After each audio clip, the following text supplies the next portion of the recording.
Are we connected now? Yeah, sorry, but my OBS is being dumb. Hey, the only microphone you have plugged in? Yeah, I don't think I should be registered to it. Yeah. Okay, sorry, chat. We're back on with the live stream. We're playing Endless Ragnarok. How's everybody? Alright, I have Fraux loaded in, because I need to do her Fate episodes. Alright, where's the greeting? Hello? Hi. Okay, we'll do this one. Look here. Jesus, I think she needs more paints or something. Anyway, hopefully you guys are doing well. I am okay. Yeah, actually, I've been dying slightly because I've been off my diet, and I decided to eat rice because I wanted rice porridge, and then yeah, I started like feeling like I was passing away, so it was fun. I guess I'm just not allowed to eat rice anymore, so that's cool. Anyway, so yeah, I'm playing Frau a little bit, and I feel weird. It's kind of like Narmaya and Frau are like Lance and Gunlance. And you know how it is in Monster Hunter where you only really like using one or the other. And I'm a true Lance main, so yeah, I stick with Narmaya because she's fast and accurate. Whereas Frau, she's a little more lumbering and hard-hitting from what I can tell. And as a Narmaya main, she feels kind of gross to me. But yeah, we're gonna play Frau for a little bit. That's fine. Yeah, if you guys like Frau, that's that's on you. Yeah, don't even worry about my opinion. Yeah, nobody cares what I think. But yeah, so today we are going to start by doing Frau's Fate episodes because I just need to unlock more slots on Homegirl. And then yeah, I guess after that we can just continue the story. So Paul's here, Ray's here, Caesar's here. What's going on, Caesar? And yeah, we are starting a little bit early today because I didn't want the Fate episodes to kind of eat into our co-op time. So yeah, we're early today. See. Oh. Yeah, I have no earthly idea what's going on with Frau because she seems like really lonely despite being so pretty. So like, I don't know what the hell's going on. Okay, let's go ahead and start.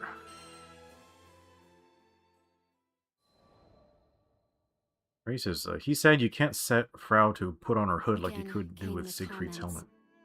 As if a knife in my back would make them feel That'd better. be nice. As if they needed to paint the world red with my pain. Hey, Frau! Looking gorgeous like always.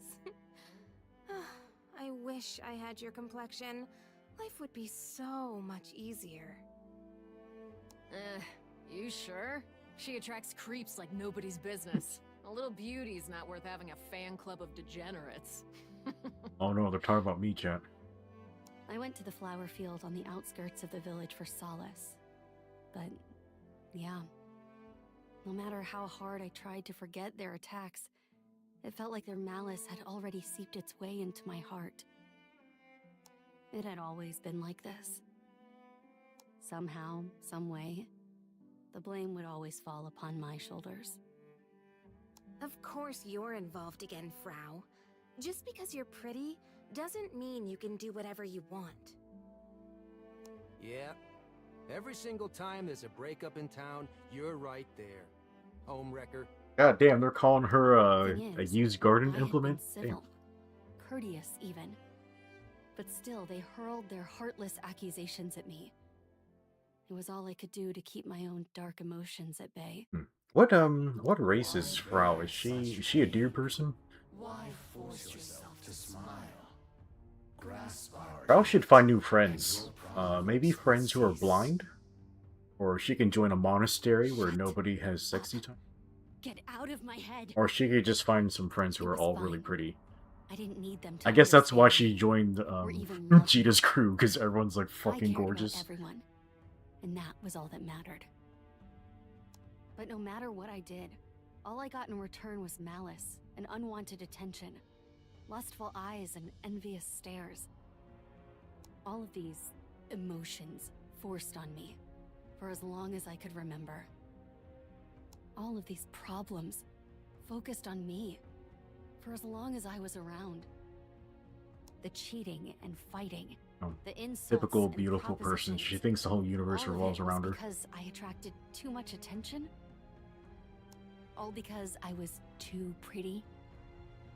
What could I even do about it? I just wanted to fit in. To see everyone smile. I've always wanted that, from the bottom of my heart. So I pushed myself to be good. Dude, when to she met everyone. Lyria and Lyria immediately complimented But her, I it must guess have the felt like world a wasn't stab nice in enough the to chest. reciprocate in kind. Some would show me jealousy, some irritation. Even the rare display of sympathy was a phony act to take advantage of me. What did I do? I was only trying to be nice. I Was gotta that be honest, really Chad. I so have a hard time confusing? relating to her. Can So one I am really be to blame not a for looker everything? at all. No way. My parents supported me. At first. Yeah, me too. Our Mom. parents. Dad. I remember them trying so hard to defend me. But the amount of insults and advances had become too great for even them to repel. By the time I realized something was amiss, they were ignoring me, as if that would make their problems go away too. And just like that, I lost the only comfortable space I had ever known. Why did it happen like this? Why are these skies so full of malice? Frau, poor thing. You look like you want to cry. You know what? I'm curious if she just got married, would that just solve her problem? You know, because hopefully the marriage like kind of fends off all like the pursuers and all the suitors, all that type of shit. But it doesn't always help. And then always, you know, she's got to pick somebody she likes, like all that type of shit. But yeah, this type of conflict, like it's kind of what monogamy is supposed to solve, but I don't know, it doesn't always do a good job of it. Just saying. A soft voice called to me. I looked up to see my best friend, a sunny smile plastered on her face, reaching down to help me stand. She was the only one who believed in me. She was the only one I could believe in. Apollo says he keeps wanting to play Percival just because his Terminus looks so good. Then he sees him and thinks, no way, dude. Well, Apollo, if you had played on PC, you can probably mod Percival's sword onto Catalina or anybody else you felt like. Or you could replace Percival's model with Catalina or some shit like that. But yeah, you're on PlayStation still. Yeah, I'm sure there's lots of things you could do. Or you could just drink like a lot, and then when you're really hammered, like, hey Percival, you're awful pretty. Sorry, I'm just yanking your chain. Rios? How long have you been there? Come on, Frau, cheer up. I'm only happy when you're happy, and you're not yourself when you're gloomy.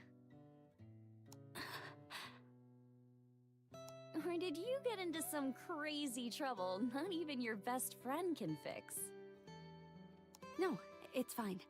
I'm fine. Thanks. And He it says that's would gonna be be cursed, fine. Lamau. I The mean, whole lots world of could mods are attack me, cursed. But as long as Rios was by my side, I could still find the strength to smile. She was the only one who saw me as an equal. She was the only one who I could entrust with my heart. Come on, Frau, let's get going. She took my hand. I wondered where she would take me that day. It didn't matter. When we were together, it never mattered. She was a pure stream, washing clear the poison that had taken root in my heart.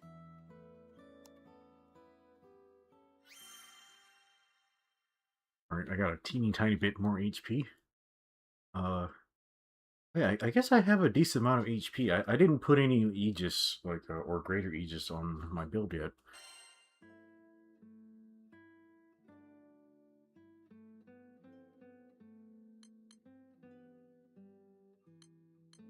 Okay, does she have the standard number of bullshit? She has an addendum? Oh, you know what, Chad? I don't know if we'll be able to clear all of this, because we'll have to beat the World Order.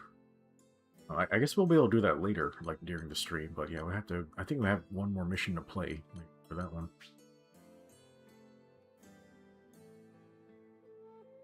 Apollo says he would paste Fediel's model onto Percival. Yeah, don't forget to replace the voice files. Just saying. Ray says, man, he needs more silver, and he feels like doing bosses 8 times is more worth than fighting Beelzebub solo, lol.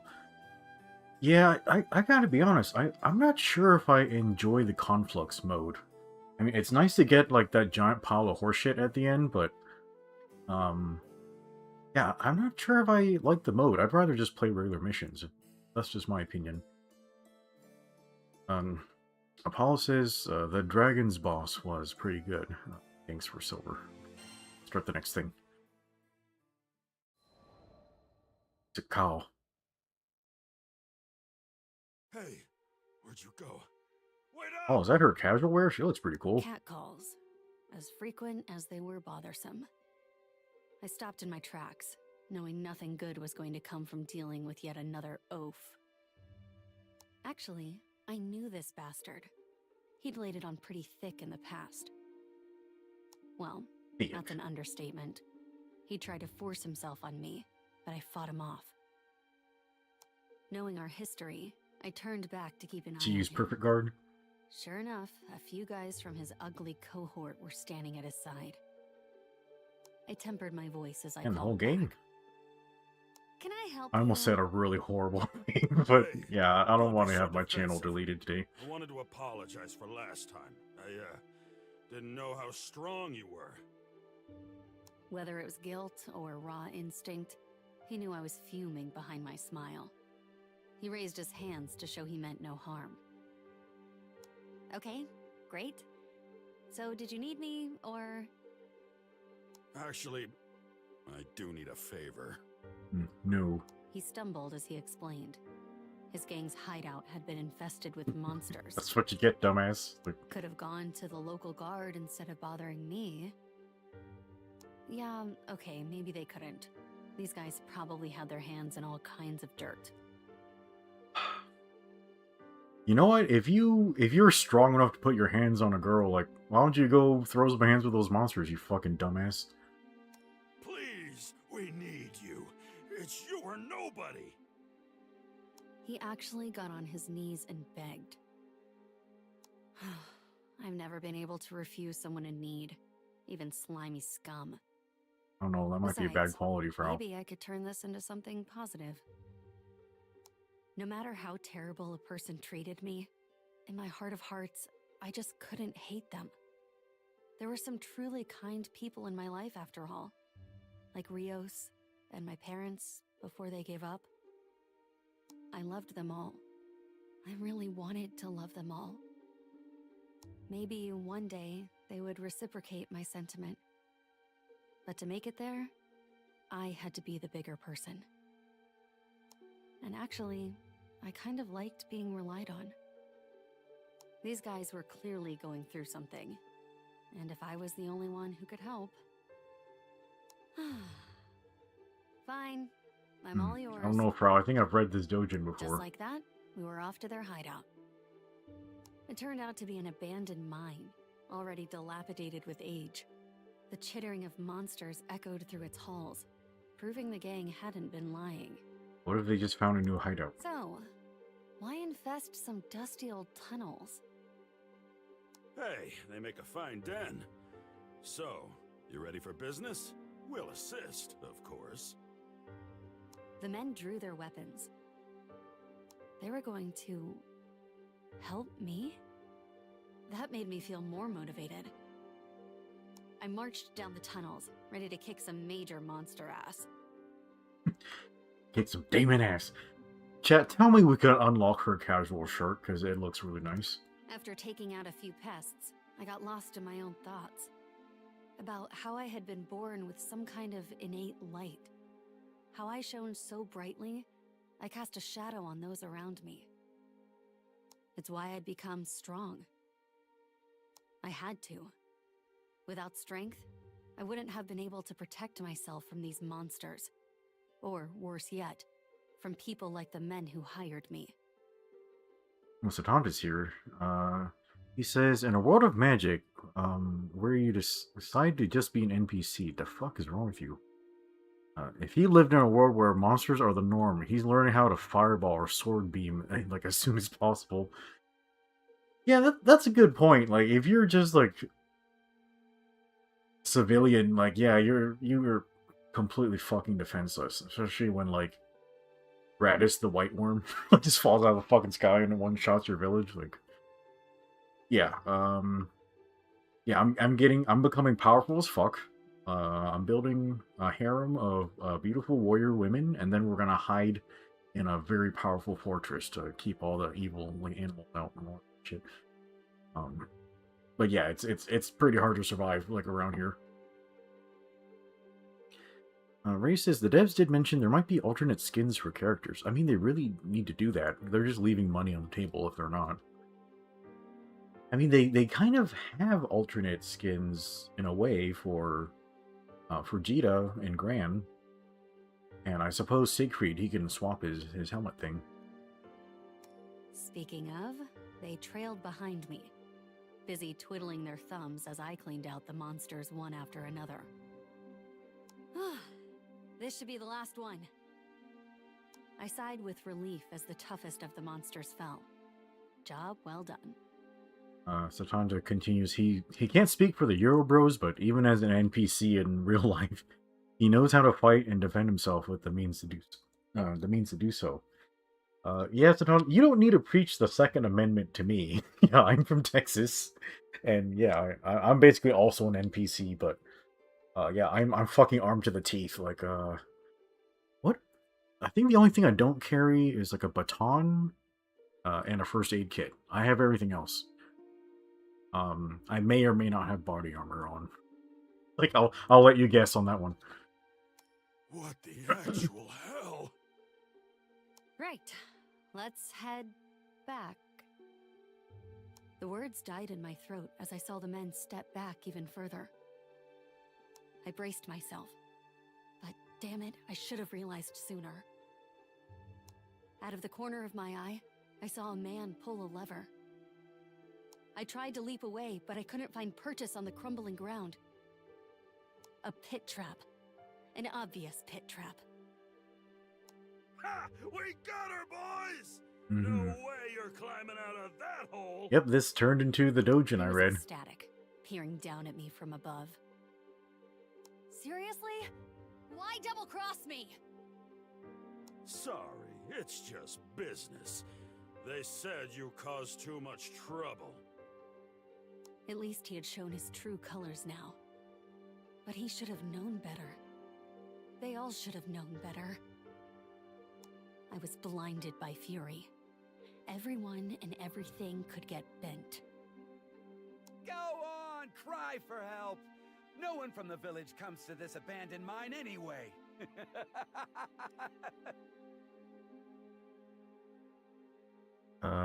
Caesar says he's ready for today. Yeah, that's yeah, we should be doing multiplayer like after we finish Frau's stuff. Donda says before he forgets, let him buy a new emergency lantern, and also he should check the first aid kit now that he thinks about it as well. Oh yeah, I totally forgot, but during Independence Day, I normally do all my gun cleaning like on that day. I guess I just got really busy because of all my health appointments. I guess I'll do that this weekend. And then this is when I go and replace and recharge all the batteries in my house. So, yeah, all the flashlights, all the gun lights, all the security systems, everything gets just revamped. So I gotta go do that. Oh, hey, Heavy, welcome. Yeah, we're a little early today because we're looking at the Frau's Fate episodes. Don't worry, we won't kill you. We'll come back in 2 or 3 days to check up on you. Give you some time to cool off. I had an innate light. It was a vitality that filled both my body and heart, and I could feel it burning. Even in the face of certain death, they could not dim my shine. Not after all I've been through. Huh? I kicked off from the ground, bounding from side to side of the pit walls until I had cleared the opening. Holy shit! No way! Hiya! One roundhouse kick later, and I had swept all those bastards into the pit themselves. After 2 or 3 days, I'll come check on ya. Give you some time to... Yeah, I was pretty cool sure off. she would just jump out. I left the mines with a smirk on my face, as a concert of protests echoed from the caverns behind. You should have just buried them. Of course, a few more steps, and there would be no more audience to appreciate. Wait, did she get the guy who pulled the lever? Or was it him that did it? Ugh, okay, well, at least she got the good ending of the Dojin.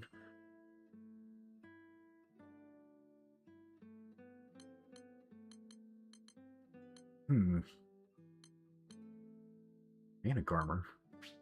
Alright, chat, let's keep going. He's, well, she's actually wearing pants!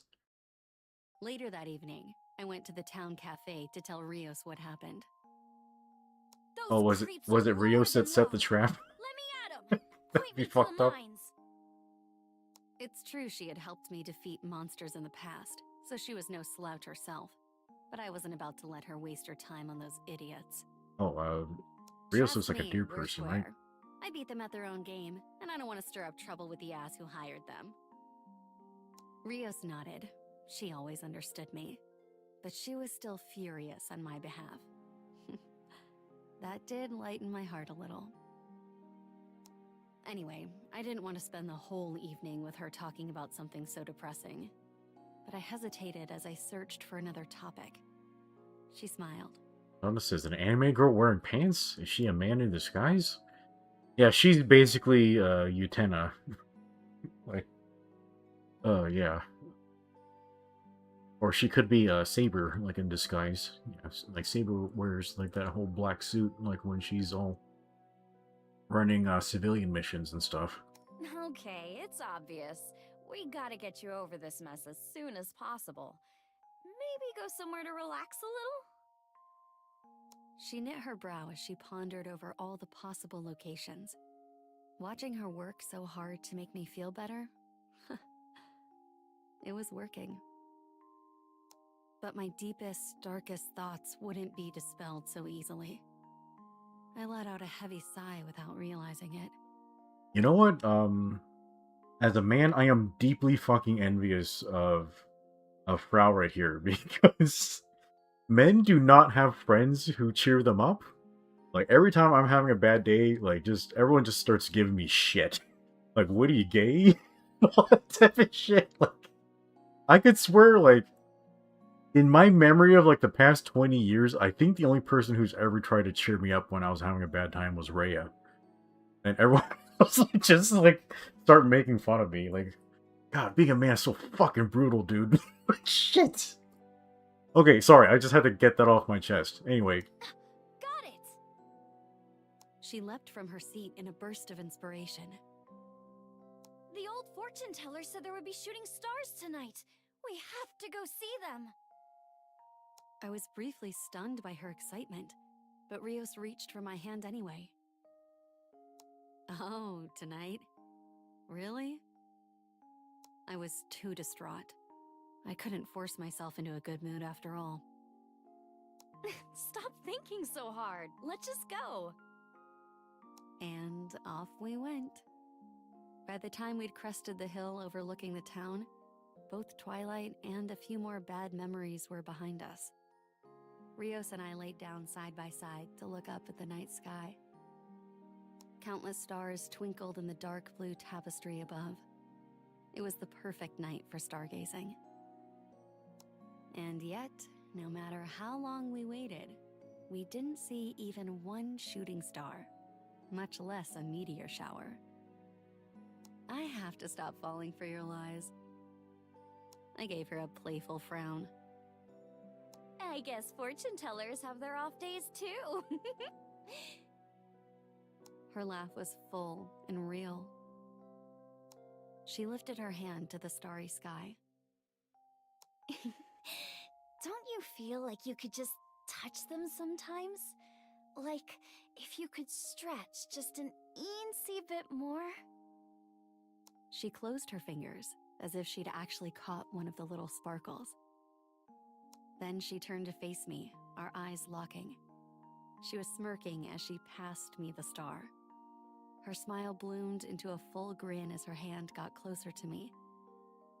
Is this a gift? Nope. Desperate measures. Stop! I can't. I can't breathe. Don't says, my god, Zero's gone his whole life without a bro or a boy. Yeah, man. I'm always the responsible one solving everyone else's problems, and then everyone else is a fucking dumbass. So, yeah, that's been great. Or I have friends who don't say anything when I'm going through horrible shit. So, that's fun. Anyway, so that's how I learned how to solve my own problems. So, yeah, that's the type of animal I am.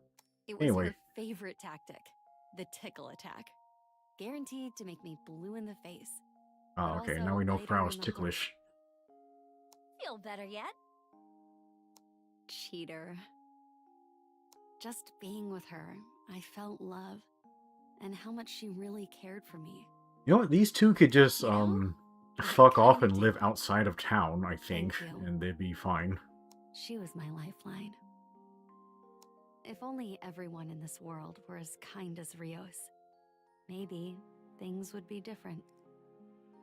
I wonder if Rios would still feel this way if, let's say Rios was married and then her husband started hitting on Frau or some shit like that, but yeah, I guess we'll find out. I turned from her to look back at the stars and wished with all my might, please, let this moment last forever.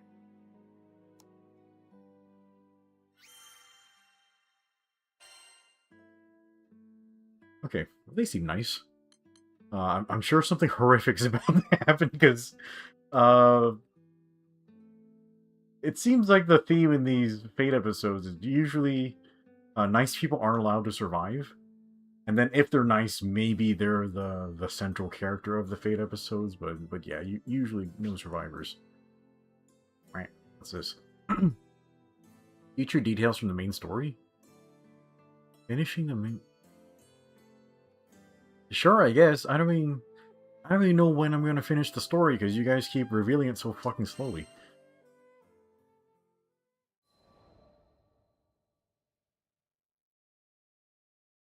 The next day, I went to the market street to buy Rios a small gift. Just a little something as thanks for cheering me up. At first, I thought I'd get her a charm in the shape of a musical instrument. Rios loved music. But when I set my eyes on a star pendant, it felt perfect after the night we shared. I hope she likes it.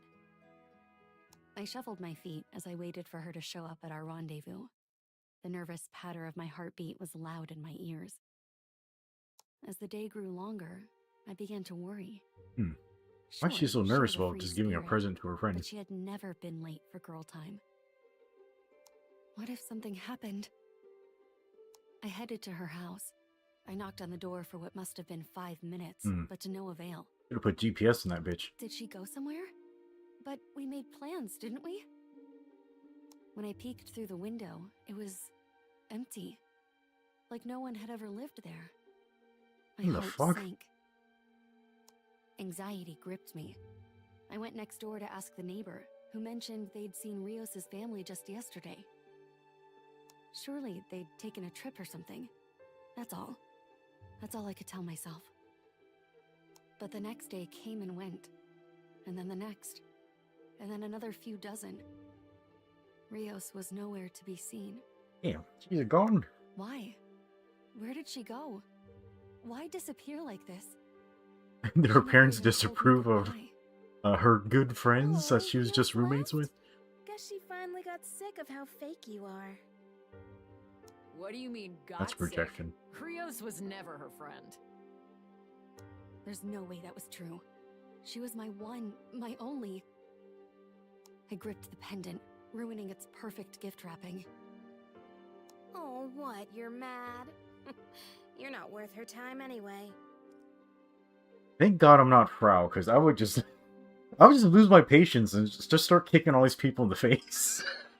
Like, that would be a horrific fucking newsline. Angry woman kicks entire town in the face. Jesus. Why? Why did she leave me? My heart lost its last support, and my stability along with it. There was no one left to keep me from hitting rock bottom. Without my lifeline, their malice began to flood my every thought. I tightened my fists. What's your problem? Just because you're kinda hot, don't think I won't put you in your place. Yeah, you bitch. I'd still be with my boyfriend if it weren't for you. Another pit. But this time I couldn't just climb out. I covered my ears. That was all I could muster to protect myself. That's some big old ears you gotta cover. Stop it. Just stop. I was enveloped in silence, and yet a faint echo rang in my ears. You're not at fault. You've done no wrong. The voices were right. I had done no wrong. I wanted to be around other people, to treat them well. Alright, chat, is she being haunted by the devil, or is she, like, literally revealing herself to be a psycho like every beautiful woman? I swear to God, it's like 100% hit rate. Like, every time a woman's pretty, she's like bipolar or something. like, God damn it! Like, seriously, like every time. Fuck. I can never get a break from this shit. Yeah, I don't know. Just it's okay if they're crazy. You know, just be nice to them and all that type of shit. But man, it is a lot of fucking work. Anyway, let's keep going. Yes, you are kind. No matter their insults, still you reach out to love them. But I can't. Not like this. Do not bear this burden. You are wounded, yet you force this smiling mask. So what should I do? Ray says, in the Granblue universe, it's a thing, lol. Okay, let's keep going to see where, yeah, I want to see where this is going. You have power, do you not? No one can hurt you. Use your light to burn through all that would betray you. Okay, this voice is, it's literally My just world saying what I'm thinking. reversed. The voices came from the devil, one of the Arcarum, a collection of primals who wanted to bring about a new world. When I thought I was going insane, it was the devil who made me realize the truth. I was fine. The world was wrong. It was so full of malice. Okay, that's not good. Maybe it had all been inevitable, and maybe I didn't need the village anymore. Surely the devil could show me a better path forward. We traveled to island after island in search of Rios. I knew she was out there, in some untrodden corner of the sky, but still, it felt like chasing a ghost. Ray says he wasn't talking because he was getting the 10 behemoth parries with a squishy EO, and yeah, Argentinians be that way. We're caring people, so I don't mind when we see sad or nervous people. To cut the bullshit. Yeah, man, if you're parrying behemoth, don't even worry about it. Damn, you're putting EO against behemoth? You're crazy. The people I met along the way were, as expected, bastards. Even the kind ones. Eventually, their selfish interiors would show through. I didn't suffer their foolishness, nor did I expect better. All this time, the devil continued to whisper in my ear. To create a new world, they promised, the old world must be destroyed. No matter how far we traveled, Rios was never to be found. So, yeah, it was a tempting offer. The world could burn for all I cared. You know what? What if the devil made Rios disappear just to isolate Fraux and then take advantage of her powers? If I gathered enough power for the Arcarum, then I, someone who'd lost everything, could wipe clean the malice in the skies. Chat, this is a very extreme solution for... Oh, girl just needs a friend? Like, you don't have to, like, kill everybody? That's a little much, you know? Like, holy shit. It was a chance meeting with the crew that finally helped me change my mind.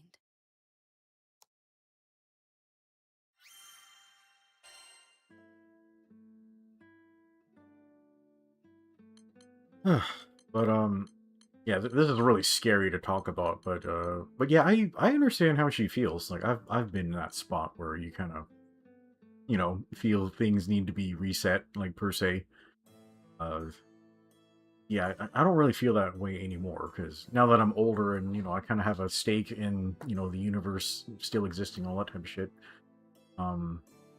But yeah, like, I kind of understand her experience of, man, everybody's kind of an asshole. Why am I putting up with this? And then, you know, when that's kind of the only thing you experience, you kind of think like, hey, is everything just like this? But I don't know. I think Frau should know better, because she knows, like, her friend was nice to her. It's not everybody. Yeah, I don't know. Sometimes people just, they all go through life and they kind of get the bad hand. Like, hey, they just happen to get all the bad experience, so they kind of just project that onto, like, everything. Yeah, from what I can tell, that's wrong. It feels like you're going through a lot because you are, but yeah, you need the wisdom to understand, like, that's not the entire universe. Like, not all of it's really like that. So you have to go out of your way to just find a different experience. Yeah, it's really tough to do that. Reyes says, yeah, not even Vera stooped that low. She might have slaughtered at least 3 Imperial battleship crews and almost all the cast, but not the entire world, Lamau. Yeah, that's a little fucking far, but I think the only reason why Frau is going that far is because she literally has this fucking, like, ancient primal beast, like, whispering in her ear and shit, and, you know, all these primal beasts, they're, like, created at the beginning of the universe and stuff, so that's just kind of the scale that they think on. Like, oh, I couldn't get my sandwich, I better restart the universe, like, all that type of shit. Anyway, yeah, I'm sorry, I just can't help but be a clown and make everything funny.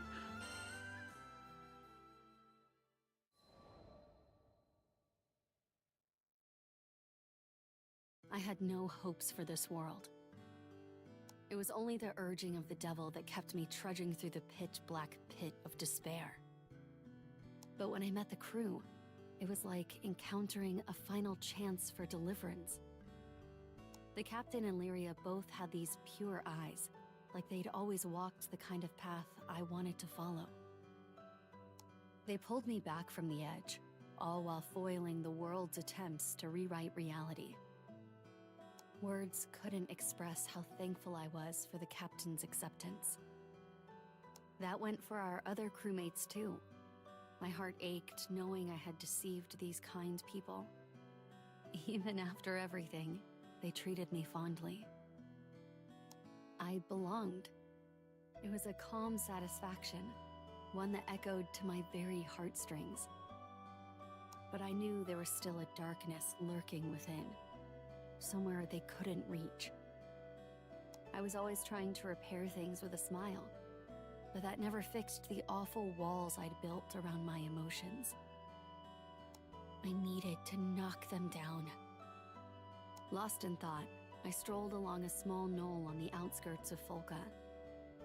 Flowers were in bloom, and the breeze was pleasant. The earthy smell of dirt reminded me of my hometown. Then, my reverie was interrupted by the notes of a beautiful voice and a familiar tune.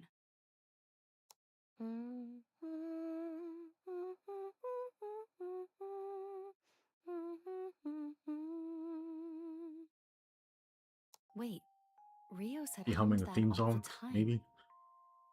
No way. It can't be. A flicker of hope ignited within my chest, and my legs carried me toward the sound. And there, I found a refined young Irun woman who looked the very picture of elegance. Is someone there? With a start, she turned to face me. She wasn't Rios. The flicker died. I knew she couldn't have been Rios. The melody wasn't anything unique anyway. I had hoped, and my reward was disappointment. But I needed to cheer up. Being gloomy would be girl just needs a unfair to win. this nice stranger. I heard some lovely singing and had to know who it was. Sorry if I startled you. I see. Thank you. That's high praise.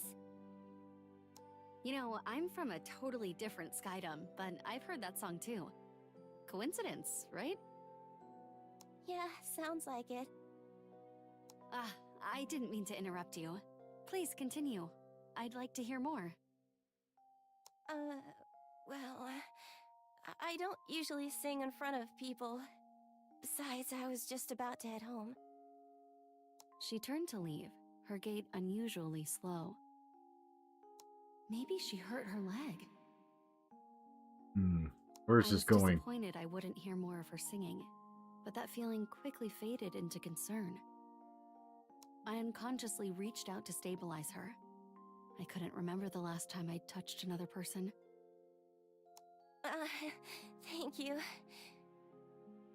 Tenuous as it was, I felt a connection forming, so I decided to walk with her through the forest. During our chat, she revealed her name was Sadie and lived away from the village proper. I've always made other people feel uncomfortable. I hate that. I don't want to be a bother. Her voice was subdued and hesitant. But I understood her completely. I had pushed people away myself. Our reasons, however, couldn't have been more different.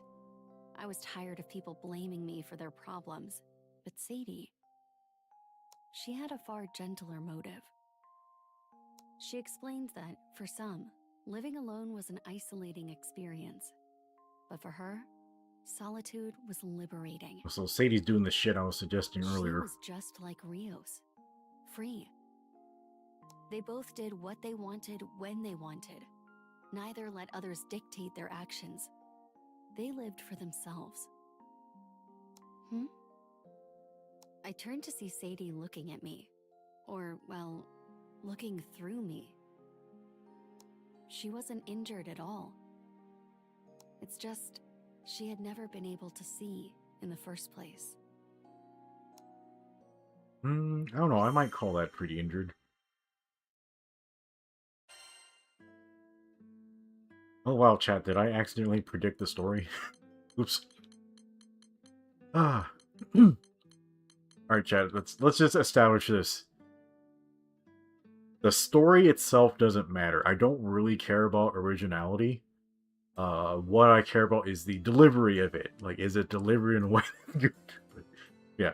Also, we gotta keep in mind, like, this is Granblue. This shit is like 10, 15 years old or some shit, maybe 20. So yeah, we've kind of all been around the block in terms of storytelling. So yeah, we're not here for the freshness. We're here for the quality, if it's quality at all. Yeah, for me, the Fate episodes, they tend to be pretty hit and miss. Like, some of them I really, really love. Yeah, some are okay, and some are just like, holy shit, I'm really bored. I wish this would be over. But yeah, I'm liking Fraux so far, but she's a little. It's kind of interesting. She's kind of like grappling with something so dark, but it almost feels like she's always right and she never does anything wrong. So I don't know if that's really realistic, but yeah, let's just keep going.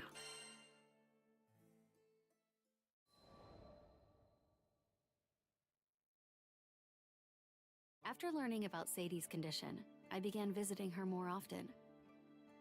One time, I had come over to do her laundry and some light dusting. You don't have to do all that, really. I want to, though. And once I make up my mind, no one can stop me. Also, let me stop for a second. Homegirl fucking lives by herself because she's blind and doesn't want to be a burden? Like, holy fuck.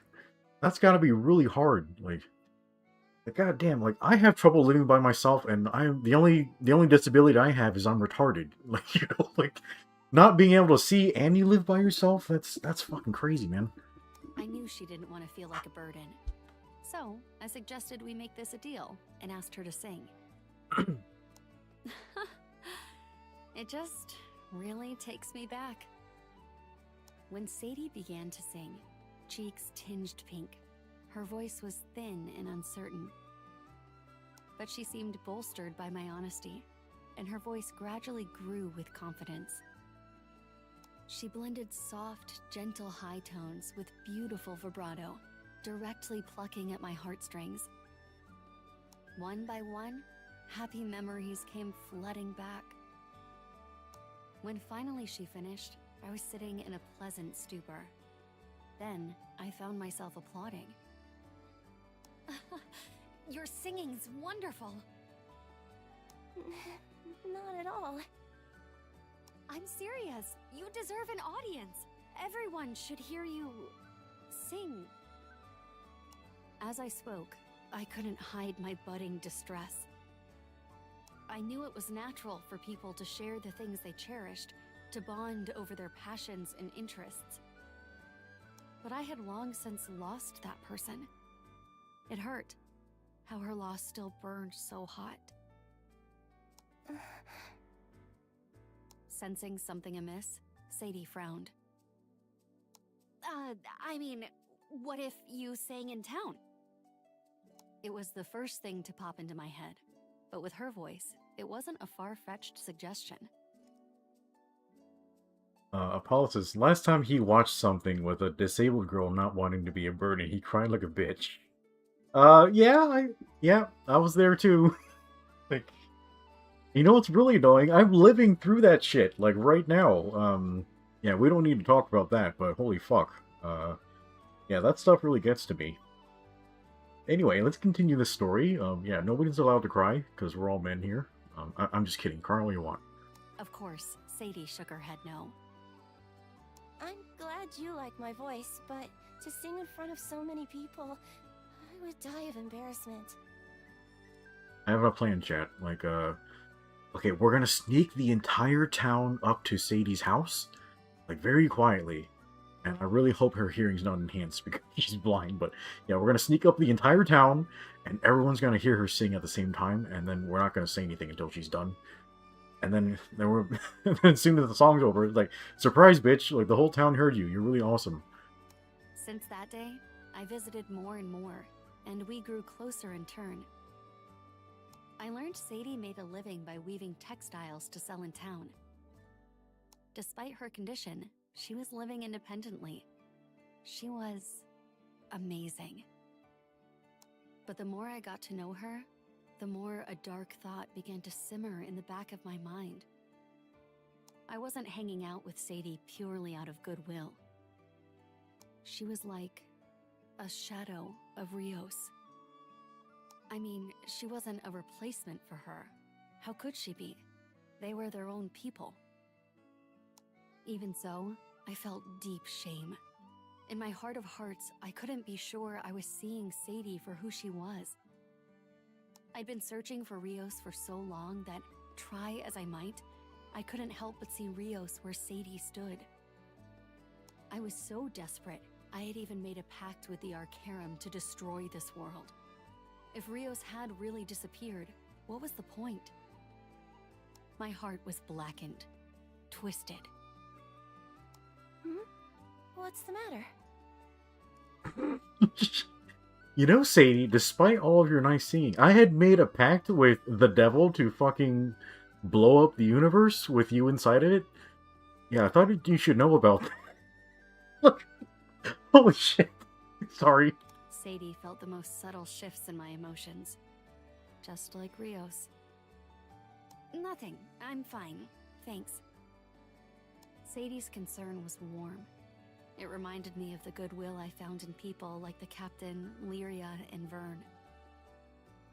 If only I had been born a kind person, like any of them. But I had forsaken the world of my own accord.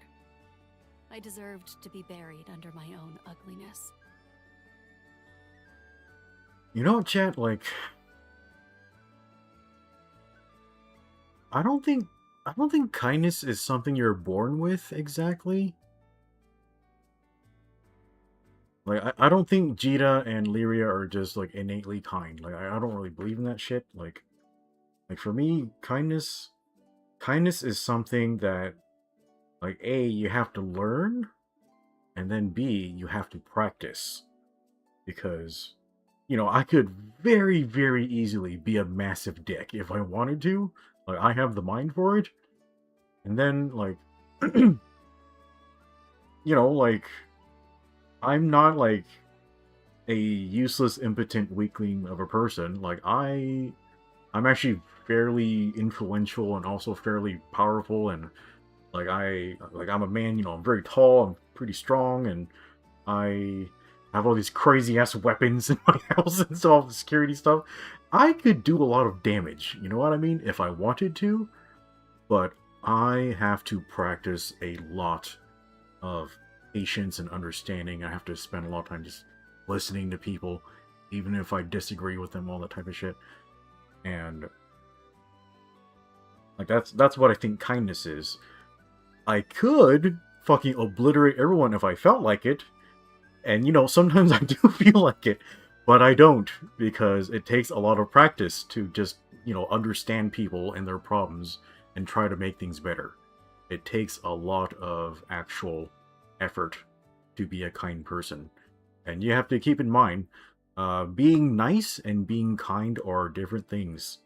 Because sometimes if you're a kind person, you have to really make people, you have to do things that make people upset. Like, you have to say, like, hey man, you're kind of acting like a fucking idiot right now. Try doing something else. Like, sometimes I have to do that. Which, you know, saying that, it's not a nice thing to do, but if you're ultimately helping that person, you know, just get out of their shit, that's the more kind thing to do, rather than just letting them continue to make mistakes and kicking their own ass all the time. I can't fucking stand when people are kicking their own asses, but, yeah, sorry. Okay, I'm just, get off my fucking soapbox all the damn time.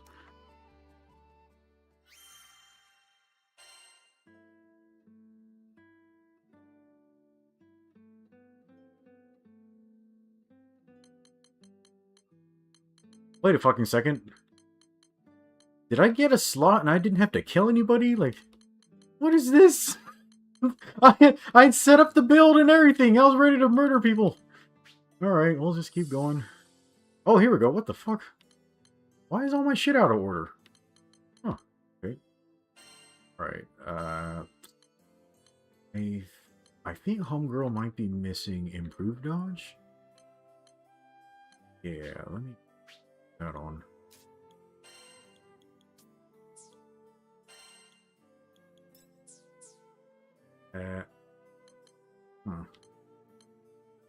Oh boy, I don't have Improved Dodge 15 in, like, sitting somewhere.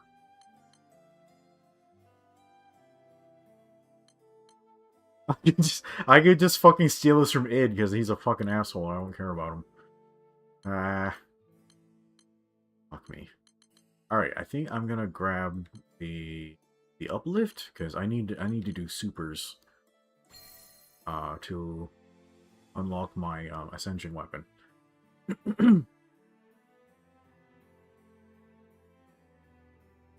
Satanta says, those booty shorts are so little, he's sure he could see everything when she kicks. You know what, Satanta? We can actually test that right now. Actually, remind me to show you after we finish this quest. But yeah, I think I can prove or disprove that. But yeah, I agree, they're teeny tiny.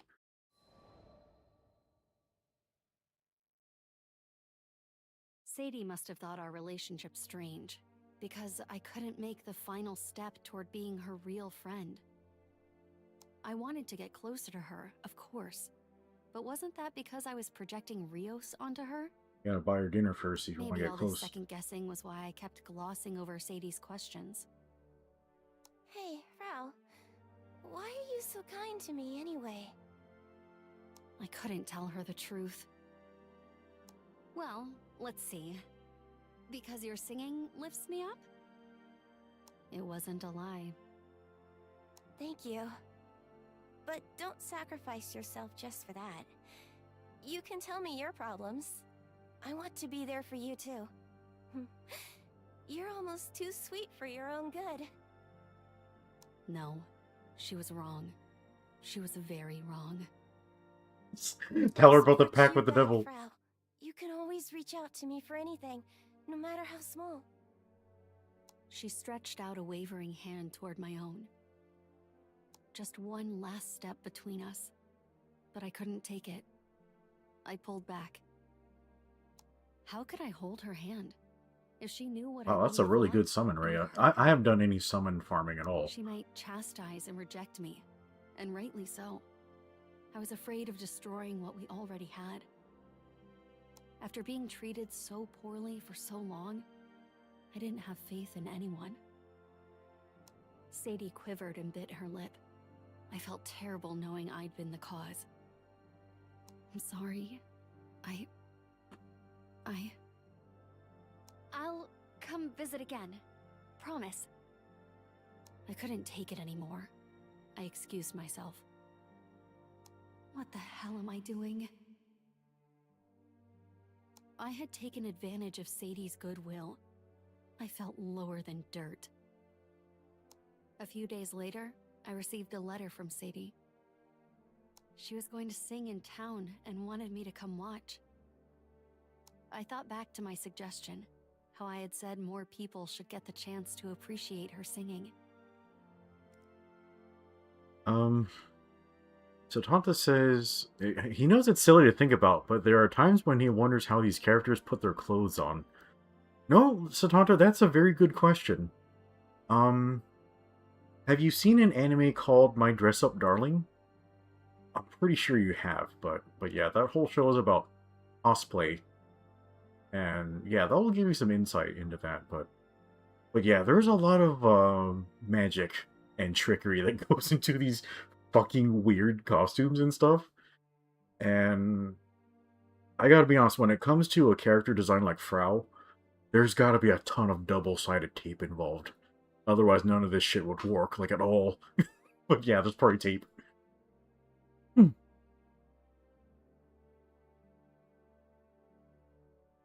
Paul says, he had a good summon for co-op. Gives us invincibility barrier, so sorry, Caesar, he's replaced you.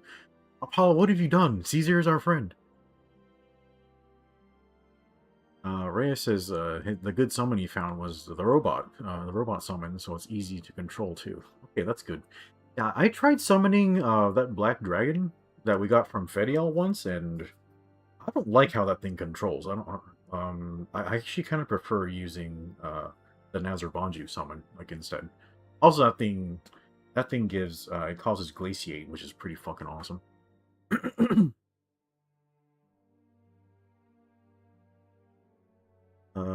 Satanta says he's only seen clips of My Dress Up Darling. Usually avoids slice of life, but if it answers him questions, he'll give it a look. Yeah, I actually streamed it to the Discord very randomly, like a few months ago. How do I put this? I was watching that show on repeat for like a few months because it was helping me deal with some post-traumatic stress disorder I was experiencing. So yeah, it was a very nice, very calming show. So I really liked that show. Yeah, I actually enjoyed it immensely. I think you will too. But chat, is there much reason to not watch Slice of Life outside of a lot of Slice of Life is just like really fucking shallow and it doesn't go anywhere. But I would say My Dress Up Darling is actually really enjoyable. Like it doesn't feel fucking empty and vacuous like a lot of other Slice of Life can. Caesar says, nah, he got Stout Heart on a summon. Damn, everybody's got good shit except for me.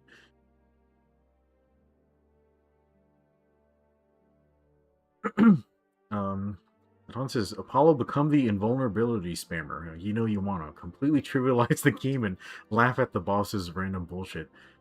You know what, Apollo? You could get that invulnerability summon and also play Vayne. Like, how fucking bullshit would that be? Or we can do a four-man team of all Vane players or something. So all this is, we need to get Zero a dog or an autistic woman like he did. Yeah, I can't have any land mammals because I'm all allergic to those. And then, yeah, the girlfriend situation's kind of complicated. But yeah, I'll figure that out. Yeah, I'm probably kind of leaning towards the whole dying alone shit.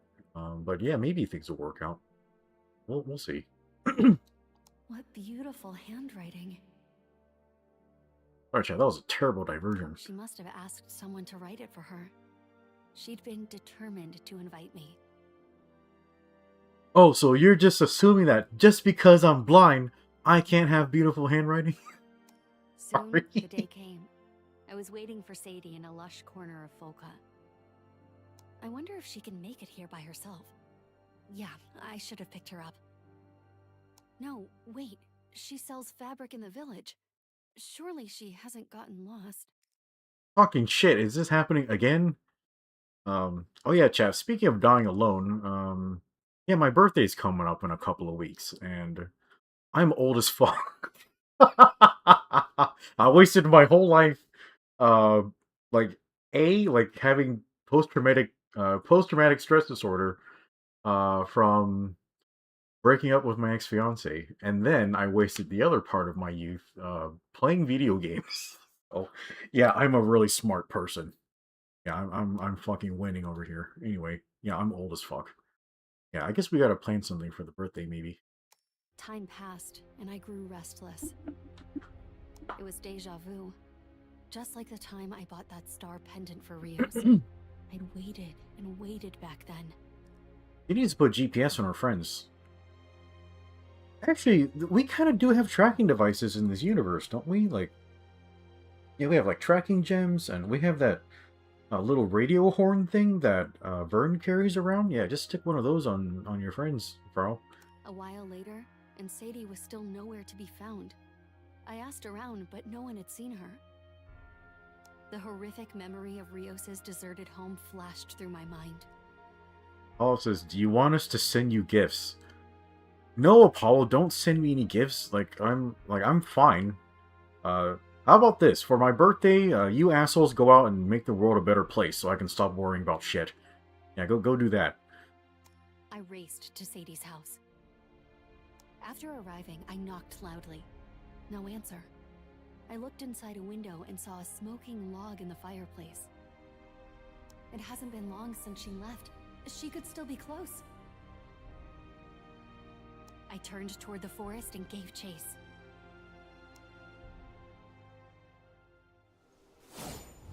I hope she's Oh boy, okay. here we go.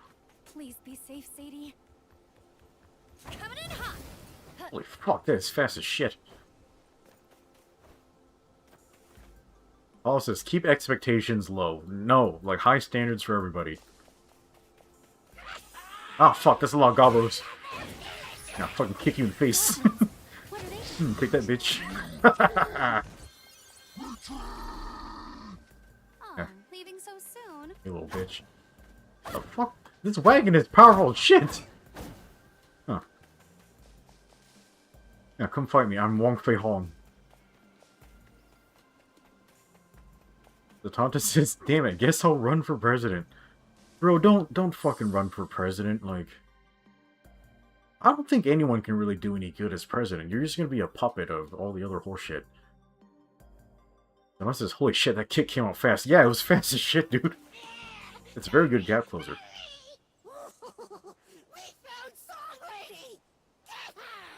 Oh, fuck, the gobbles are after her. And the dogs! Dog!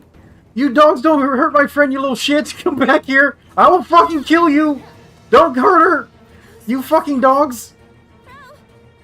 Fraux, is that you? I'm here, Sadie. Don't move a muscle. Dog! Take care of these guys first. Get fucked! I'll kick you in the face, dog! You're on little gobos!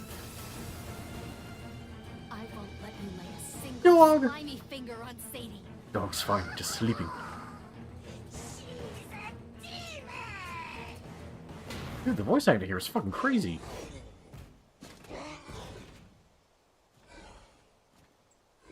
Apollo, don't say that. Ah, the blind girl too? Like... Oh, I gotta kill all the little gobos. They're the more dangerous ones. Damn. They just... Oh shit, I just exploded his shin. Heavy says, where's Goblin Slayer when you need him? I'm the Goblin Slayer. Sprained my ankle. Don't apologize. I'm just sorry. John I says, didn't get a here goblin quicker. calling someone a demon. Yeah, that's pretty Well, silly. you're the one apologizing. Hey, does she actually have a model in there? Yeah, I think I see her. Okay, I'm definitely over leveled for that shit. Yeah, I still regret watching Goblin Slayer. Like the whole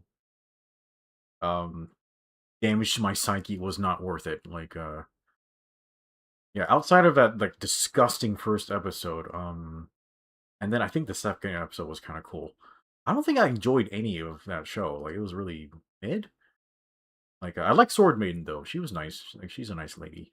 Outside of her, like I don't think I really enjoyed much of it.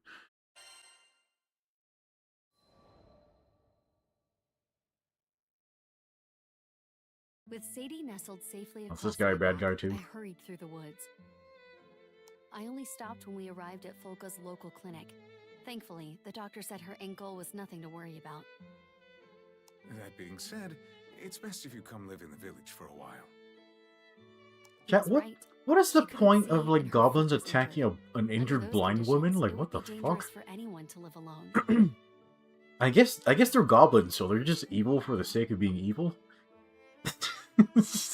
Sorry, chat. Was that racist of me to say? Like they're goblins, so of course they're evil. Like Zero, you can't say that just because they're goblins. Like you can't. Not all goblins are evil.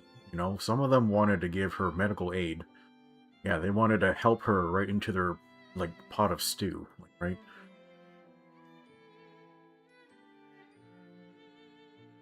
Satana says he thought Frau's range would be shit as a kick, but shit, nope. She practically warps to the enemy of each attack. She's fast as fuck. Yeah, well, here's the thing. Frau's a new character, and kind of one of the main characters of the story as far as I can tell, so the devs are gonna want to make her good. Like, I think she might be higher tier than Narmaya a little bit, but I don't know. I don't really know much about the mechanics yet. Is she gonna get nerfed? I don't know. I don't think so. Caesar said, Goblin Slayer got pretty mid, sadly. Yeah, I mean, I wanted it to be better. It just wasn't. Caesar says, the manga was darker, but after a point, it got boring. Yeah, I don't know. I feel like a lot of those mangas, like, they kind of have, like... What is the phrase? They have a gimmick. Yeah, so when you have a gimmick, I feel like you can't really outlast your stay, because like if you have a gimmick, it's gonna fall off and get stale pretty quick, so I guess you gotta finish up your story quick.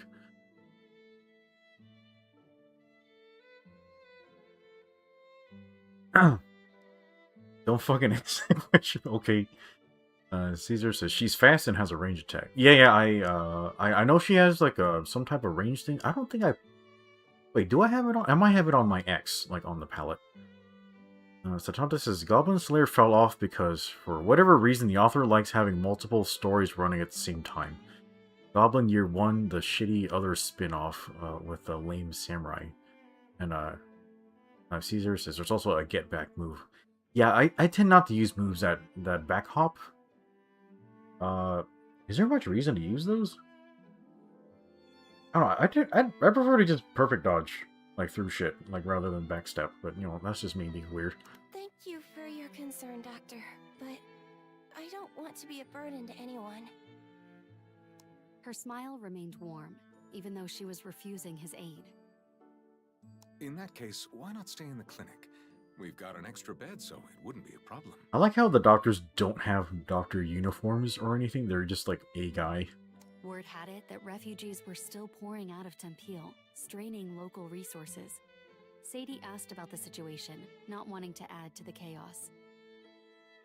Not to worry. We've had some extra help recently. You're not putting anyone out by resting here. I would ask Sadie to come live on the Grand Cipher with us, but that ship is constantly getting blown up by dragons and shit, so she would not be safe there. but yeah, we have plenty of resources to take care of Sadie, but yeah, our ship is constantly getting blown up by dragons. He turned toward me. We managed to open this very clinic thanks to your crew. We couldn't abandon one of your friends after you've done so much for the village. Heavy says it's too much work to model a doctor. I mean, yeah. I mean, all the NPCs normally look so good, except for this guy. He just looks like a fucking normie. I don't know. I feel like they probably should have modeled a doctor. I mean, half of these Fate episodes have doctors, like, as characters in them. You may as well. Satanta says, the only author he knows who can actually juggle multiple concurrent stories is that guy that does Kobayashi, and that's mostly because all of his manga is just a way to show off his fetish. I don't know if I've ever read any of that guy's books. You know what? I never really hear anybody talk about Kobayashi. Is it even worth watching? Heavy, you're not allowed to have an opinion on that show. So yeah, don't say anything to me. Reyes says, to be honest, doesn't this town already have too many handicapped girls given all the characters' Fate episodes? Vasaraga, Cagliostro, etc. Yeah, there are a lot of there's a lot of refugees and injured people and sick people. I haven't seen Vasaraga's Fate episodes. I'm so sorry, chat. I haven't had time to watch all of them. But yeah, I can kind of understand. There's a lot of strained resources here. And above all, he said, as a doctor and fellow resident, there's no way he would abandon a patient. Sadie smiled in quiet contemplation. You can stay here until you've healed. I'll hear no more about it. Seeing the good in the world warmed my heart. Maybe malice isn't the only thing that fills the skies. Satanta says, just avoid the English localization if you want to watch Kobayashi. Yeah, isn't Kobayashi kind of like... It's like the primary example of the English translators completely fucking with the translation for their own, like, politics. Yeah, I don't know, chat. Like, I'm that guy, like, I want to buy everything on disc so I can support the original creators, but like, all the means that they've given me to actually acquire things have been all fucked up and corrupted, so... A, it's not even doing a good job of giving money to the creators, and B, it's all being warped, like, for politics, so I need to... I don't know, I need to figure out an alternative. Yeah, recently I decided I wanted to watch Dungeon Meshi, or Delicious in Dungeon, but it's not available on disc for some fucking reason, so... I don't know, I don't really know what to fucking do. I heard you can actually import the Japanese version of the Blu-rays, and they have English subtitles? But it's like... $120, sometimes more, because it's rare. Like, fuck, I don't want to spend $120 to watch Dungeon Meshi. So this situation kind of blows. Yes, Heavy, that's the solution. I'm not good at doing that stuff, but I suppose I'll have to consider it, because this world has all become bullshit recently, so... Okay, let's just keep going. Rios' smile and the captain's came flooding to mind.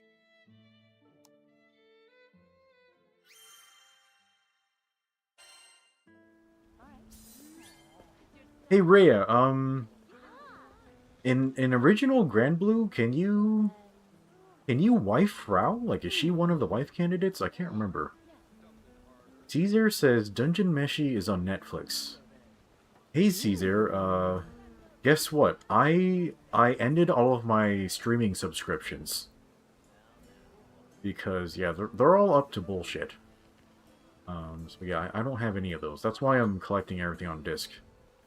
Yeah, I don't want to be part of that problem where, like, yeah, you'll own nothing and be happy. I actually want to own things physically, but yeah, they sure are making that difficult. Apollo says his main resource website closed down. Yeah, I will say that I am in the same boat as Apollo. So yeah, we'll have to find something else. Also, chat, I would like to remind you that on my Discord server, you may not discuss pirating on that server because I don't want Discord to create a court case. Like, I don't want them to use Discord to build a case against me. So yeah, just don't post that shit there, please. Reyes says no, you cannot wife Frau in Granblue. Okay, that's too bad. She's very pretty. Yeah, I don't know. Women have more qualities than their beauty. Like, Frau seems to be a nice person. Like, also, she can kick really hard. Alright, so I do remember we needed to investigate Frau's shorts. So, Satanta, here we go. We're gonna investigate the shorts.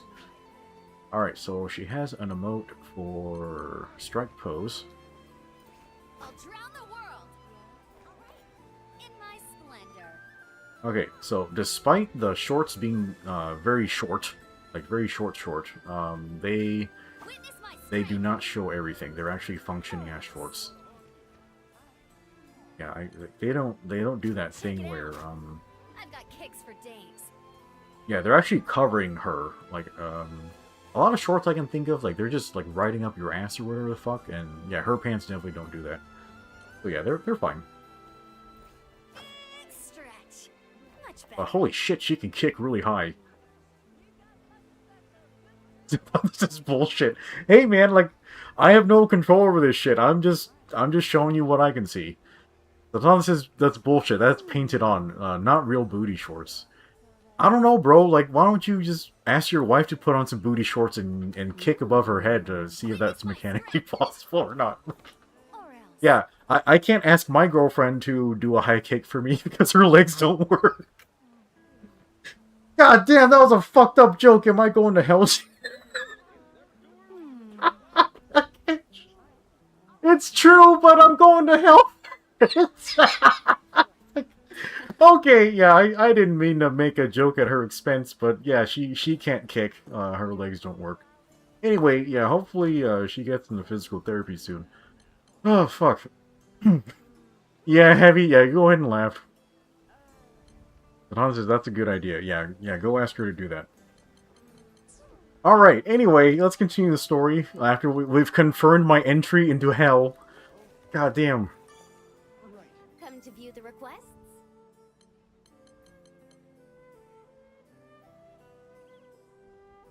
Apollo says he's seen them types of shorts. He assures you that if their legs go up high enough, there's a direct view. Yeah. Sadala says he's going to hell for laughing. Like, it's okay, buddy. We can hang out there together.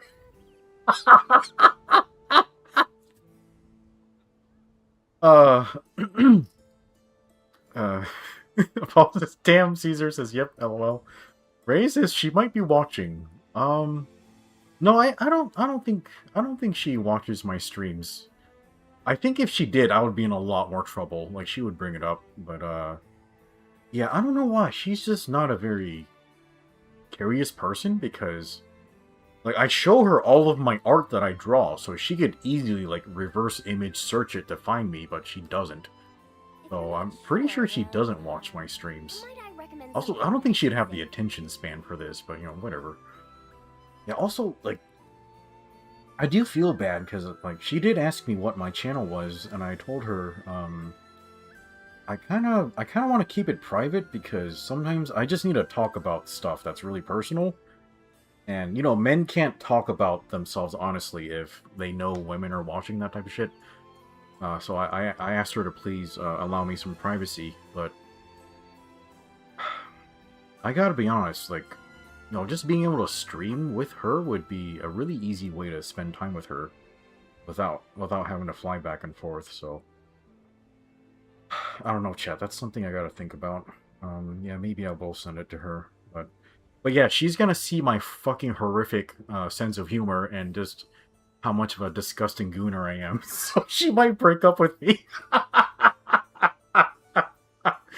But I don't know, like, I mean, I think she knows, like, I'm a horrible gooner, but I mean, I've explained to her thoroughly, like, what I'm like exactly, so... I don't know, maybe she'll be fine with it. Whatever. Okay, Paul says, at least we're all gonna be, we're gonna have good company in hell. Yeah, we're gonna be laughing it up, you know, in between, like, all the sessions of our flesh being melted off, that type of shit, but yeah, it will be very funny. Yeah, I'm gonna be like, hey, look at how much Apollo screamed when his anus was being melted by the devil, what a bitch! Yeah, we're gonna have a great time down there.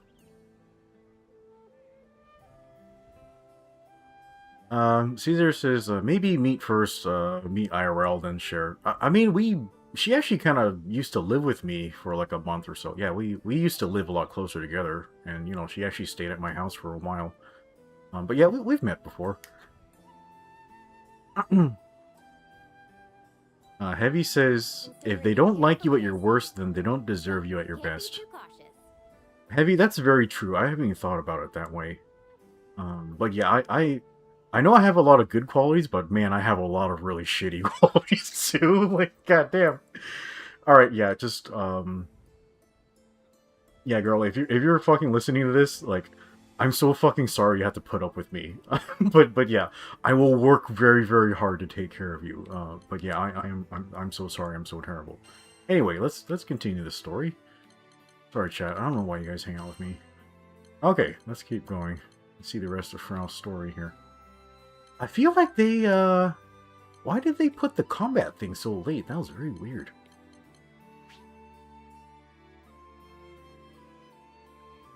Apollo says, the good outweighs the bad. I really hope so, but it might not.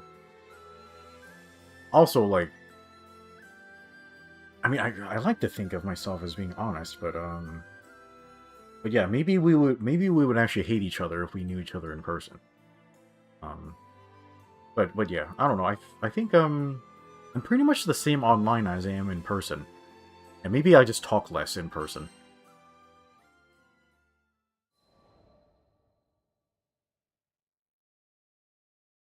I felt partially to blame for Sadie's injury. Had I never asked her to sing in town, she wouldn't have gotten hurt. Oh, is that why she Don't ran blame off? yourself. The path into town has gotten a bit overgrown, so this kind of thing was bound to happen. Sensing the thoughts beginning to eat at me, she launched a preemptive attack.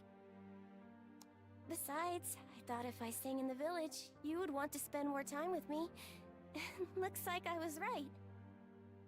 Despite everything, Sadie still wanted to get closer to me. I had to come clean, didn't I? I had to tell her how I really felt. My guilt wasn't just about the injury. It was deeper than that. Hey, Sadie. Listen, my best friend's name was Rios. I explained it all. How I was conflating Sadie with Rios.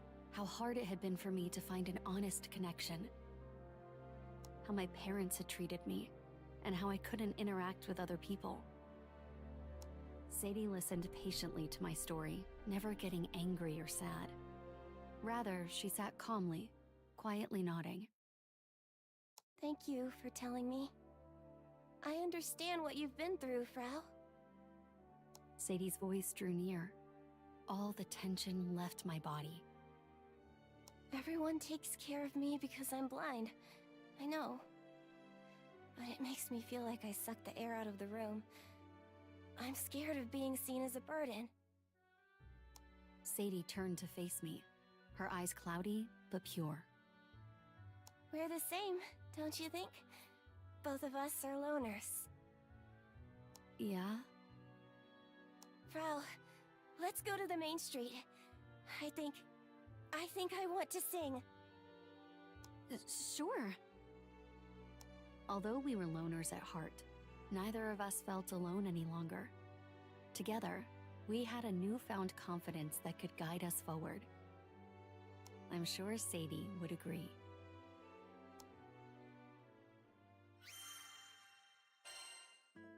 Oh, alright. Okay, they're kind of overcoming my plan of sneaking up on Sadie to listen to her song, so yeah, she's advancing on the town instead. Paul says he was gonna say he's sure that all of us would be a lot quieter in real life together.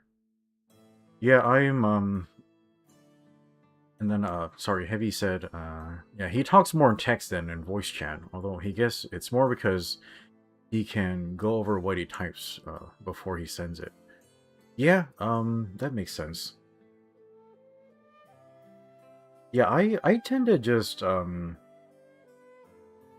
keep to myself because, you know, talking is a lot of energy and time, you know, but also like I'm the type that I'm like really bored all the time, so like for me it's fun figuring out how to make people laugh. So like I'm always trying to like poke at people, or I'm always asking them questions and stuff like that. I'm sure you guys have figured that out about me by now, right? But yeah, like if silence is appropriate, I'll let things be silent. But yeah, I'm always trying to, you know, keep people entertained. So, and maybe it won't be too quiet. But yeah, talking sure is a lot of fucking work. Like I remember when my coworkers had traveled into Texas to, yeah, they came from all over the country, and I was hosting, like in the main headquarters of work, and holy fuck, like there was like I had like an 18-hour day just like coordinating all their travel and all their meals and just all that type of shit. And like by the time I got home, like I just like got into the house and I just fucking blacked out because I was just exhausted. Like just entertaining like that many people for like that long. And like, man, that shit's a lot of work. Paul says, also he knows we're all super autistic retards, so that would be an aspect as well. Yeah, that's gonna be awkward as fuck. Yeah, but I don't know, like you know, these are my people, so it's fine. It's all good. You know, we all have the same energy, so that'll be fine. I like how she's singing and no one gives a fuck except for Fraux.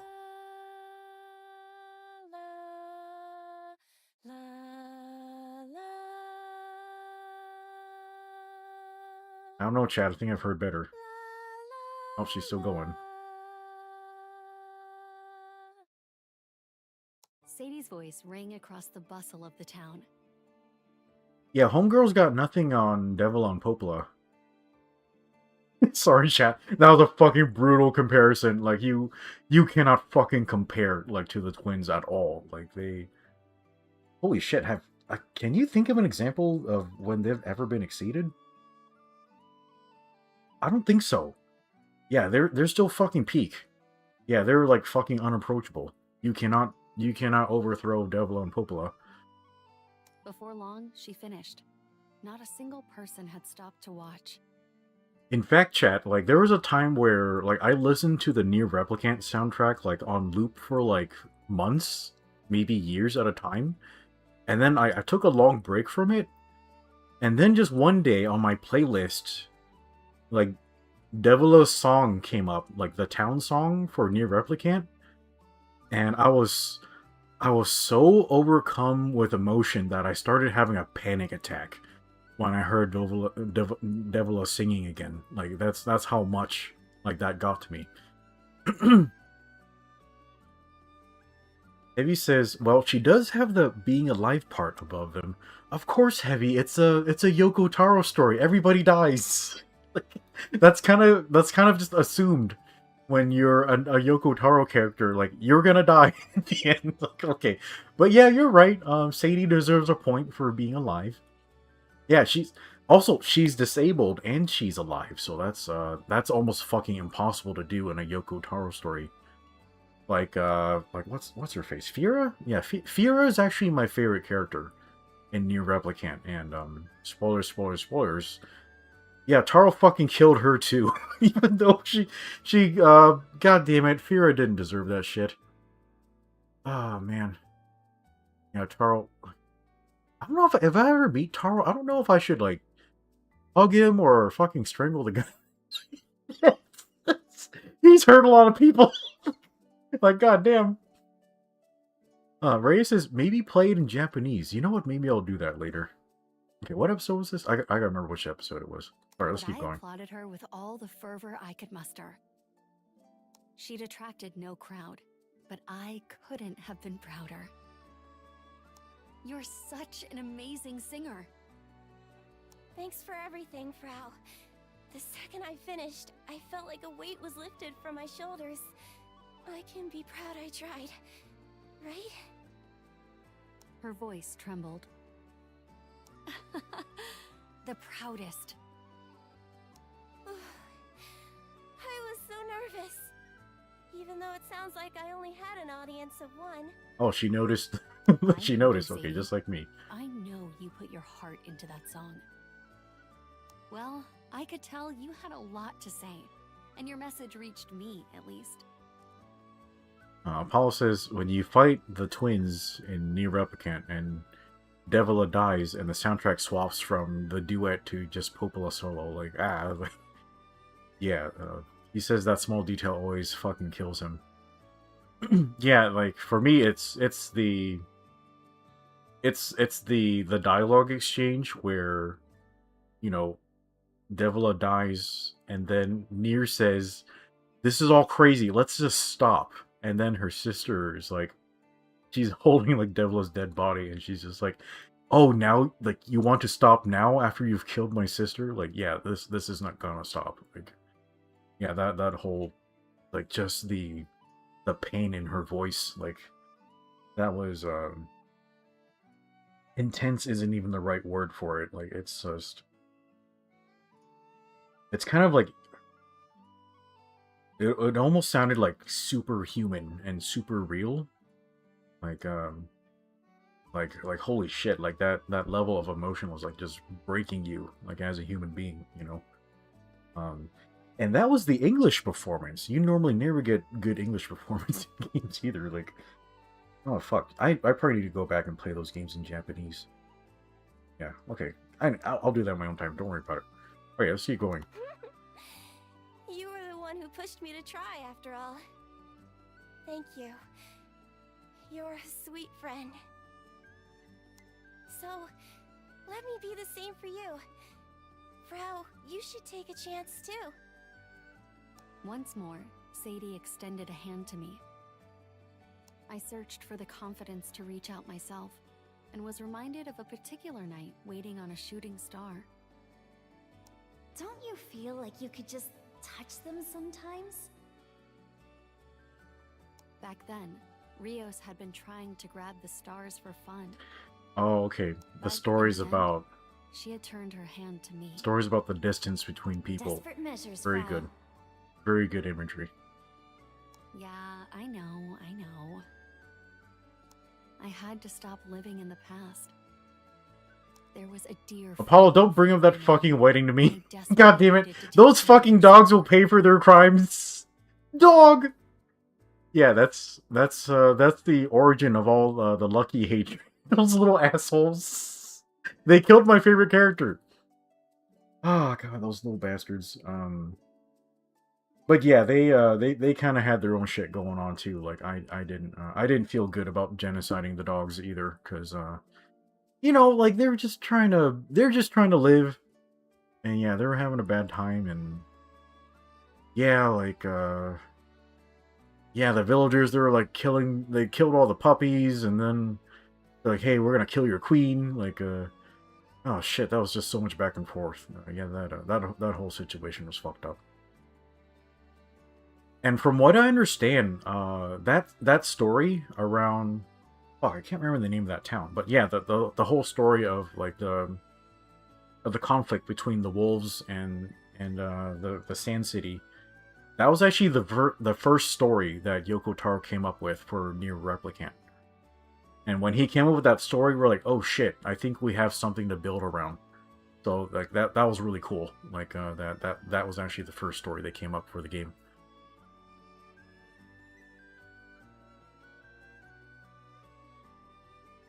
The princess's death, that's fucked up. And then hearing the Shadow Lord's speech.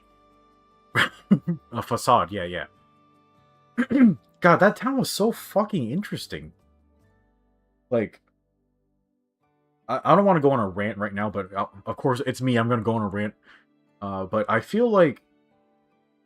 Do you guys remember playing through Monster Hunter Wilds? And they were just shoving all this dumbass diversity in your face. Like, oh, look at all these. Like, You know, these people with tan skin, and like they have all this different culture and stuff. Like this clan collects bones, and this clan like mines minerals and shit. And you're like, oh, okay, that's nice. And then you never talk to them again, or they're not involved in the gameplay. Like I think maybe they gave you like a fetch quest or something, but like overall, it's like they're trying to force all of this diversity and culture onto you, but none of it matters and none of it's interesting. Well, I feel like Nier Replicant is actually a good representation of diversity. Because when you go to visit all the different towns, you actually see all the towns have these different cultures, that the cultures are a result of the environment, which, you know, that's just something that's natural that happens. And then the different cultures of each town has an impact on the story and the characters and the missions that play out. Like, for instance, in Seafront, it's a harbor town, right? So harbor towns are good for trade, and trading brings money, and money brings corruption. So all the bullshit going on in the Seafront is just some fucked up crime, dark bullshit. Like, there's like smuggling stories, like there's corruption stories, there's people being taken advantage of. Spoilers. There's a little boy renting his asshole out to rapists so he can afford medicine for his sister. That's the type of shit that happens in Seafront.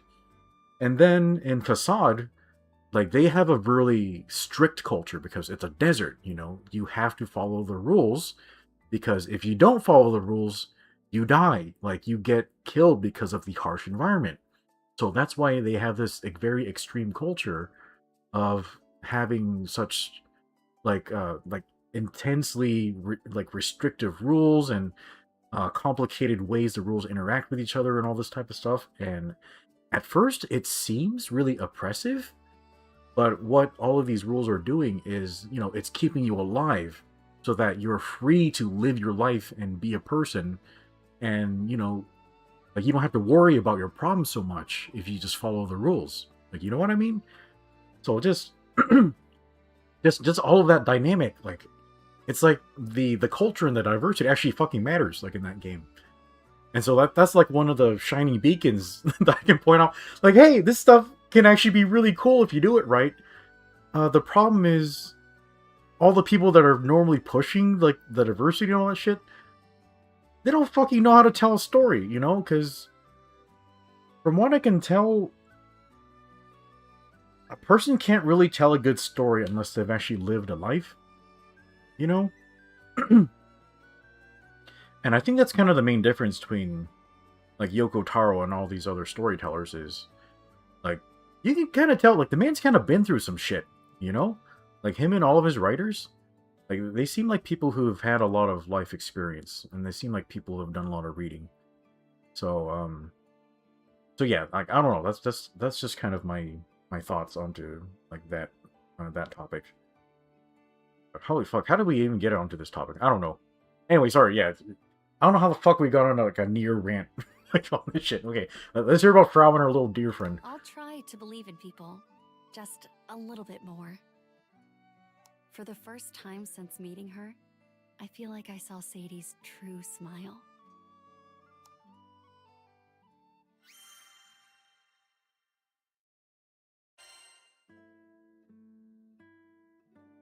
Alright, chat, I'm gonna put some sigil slots on Fraux before I fucking forget. Have a nice day. Okay. Give her shit. What else do I need to put on girl? Okay, so I have my supplementaries, my damage caps. Do I have guts on you? Yeah, you need guts.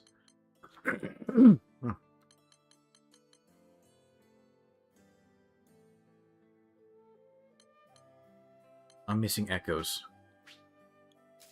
Ugh. Right, Berserker and Spartan. Shit. Yeah, chat, I might be out of actual decent shit. Oh, no. Okay, chat, is the Spartan Echo or the Berserker Echo better? Okay, this is 100% chance. This one, it's 20%? Wait, no, 100% chance. Okay. Wait, are these bastards the same?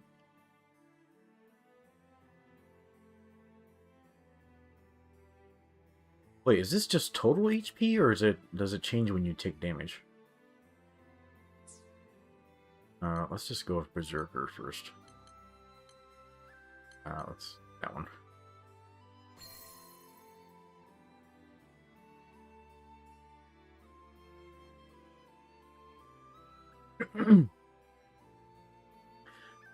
Reyes says, you know, this is gonna get political very fast, but isn't the whole point of showcasing cultural difference in video games to respect their culture and not invade it with your own visions and morals?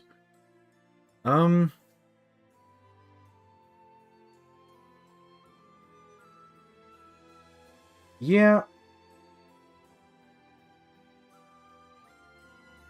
Yeah, I don't know, like, even, like, using the word respect is kind of, like, imposing a little bit of value there, but, in my opinion, like, the diversity isn't there to be respected. Like, my main concern is it good storytelling? And part of good storytelling is, having it matter. Because there's no point of telling a story if, like, nobody cares or if it doesn't have any effect. You know what I mean? So, in my opinion, what Near Replicant is doing is it's not including the diversity with explicit respect. What it's doing is it's kind of setting up a circumstance to have interesting interactions inside of. Because as far as I can tell, what Yoko Taro's formula for writing is he basically comes up with some apocalyptic bullshit that's gonna kill everybody, and then he throws some characters in there that you like and you want to survive, but they don't survive. And then basically the whole experience of the game is you just watch the characters you like slowly being tortured to death. Like inside of this really interesting, impossible to survive circumstance. So yeah, in my opinion, the diversity, like, at least for storytelling in games, it's not there, like, as a matter of respect, but it just comes out of, hey, it's just going to be interesting, which, you know, that's what's important for me. But it depends on how you use the word respect. Because here in quote-unquote America, or at least on Twitter, when they say respect, what respect means is you shut up and you let the brown people talk. That's what they really mean by it. But in, you know, a non-psychopathic person's, like, kind of framing what respect is you kind of give something enough space to exist. Kind of like, let's go back to the example of Facade in Near Replicant.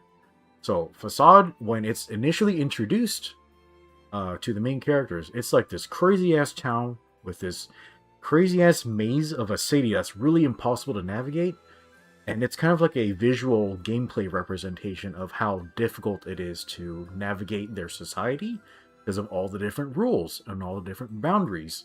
It's hard to get around because of their culture. So, initially, going to Facade is a big fucking pain in the ass because their culture is very difficult, and it's kind of hard to live here. It's kind of hard to get anything done because of all the rules. But the dimension of respect comes in where the story gives Facade enough space to actually make its case. Like, because eventually the case is made that the environment that we live in is really harsh, and these rules are not in place in order to hold people down. The rules are in place to help you live a good life. Like, they're here to keep you safe, and, you know, we have a shit ton of rules that we don't even understand anymore, but we at least know that this rule was made for a good reason once upon a time. And that's kind of what tradition is. Like, tradition is kind of like it's a cultural practice that's solving a problem. A tradition is a solution that we've forgotten the problem for. And I think that's kind of like something horrible that's kind of happening recently, is that modern people are always saying, oh, people from the past are dumb, and all of these cultural norms are retarded. Let's just throw all of them out and just remake our own society by our own rules. But the problem with throwing away traditions is we're actually throwing away all of these tools that are solving problems that we didn't know that these were problems because we forgot about all of them. Like, for instance, like, we have traditions of monogamous relationships. And, growing up, you're like, huh, why do people care so much about being in monogamous relationships? Like, I should just be able to fuck whoever I want, and, like, nobody should have to feel jealous. Like, it's all free love, right? Well, it actually solves a lot of different problems. It solves problems like, hey, I don't know who the dad is. Like, who's responsible for providing for these kids? There's also all other types of problems for, like, hey, all of my friends don't have girlfriends. They have nothing to live for and nothing to their name. So, yeah, they're gonna just join gangs. Or, here's a fucking horrific thing to say. The lack of monogamy, or actually, let's put it this way. The practice of polygamy is the reason why there's so much terrorism in Muslim countries. And that's why they have the whole thing of, when you die an honorable death for the purpose of your religion, you are granted 72 virgins in the afterlife. And I want you to think back to when you first heard that. Like, why the fuck do these terrorists give a shit about getting so many virgins? Like, who would want something like that, you know? You would want something like that because in your real life, it's fucking impossible to get access to women. So that's something that monogamy solves for, that, they don't really have in their culture. Like when you have polygamy, it throws everything off of balance. But when you have monogamy, every person has a partner and every person has a stake in their society. That keeps your society very stable. You don't have shit like terrorism because everyone has a stake. They don't want to fuck up their life because people depend on them. I have kids, How many times do you hear that from an American? Yeah, I got kids. I can't afford to lose my job. Like, well, look at all these. Look at what our society's like now. Like, I don't got kids. I don't got a job. I got fucking nothing. I'm just gonna go out there and just burn everything down because, like, nothing matters. So, yeah, like that's kind of like the look you're getting at, like, when in Facade. Like, we have all these rules, we have all these traditions, and yeah, maybe we don't really understand all of them, but we're going to work really hard to kind of keep them in place because, we value our society and we want to keep our society safe and stable. So yeah, let's upkeep these rules. Like, it's been working pretty well for us so far. And yeah, like, the rules make things really hard for people. Like Fira, my favorite character, like, she's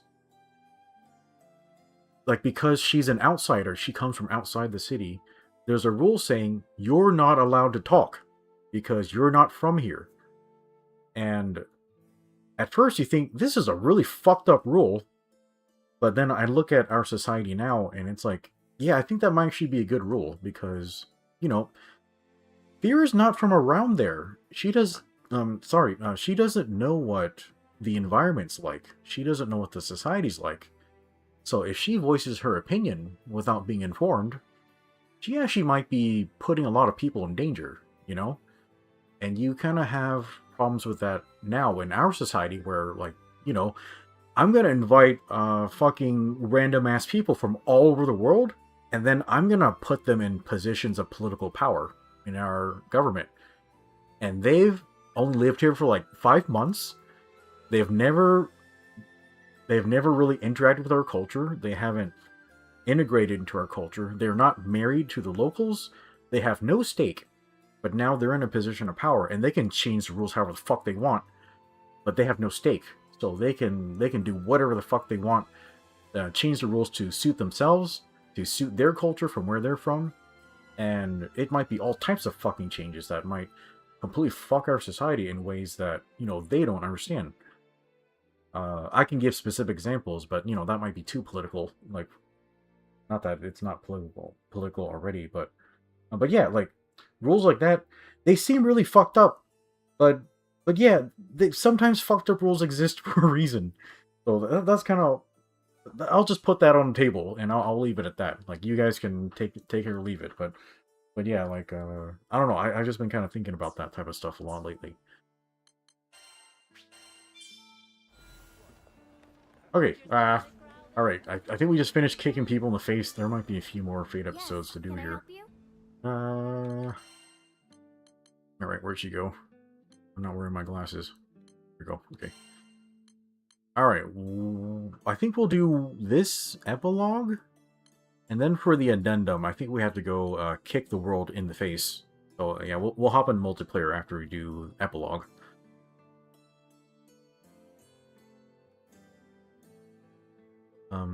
Reyes says, yeah, it's just that as outsiders, we could see it as fucked up and people think they need quote-unquote correction. Yeah, so that's the thing about respect, that respect for the diversity in the storytelling that Ray was saying earlier, is you have to give the other side some space to make their case. Like, because, you know, we don't have their experience, like, and we don't live where they're from. So you got to give them some time to kind of explain, or at least show what's going on. Well, Caesar says, like, oh, also he got crab investment returns done. He's ready for the world. Nice. I haven't looked for any crabs at all. Shit. Yeah, I should go look for crabs on my own, but I don't know if I have the patience for that shit. Like, I might just have to look up a guide, like, just to show me where all the crabs are.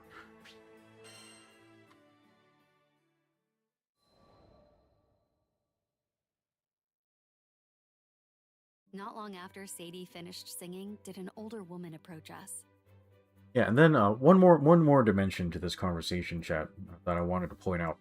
Yeah, all of those people asking us to respect diversity and all that type of stuff. I don't need to say this, but yeah, those people are fucking hypocrites, because they always are. Because they don't really want diversity. What they really want is they want to tear you down. Because they don't think you deserve anything good in your life. And they don't think you deserve any power or influence. They think that the only people that deserve anything is them. And so they're not using diversity to really help people that they see as disadvantaged. What they really want to do is they want to hurt you. They want to hurt your culture. They want to break your culture down. And you can see that this is actually what's happening, because when it actually comes to diversity, like other cultures that, you know, cultures that are different from ours, like let's say the Japanese culture, you can see all the time the people who say they want diversity, they are constantly trying to stifle that Japanese culture. Like, everything about Japanese culture is like, oh, that's terrible, that's bad, that's evil. And they're constantly misunderstanding things, or like just misconstruing things as terrible. Like, there's like, yeah, there's a lot of differences between Japanese culture and ours, but, you know, if you're saying things like you need to respect the diversity, then, you know, practice what you preach, especially when it comes to this culture that, you know, that I like and I think should be preserved and protected. But, you know, they're always like, oh, you need to, like, they're always imposing their morality onto others, especially when they're foreign cultures. Like, oh, the Japanese need to have more diversity. Well, where they are, everyone looks the same. So yeah, they don't really care about that stuff. Or like, oh, that character looks too young. Well, like, over there they value youth. Like, okay, like, are you gonna respect their culture or not? Like, why are you imposing your norms, like, onto them? Like, all that type of shit. But yeah, I don't know, like, it is a conversation. Like, kind of my stance is, yeah, I'm not here to control anybody or impose my opinions onto other people. It kind of, in my opinion, like, the whole way all this diversity experiment works is, well, obviously, like, I'm a multicultural person. Like I am a 100% Vietnamese like blooded person, but I live in America. I was born in America. I speak multiple languages, like all that type of shit. Like I have friends of like all different types of friends and family. And for me, like the most useful way to have culture is everyone should have what they want for their culture in a way that works the best for them. And because our world is so different in all these different places, you have to have different cultures that are localized. You cannot have one universal culture across the whole planet. Because that doesn't fucking work. We all have different like climates and biomes and like environment and animals and people. Like you cannot have a monoculture. That's gonna get everyone killed, you know? So stop trying to force everything onto everyone else. Like what you should do is like, hey, I have this life experience and I know what my environment is like, and I have experience from all these different cultures. What I'm gonna do is I'm gonna take all the best pieces and kind of make a new culture out of it. And I think that's really the best way forward. It sure does make life really complicated because, you know, you have to figure all that shit out for yourself, but I don't know, I think that's the only honest way forward. Because, yeah, I don't think a single culture will be successful anywhere. Like, that's why I get really annoyed by all these supremacists, like, oh, we have the best culture, we always do all the best this and that, and like, well, your culture wouldn't make sense in this other area, or in this other country, or with these other people. So, like, just do what works for you in your life, is what I'm saying. So, in my life, like, I really like American values. Like, I love free speech, I love Second Amendment, self-defense, all that type of shit. But I don't really like American entertainment, you know? Like, for me, it's really shallow and annoying. So yeah, I don't really watch Hollywood movies, and I don't watch like Western TV. I don't listen to Western music. I don't like it very much. So so all the games and movies and bullshit I watch, like they all tend to be from the East. So yeah, I'm gonna just pick and choose what works well for me. So yeah, I don't know, just that's just what I'm doing. So hopefully that makes sense to you guys. Okay, yeah, Ray says, yeah, right now life is a bit of a wreck to be taking care of in-game matters. Yeah, getting crabs would be kind of time-consuming. Caesar says, he sees it with American culture and people saying there is no culture in the U.S. when there's a tone. Yeah, I've actually heard my sister say that to me before. Like, she was like, oh, white people have no culture. I'm like, holy shit, you are so fucking wrong. Like, and why don't you know that? Like, white people have all types of culture. Like they have shit like, hey, let's wear a suit to work, or let's be on time to things, or let's make food that's really bland. Sorry guys, but I will say this, like, yeah, the flavor of their food is bland, but what white people care about in their food is they like high quality ingredients, and that's something that's really valuable. It's like, hey, I'm gonna get a steak from a cow who was like raised really well. This cow is fat as fuck. Like, really high quality food, like the high quality ingredients. Like, yeah, that's important. That's a really cool thing. So what I'm gonna do is I'm gonna take that piece of the culture. I'm gonna get a really good like steak off of this really high quality cow, and I'm gonna season it so it tastes better. Like, yeah. So I don't know. Yeah. That's a bunch of horse shit. Like white people have no culture. That's not true. Like they have all types of culture. You're just not paying attention. I mean, all you need to do, like, you just think they have no culture because you grew up inside of it. It's all normal to you. But yeah, like, if you just compare their culture to other ones, obviously they have a culture. They have different norms and practices and expectations. Like Westerners, they have like a huge culture of independence. They do this weird shit where like their kids get to be 18 years old and they just kick them out, which personally I find that horrific, because it makes people feel like they're struggling like all the time when they don't need to. But what it does do is it teaches independence. Like, I need to be able to take care of myself, like, you know, which that's really valuable in certain environments. And you know what, I wonder why like white people are like that. Or yeah, I'll just use that word. Like, it's shorter. Like, I think maybe they're like that because, like, maybe they're from cold environments and there's, like, less space. Like, hey, we only got so much space in the cabin. You need to fuck off and make your own space. So, yeah, maybe that's the reason why they do that. Like, I don't fucking know. Anyway, what were you guys saying? Ray says, like, the whole monoculture thing, that would be the New World Order. Yeah, I'm very wary of that shit. Ray says, and when it comes to them, we are known for... Wait, hold on. He was saying, he knows, as an Argentinian, they are often hated by them because we are generally liked everywhere.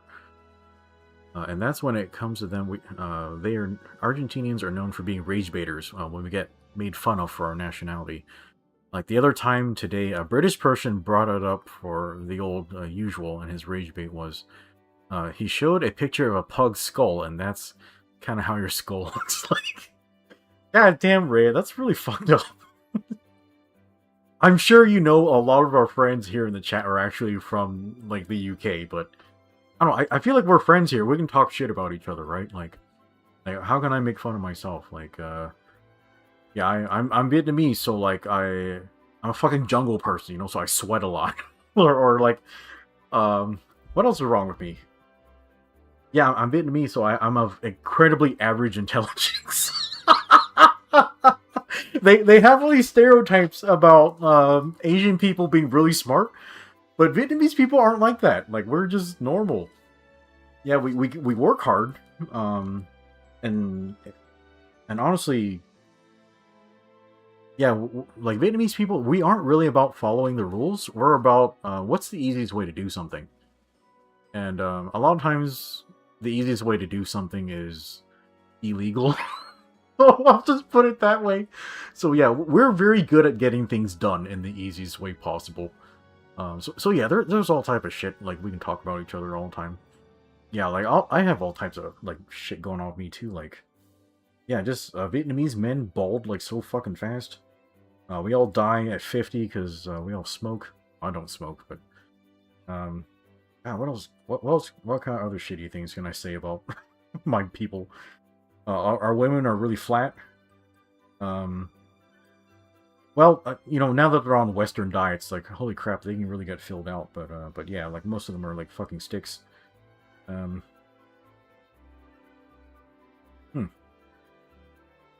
Yeah, but I don't know, like, we're Vietnamese. We're like really looked down upon in, like, the Asian, like super culture. Like, we're really low down there. We're just dirty jungle people, you know. So yeah, whatever. Like, I've carved out my piece of the world, and I'm doing fine. So yeah, none of that really bothers me.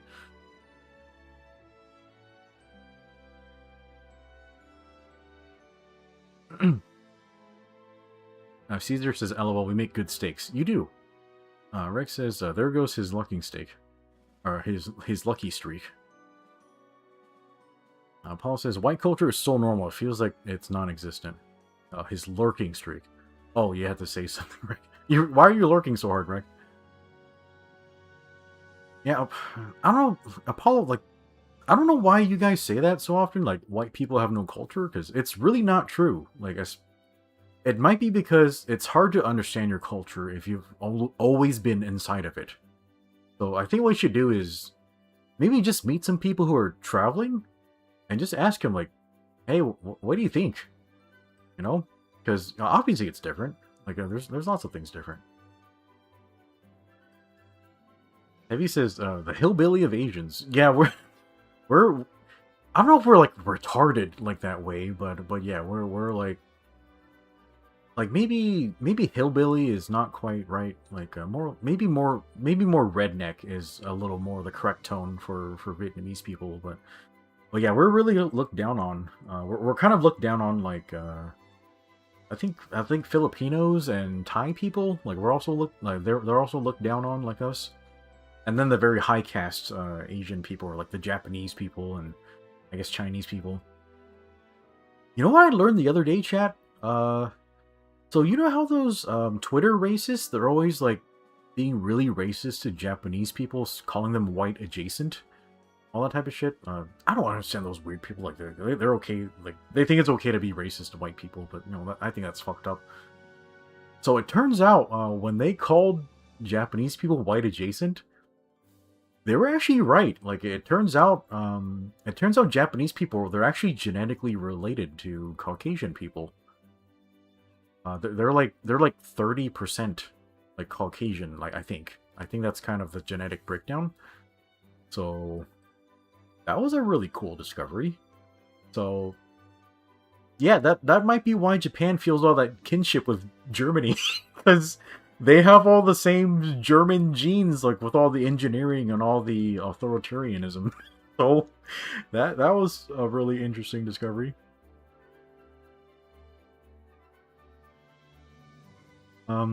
Ray says, yeah, he wasn't born while the Falkland Wars was going on, but he knows a lot of the beef between Argentina and the British.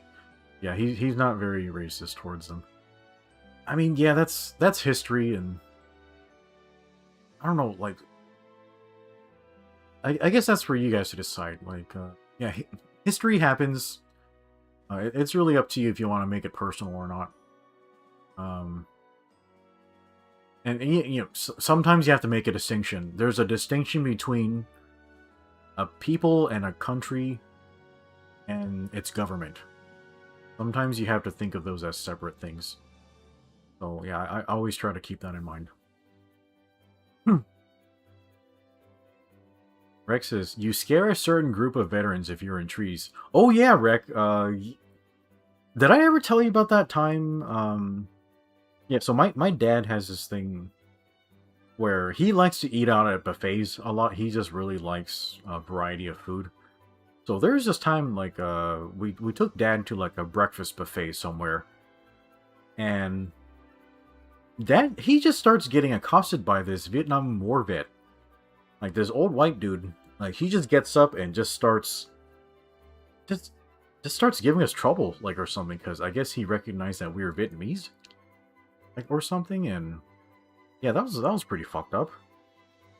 And I don't know, like, we didn't do anything wrong. Like, we're Southerners. Like, you guys were on our side. And it's not like my dad killed any of your friends or anything. And I understand that guy, you know, he fought in a war and he probably saw some shit. And, you know, he made a lot of sacrifices to do all of that.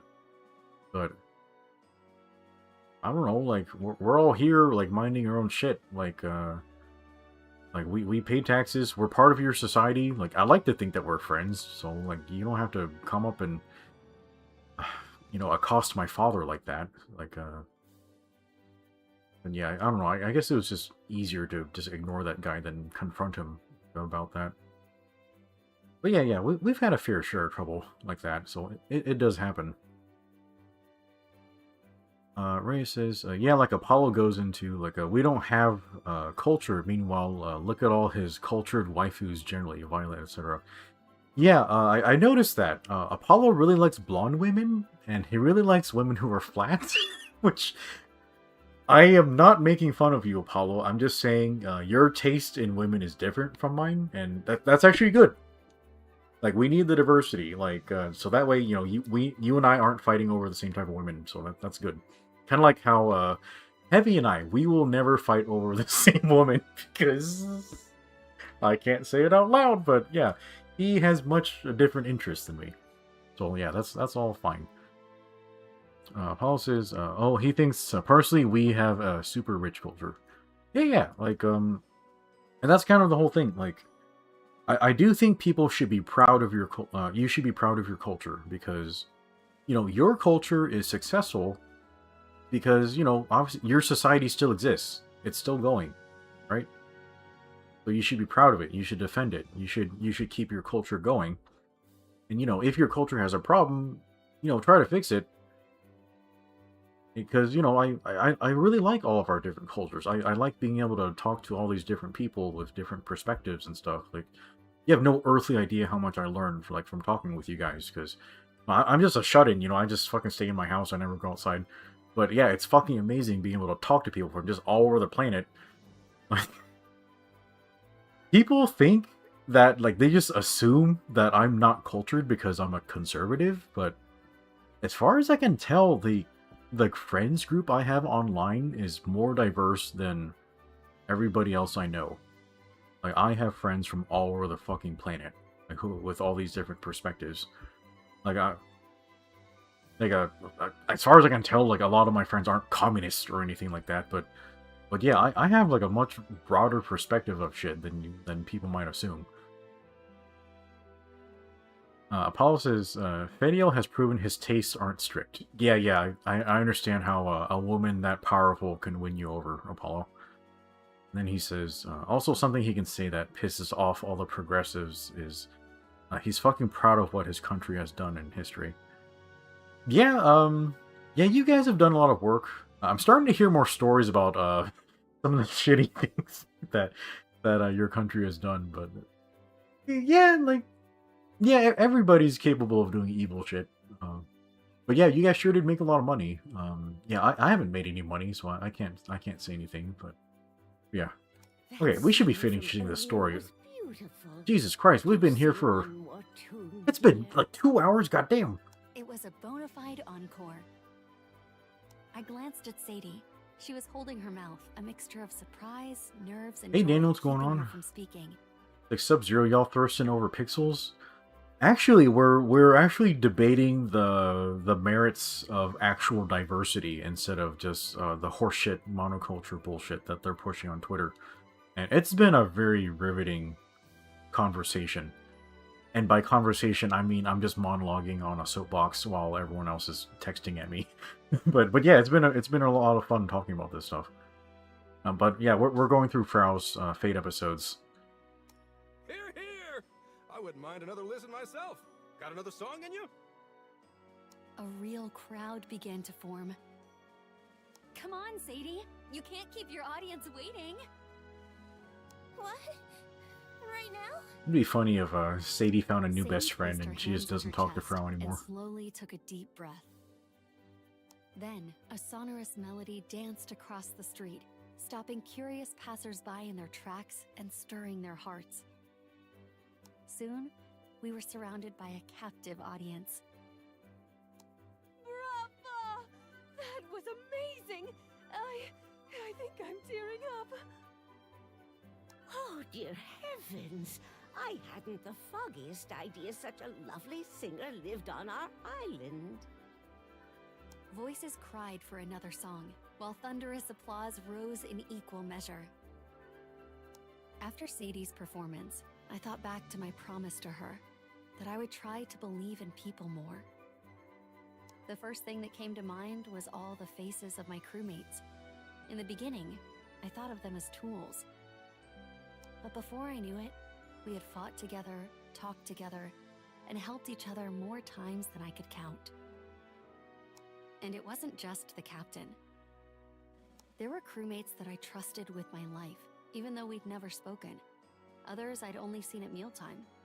And even a few who I think are secretly monitoring me. Well, I would just have to start putting in the effort, wouldn't I? It would be fine if they never fully trusted me. Those shooting stars never came either. But still, I would reach out. Even if my words didn't reach anyone, I would still call out. After all, I love all of these people who have found their way into my life. That was a very nice ending. I know there's one more segment, but yeah, it's really nice. I distinctly noticed that all of Frau's problems of people being dicks to her like kind of just went away like in that part of the story. I don't know if it's still kind of ongoing now that she's in this new town or that she's hanging out with the captain's crew. Yeah, maybe that's going on. Maybe Lyria's like, you stay away from the captain. You're taking my best friend. Like I'm the only one that can scissor the captain. Like I don't know if there's any of that bullshit. Daniel says secret monitoring. Never heard of it. Yeah, she just knows there's FBI agents like on the crew. Yeah, chat. Okay, let's look at this list. Who is an FBI informant? Not Catalina because she rebelled against her government. Okay, Rackham is definitely an informant. Io, I don't think so. I don't think she has the emotional maturity to be a double agent.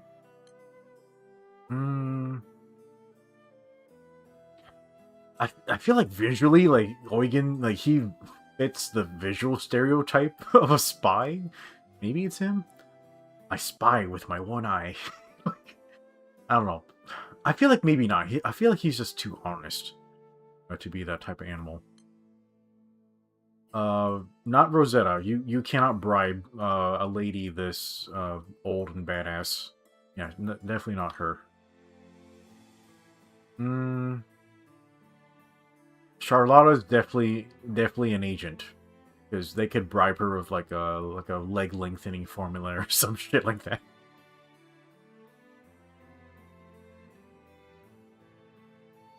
Oh yeah, like I didn't even bring up Daniel as my FBI agent.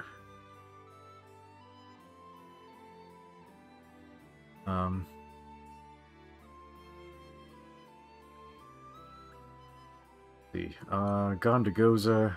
Nah, he's all one-track mind. He just wants to punch shit. Fairy. No, I don't think so. Yeah, she's too cute. Yeah, she's obviously a Chinese spy. Like she's honeypotting the captain. I don't know. I watched her Fate episode, and I don't think she really has the demeanor like of that. No, not Narmaya. She's too loyal. Unless you were like trying to like, hey, Narmaya, if you inform on your team, we'll do everything we can to keep them safe. Like we'll just send you a shit ton of money and resources to keep the captain safe. Maybe you could buy her off like that. I haven't seen these guys' stories yet. Maybe not Vayne. First of all, no. Like he's too good of a leader. I don't think he would be a spy. Siegfried. I don't know. Maybe. Obviously, she's the informant. Obviously. Okay. Yodarha. I don't know, not tall enough to qualify. Zeta. No, I don't think so. I don't know this bro's problem. Maybe. Beatrix. You know, I haven't watched these Fate episodes either. I feel like Seophon, he's definitely watching us for higher purpose reasons. I don't really know what his deal is, but yeah, he's definitely one of the spies. And yeah, I haven't watched any Sandy stuff because I feel like they're trying a little too hard to make him really cool. I'm like, I don't want to. But yeah, he's probably super cool, but yeah, I haven't looked at his stuff yet. Fediel. Yeah, she's clearly working for like higher power purposes, but yeah, she seems friendly enough. She seems like she's kind of actually on our side. Galanza. Yeah, I feel like he would actually betray us if it meant like, hey, I get to fight the captain again. It's gonna be fucking awesome. And Magliel. I would actually say no. I feel like she's actually trying really hard to turn a good leaf. But you know what I noticed from a lot of these Fate episodes, chat, is a lot of these stories are not about these characters per se, and it's not about their background and their character progression or any of that. It's kind of about their relationship with the common people, that's a really interesting angle to take, because a lot of a good way to understand a person is how do they treat other people, how do they treat strangers, and how do they treat somebody who's not in a position of privilege, like he's just some random mook, like I can just ignore him forever and it wouldn't like affect my life at all, but they're really going out of their way to help people, and then yeah, in some way it is a little frustrating because I want to learn more about these characters and I kind of want to know like how their stories like start and end, but yeah, we never really get this. Like all of this is always like in the life of, like they all feel really slice of life.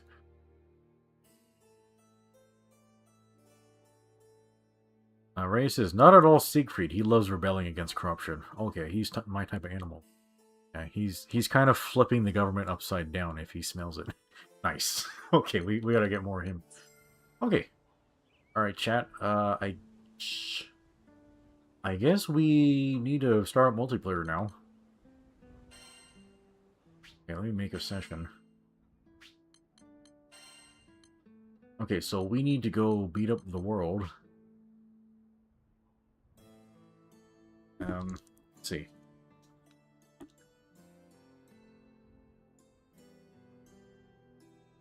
Our password for day. Okay, how about this? Don't cry, chat.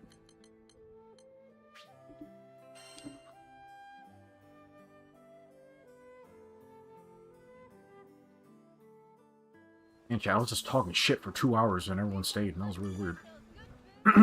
The water door. You're right, Heavy. Okay, let me go invite assholes in. Okay, here's Apollo, Rhea. Caesar, do you want to play or does Heavy want to play?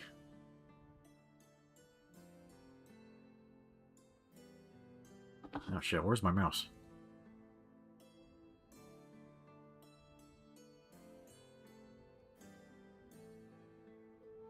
Maybe he just logged in.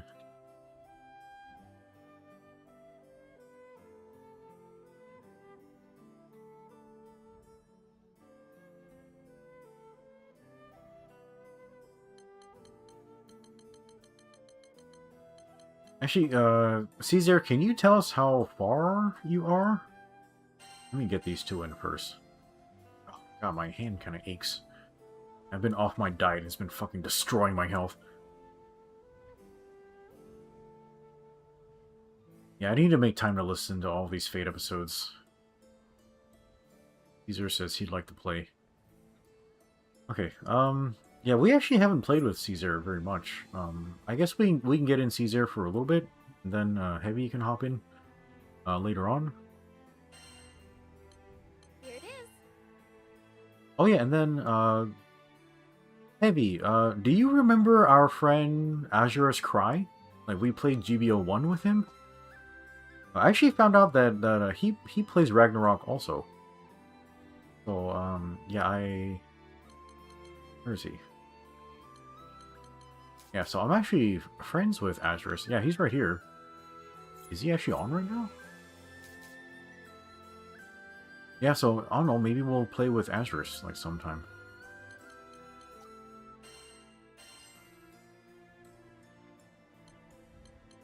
Come again. You can count on me, okay? Can I have a second?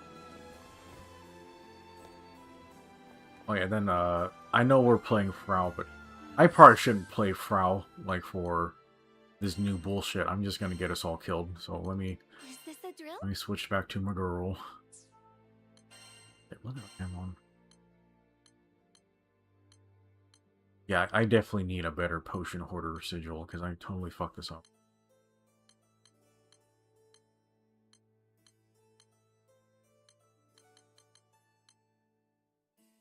I think I need to farm more war elementals, because this quick cooldown probably isn't super necessary.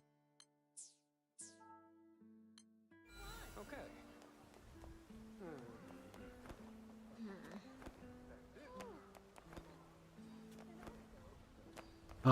Yeah, that's the problem with these, like limited lobbies and teams and stuff. I know the game's balanced around 4 people, but yeah, we got more than 4 friends. What are we gonna do? You're all safe with me. Races, yeah, he might need to do the fight twice, so he doesn't mind a double ride on this section of the game. Yeah, I don't mind doing it multiple times either. So yeah, so Heavy, I guess if you feel like it, you can wait and we'll do it together later on, or you can feel free to make progress like on your own, and yeah, I guess just whatever you decide is fine. But yeah, I don't mind helping you also, like if you want to wait on it. Caesar says do a 8-person raid. That'd be fun. Like yeah, I wouldn't mind the option of like, hey, let's just do a giant fucking team and let's just multiply all the boss's stats by like 8 or some shit like that.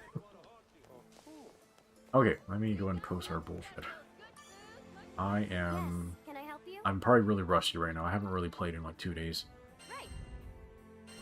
Okay, well, dope.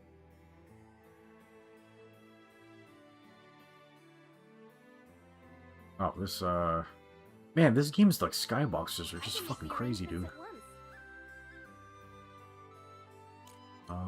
It actually gives us ambrosia. That's cool.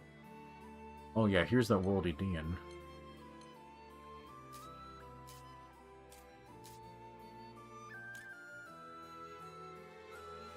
Oh, you can summon Roland?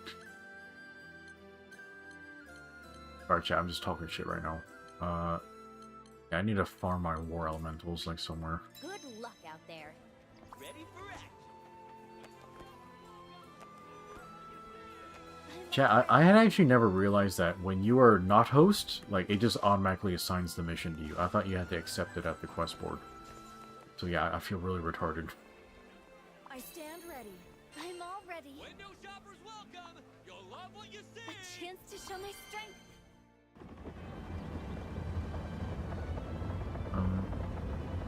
Paul says we can have more than 4 in the lobby, and just cycle a player out and do the quest twice so we all get a go.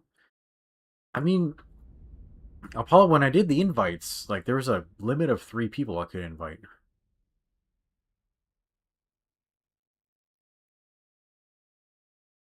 We're doing 4 already? Let's start a new age. These are impossible male standards, chat. Oh, I'm done lying to myself. Once I stop you, I can finally let go of the past. I have no idea how hard this is supposed to be. From the cornerstone of Ow. Oh. that is your fate. That is providence. These vessels have no futures beyond today. Destinies end here. I shall wipe away your very souls from existence. The only destiny ending today is yours. I won't let anyone dictate my future. You hear me?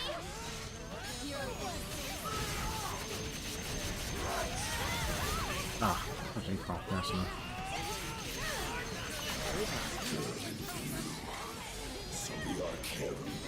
Pepsi Man, he does look like Pepsi Man. That's not it at all. Fraux and the devil wanted this more than anyone. Whoa. But I'll help him see it through. It's weird. I ain't dodging anymore. My promised utopia. I have bested all that dare challenge me. This will be no different.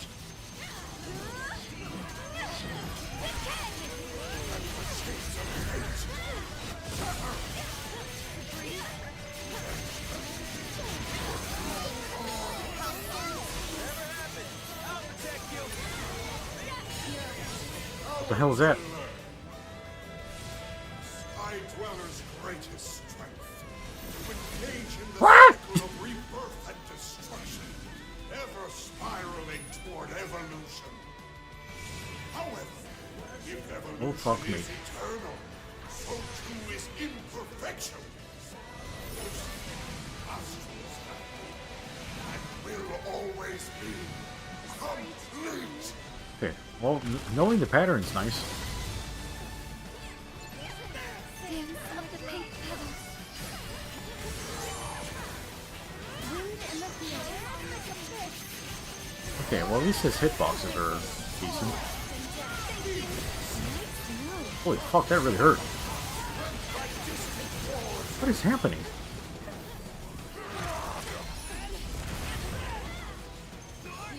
The moment of my time to fall. That was great. Yes, we were in harmony. Good job. Yeah, perfect block, bitch.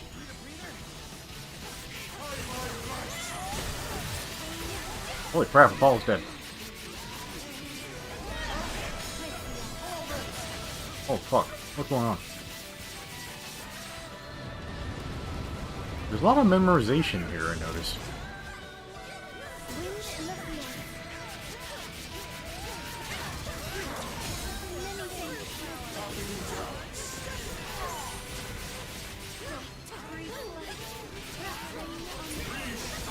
Oh god.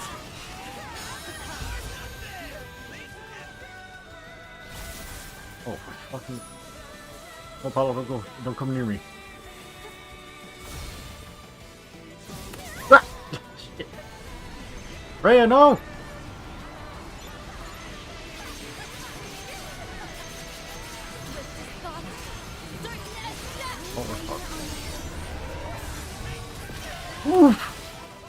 Oh, all our friends are dead.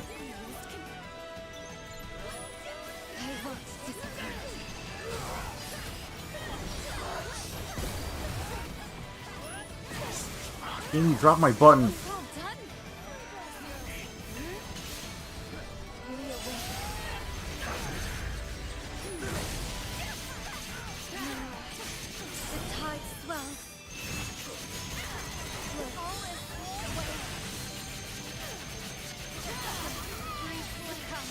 Who's first?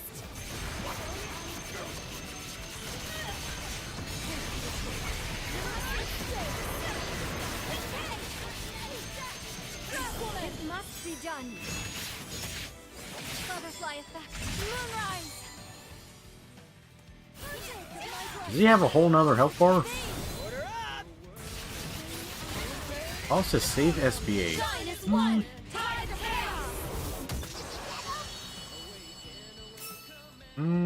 I kind of doubt he's dead. All goods according to my plan. Quack. What? The cycles of fate awakened by the loose. What the hell's going on? When at last the 22 stars align, their rays converge into Oh shit. radiant light. A lot of bullshit here. Future shall be set free. Ow. They destroyed me.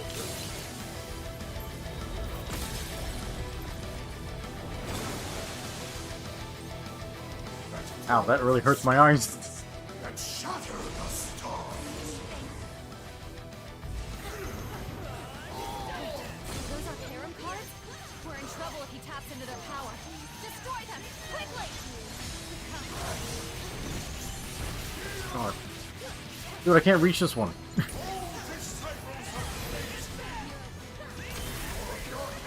What's happening? Breathe life.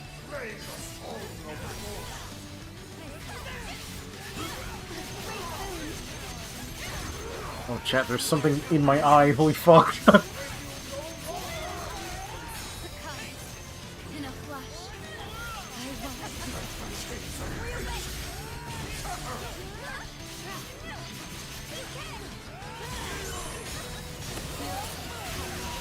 Whoa, what was that? Holy fuck. Ah! Ow, fuck. That really hurt.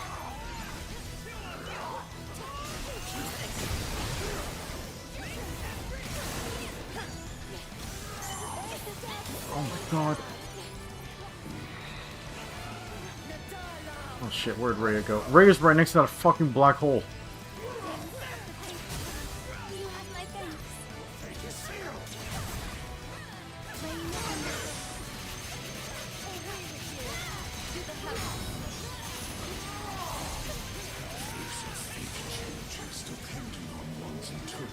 Dude, these fucking bubbles are a problem. There's more to your existence. You will be stepping stones on my path. Here's how I shall choose to defy your fates. You're done indulging yourself with this monologue? Or should I stick around for an encore? Redeeming Astral, grant us mercy! Happy to oblige. Oh yeah, has anyone used the summon yet?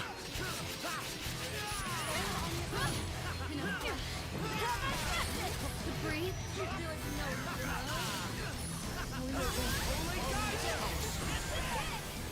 Death, breathe flesh.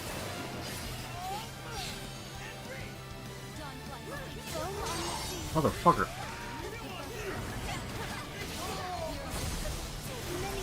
What the hell's happening? Ah!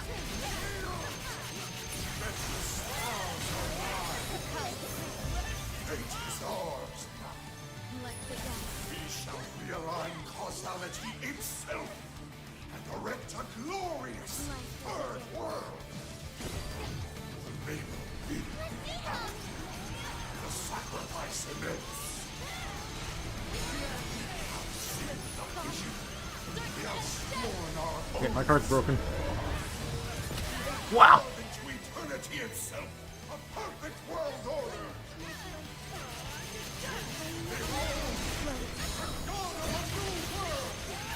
What are you doing? Oof. Oh man, I'm far away from the barrier.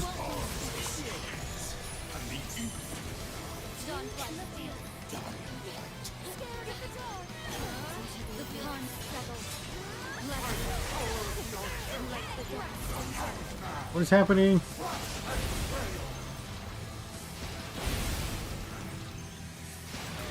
Oh, fuck.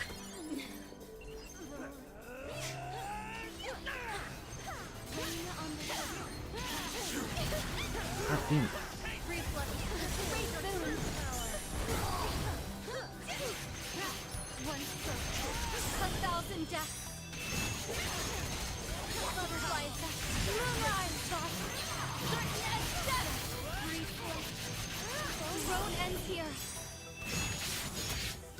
All is swept away. Without me. Order up!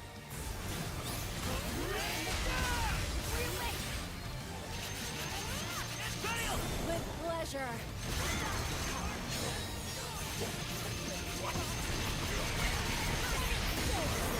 Shine as one! Tie the pair! I call the Hobbit!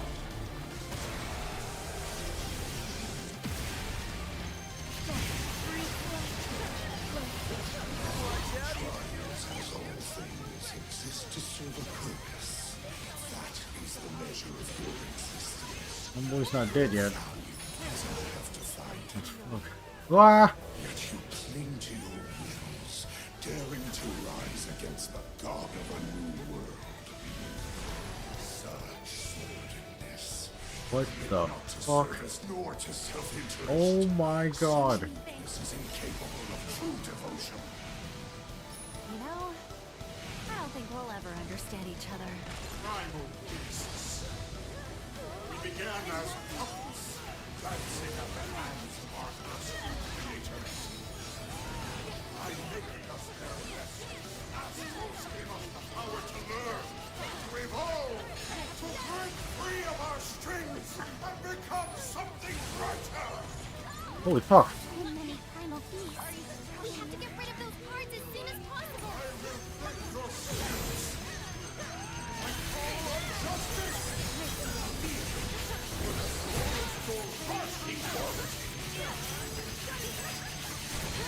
Let's take weakness in your strike now. My turn. Real way.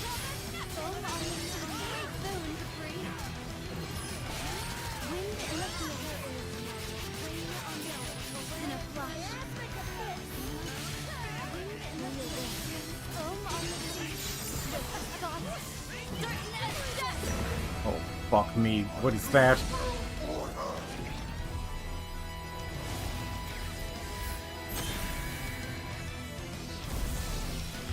Eternity in one hand, and transience in the other. We shall lead heavenward the disciples of causality. Oh, that didn't last long. The very stars. Nice move.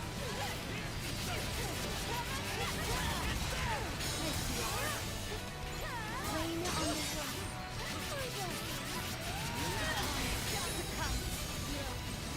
What the fuck?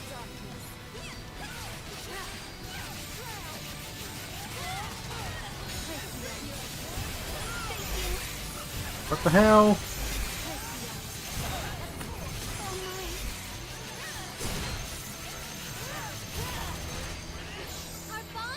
Is it broken? What the hell?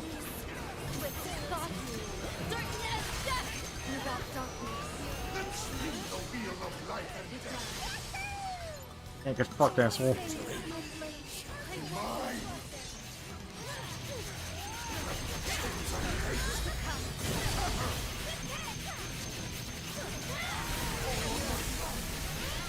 What the fuck? Ah! Oh! Well, that was terrible.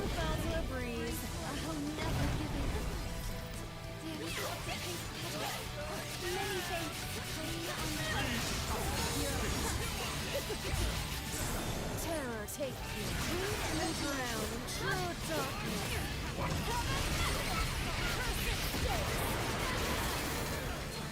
It must be done.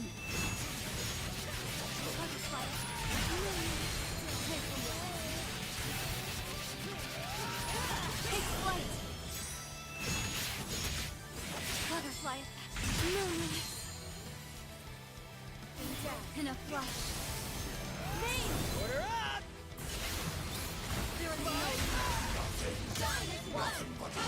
How many fucking primal bursts can this asshole take?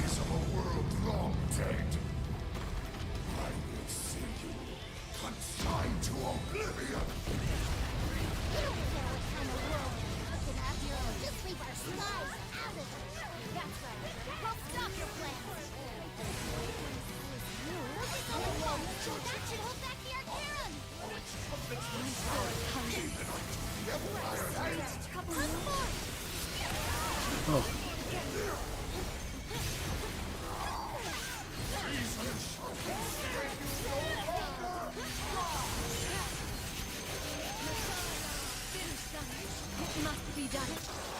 Oh, shit.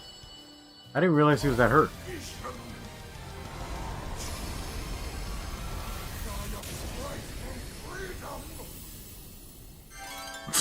Yeah, we got you, Pepsi Man.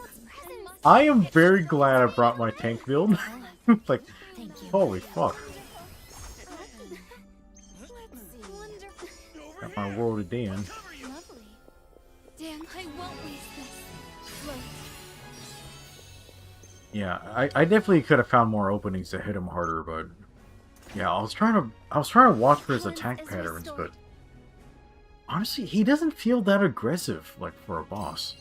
That took a long fucking time.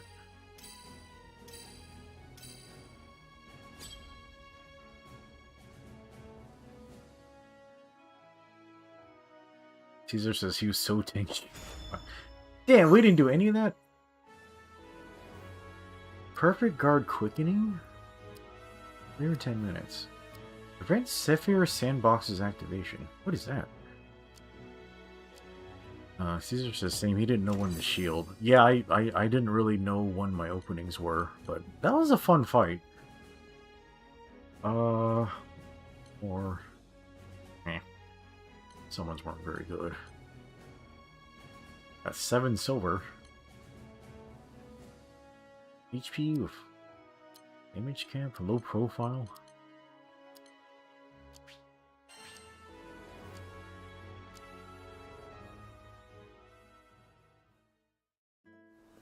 I reveled in the false god's death throes, basked in it, savored it.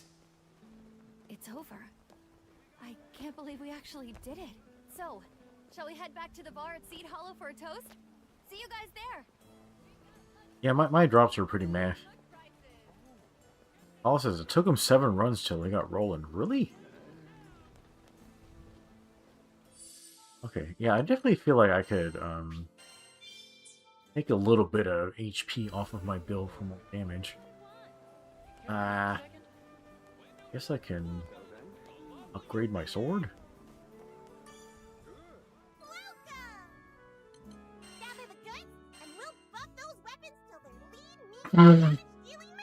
I wish I could upgrade my sword, but I need more fucking silver centrum. Alright, Ray says, be right back. Okay. Paul says, yeah, Roland is the rare drop. Well, damn it. Well, shit.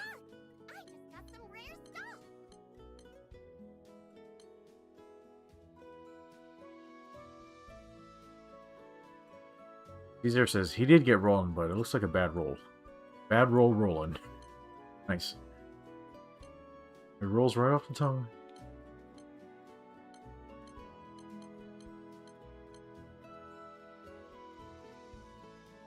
Oh, I could trade for more.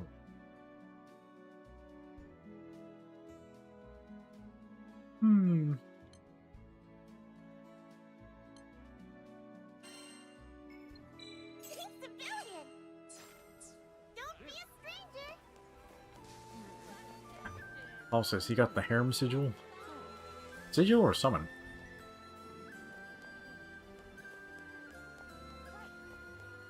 You know what, chat? Since we started the stream early and then I've been just talking bullshit for 2 hours, maybe I could go for a bathroom break. Yeah, let's all go on a break for just like, I don't know, a minute or two, and then I'll be right back. But yeah, I guess we'll just keep going like after this. Maybe we can farm the world for a little while, just get more mats. But yeah, I'll be right back in a few minutes.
Alright, chat, we're back. Bathroom break was a good idea. I need to do that more often so I don't, like, just fucking wreck my health.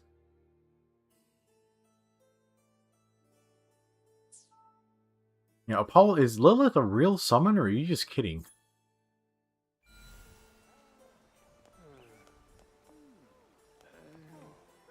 Having fun?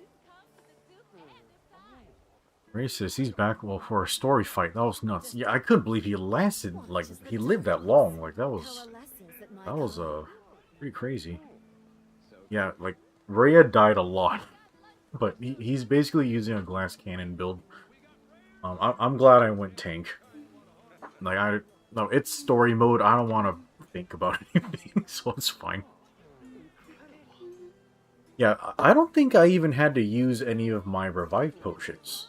Like, yeah, he activated my guts a couple of times, and then I did have to use my auto revive once, but yeah, he never really killed me like that much.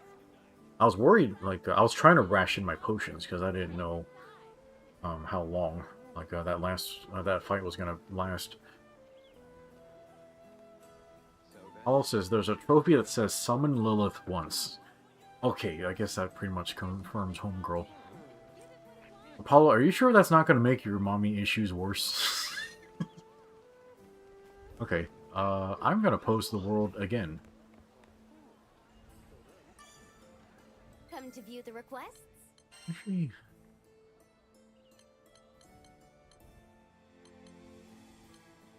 Yeah, Paul, I really don't think lobbies are like 16 people, because I can't even invite anymore. Yeah, there's no setting for like the number of people or anything like that either.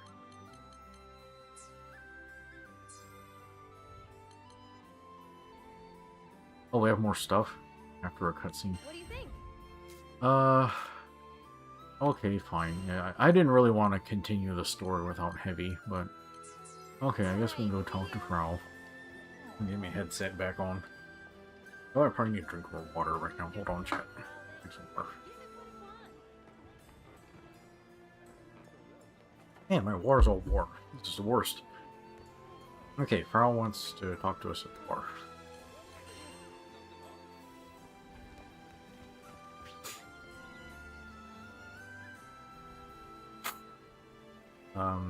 Paul says there's also a title you can earn called Hex Maniac. I'm sure you'll be interested.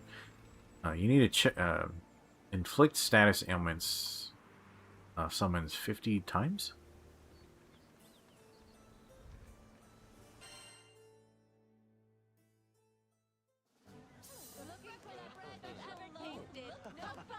Yeah, I really do. I really love the Hex Maniac. She's my favorite character from Pokemon. For obvious reasons, but yeah, they don't really make much art of her anymore. You know what, chat? When there's a lack of art, you just gotta do it yourself. So maybe I'll just start. I'll just become that guy where I just specialize in drawing Hex Maniac or something. How about that? Yeah, so far I've been hella like Narmaya main. I've been doing a bunch of Narmaya fan art, and I don't know, people seem to like my Narmaya art.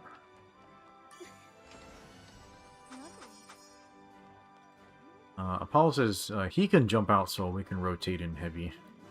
Okay, well, we can. That's up to Heavy, so let's... hopefully he's listening. Alright, sorry, Fraux, I gotta grab all this bullshit, because I am an item whore.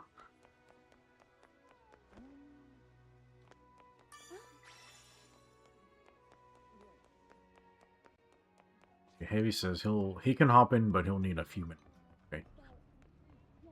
Yeah, we'll see. Like after I do this story thing with Fraux, then we'll see. Good.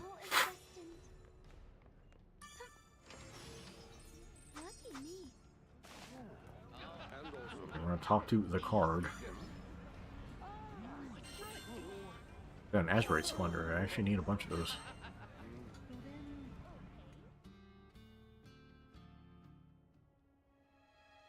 Chosen evoker of the devil, why do you spurn the birth of the new world?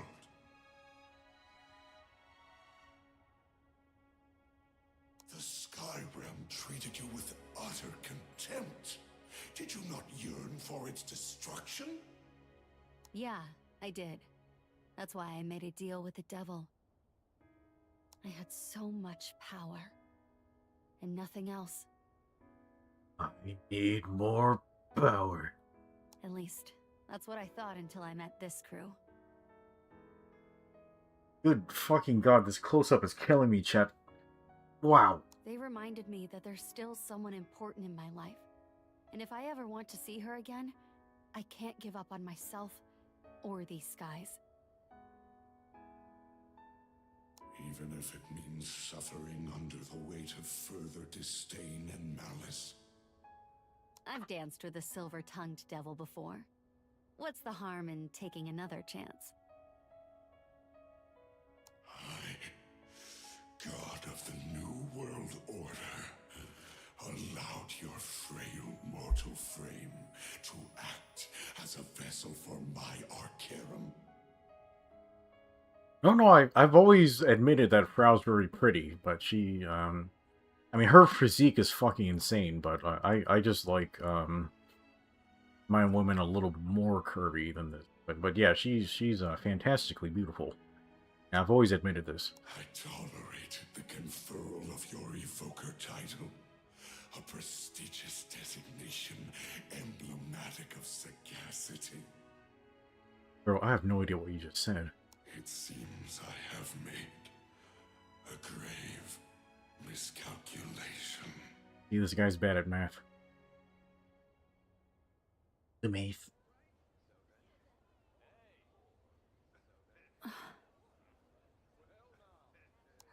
Frau? Is everything alright? Where the hell does her braid start and begin? Hmm? Sorry, Okay, it my starts, mind was elsewhere. What were you saying? It starts at the part in her hair, and I don't know where the other end is. Don't worry about it. Definitely take it easy, though. You and the devil came through big time when it was us against the world. Hey, don't sell yourselves short. If I hadn't met you guys, who knows where I'd be. I can't thank you enough. And speak of the devil, you got your revenge too. How does it feel? At long last, my desire has been fulfilled. I can finally say I exist as I am meant. Glad to hear it. So what's next for you, Frau?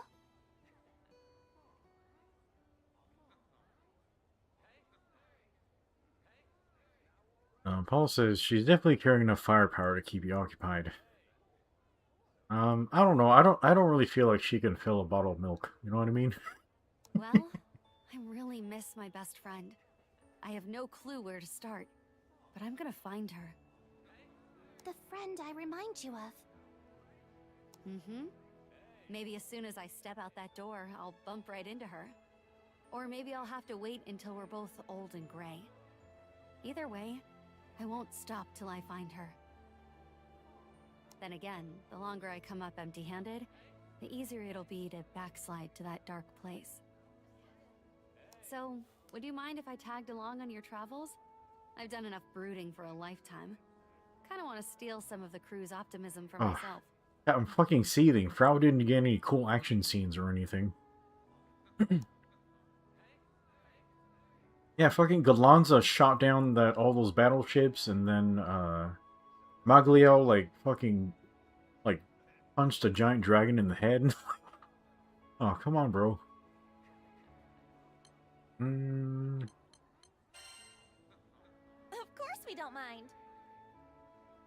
We'd be more than happy to have you. The scene would almost make more sense if Jita weren't here. Aw, I feel right at home already. Any objections, Devil? I find I gotta be honest, I find Frau's Valley Girl California accent, really weird.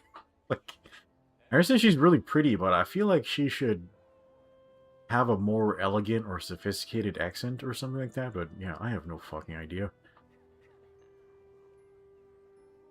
Caesar says, yeah, he thought she would fight with us against the world. Yeah, at least give her a cutscene dealing the final blow or some shit like that, but they didn't. I don't know. It feels like in this expansion they were more focused on the gameplay than, just setting up all the scenes and stuff.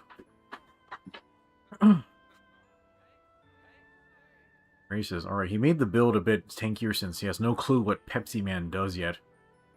Yeah, I don't know his moveset very well yet, but a lot of his super attacks, they're really geometry and memory based. Maybe he says, yeah, the way the story is handled in the expansion is very uneventful. Yeah, we're just standing around in a room talking to each other. We're not even traveling or seeing different locales or anything. We're just talking to each other in a room.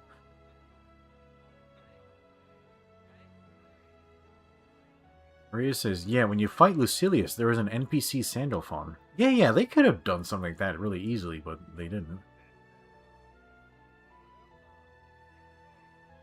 Paul says, he's easy to predict. You mean Pepsi Man? Yeah, he didn't seem to do anything too surprising.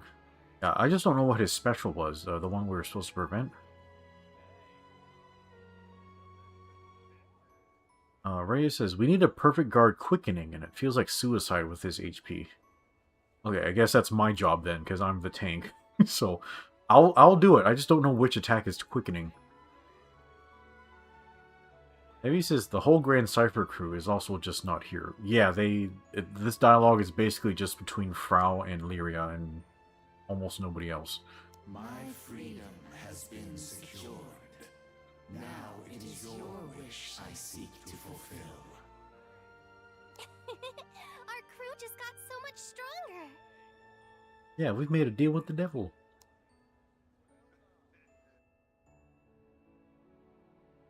More horseshit. On twist of fate, a Skydeller's complicated bond with the very primal beast who turned her life upside down led to the downfall of the Arcarum, whose machinations brought them together. Not looking at. Despite their precarious pact, the path they now embark on appears clear of the tragic end. Maybe it says when he does quickening. Yeah, I guess I'm so busy watching him, I don't look for the names of attacks. So yeah, I'll look for it, Heavy. Caesar says, the story is mad, but the gameplay has been fun. Yeah, it was kind of the same way in vanilla, in the base game. So yeah, I don't mind. I'm not here for the story. I'm here for the gameplay and the waifus and stuff. So yeah, I'm perfectly happy.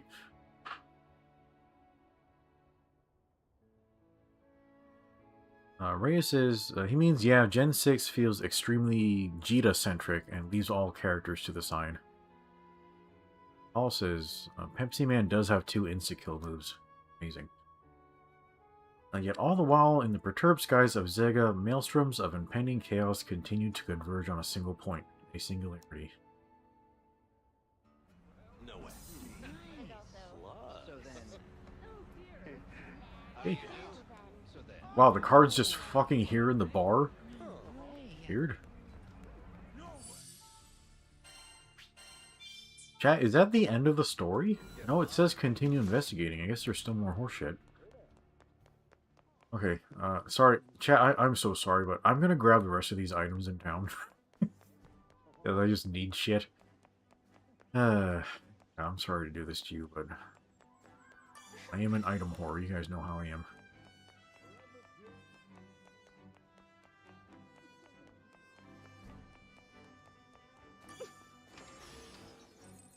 Yeah, I would say, well, the world, he was fun to fight. I would say Lucilius's fight is more impressive.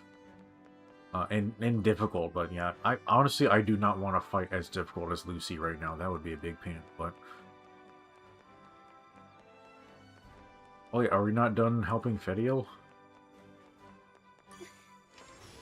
Well, Fediel's doing some shit like she wants to restore balance to the universe. I don't even know what that means.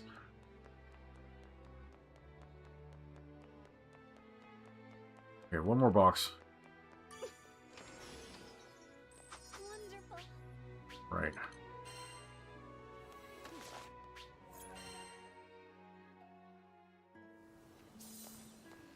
Let's do this. Okay, Fraux acquired. Hello there. Right. Good luck. Alright, Heavy, you ready to fight this Pepsi Man? And we're gonna we're gonna take all his carbonation until this guy's flat. How many more soda puns can we do?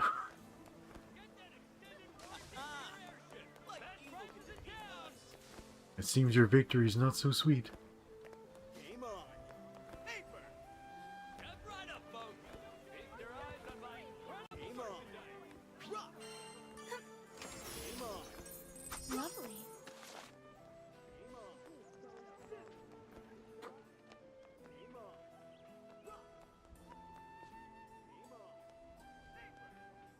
Yeah, there's a ton of fights that were in the base game that we haven't even seen the G-rank versions of, so I'm sure there will be more.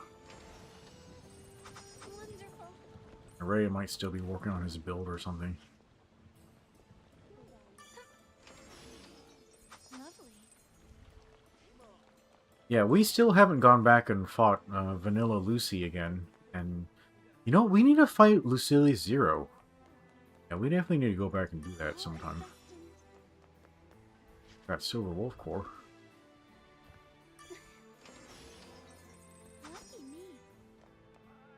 Yeah, has anybody got the summon for Serial Cart yet?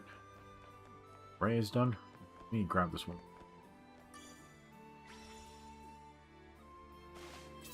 Ready when you are.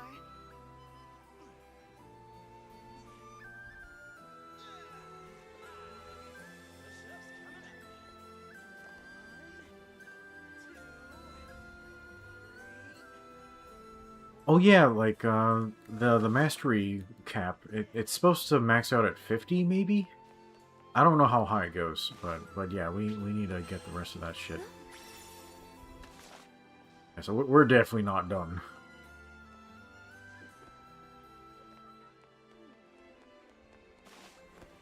Okay, I'm ready for the world. So I guess Caesar, whenever you're done. Okay, there he is. Let's do our best. Alright, let's punch this Pepsi guy right in his Pepsi throat. Bro is white as fuck, by the way. Like, how many different types of steroids do you think he takes?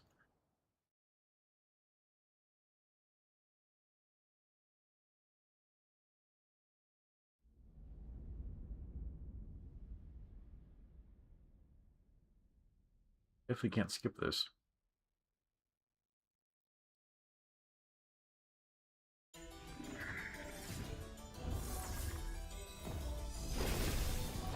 Okay, the attack's called Quickening. What's this goofy pose?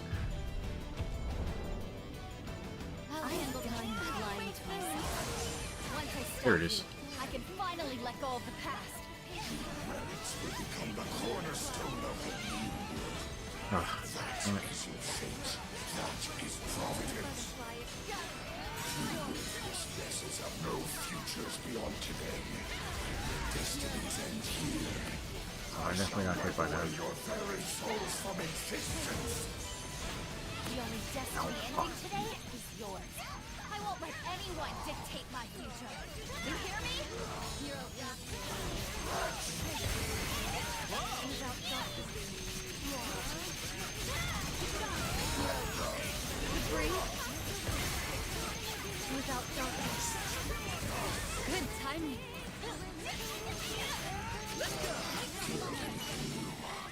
So the Arcarum turning on me. It was your handiwork. That's not it at all. Fraux and the devil wanted Oh, I this missed more it. than anyone. Oh, I guess we already got it. Must have been Rhea. Another tiresome trial and killing the promised utopia. I have bested all that dare challenge me. Okay, so what is Saphira Sandbox? What the fuck? I guarded it.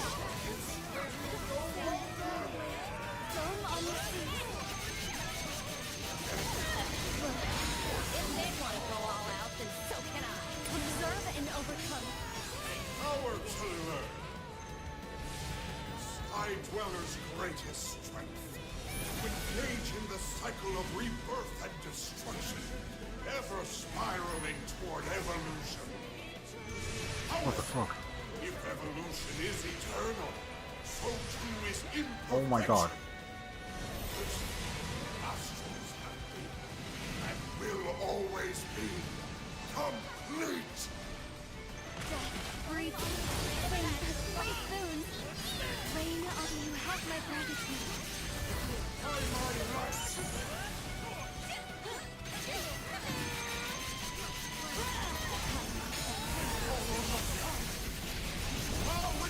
Oh god.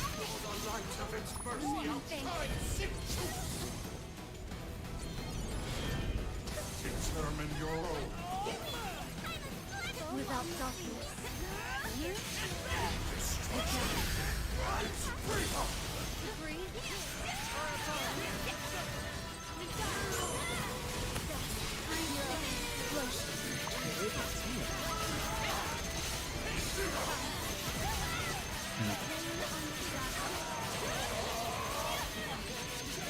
And my blade I follow this crew anyway.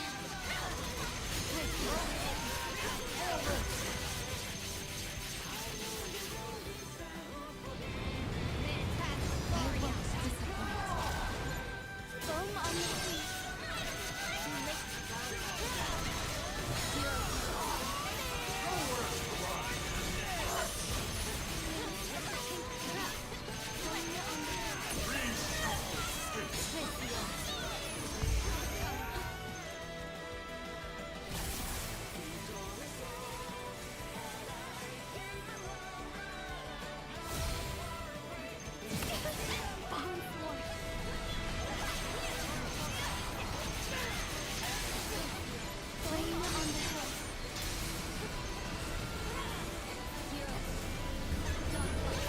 Okay, this one's Saphira's sandbox. Shit.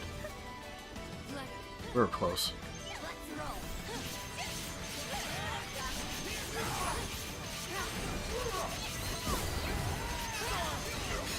Small wings they beckon toward. Butterfly, many things.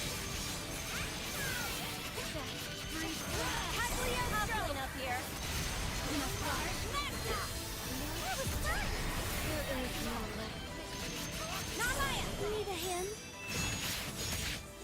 Butterfly effect. Moonrise. Okay, I'm gonna save my buff until after he phase transitions. Order up! Shine is one. Tide of chaos. Does anybody have a one-cost summon equipped? Because if they do, they should use it first. Otherwise, I can use my Nazar Banju to freeze them. Careful, everyone. The world's gathering power. Disciples of faith awakened by the pulse and await our commands. In a plasma 22 stars align, their rays converge into a brilliant light. The portal to our new future shall be set free.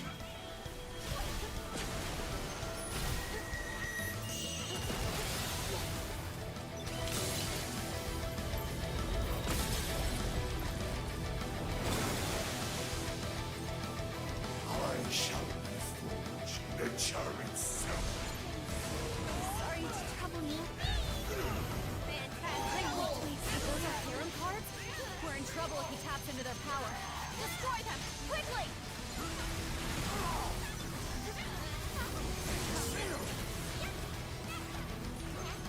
Wind in the field, rain on the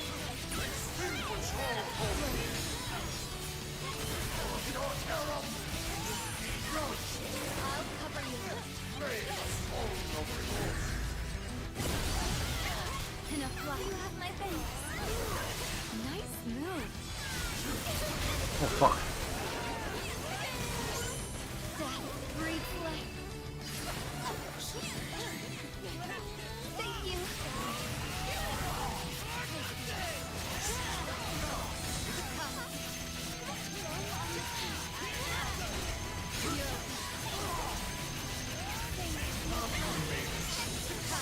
Good timing.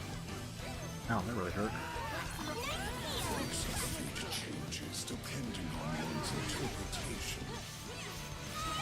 There is more to your existence. There will be stepping stones on my path. Very well. That is how I shall choose to define your fates. Oh my god. Yourself with this monologue, or should I stick around for an encore?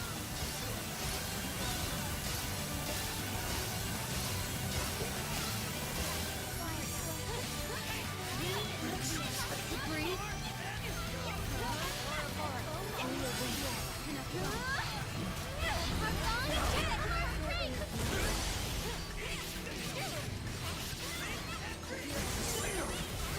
Well done.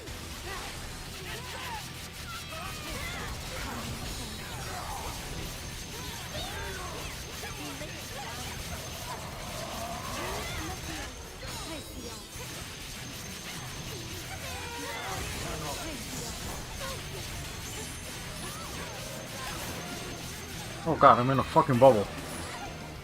How do I get out of this? Somebody help me. Wow! Oh my god! Oh jeez, sorry. Oh my god! Doug. Yeah, those bubbles are fucked up. I think you have to hit your ally out of it or something. Okay, we're okay for super. Oh man, we should have hit him. There we go. I'm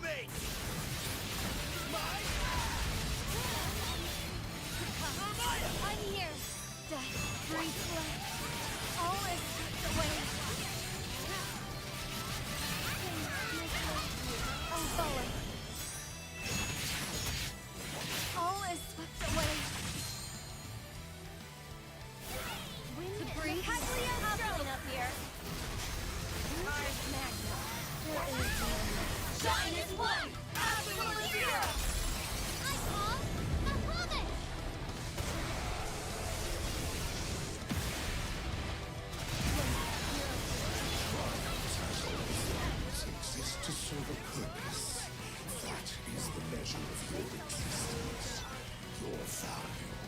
have to find it.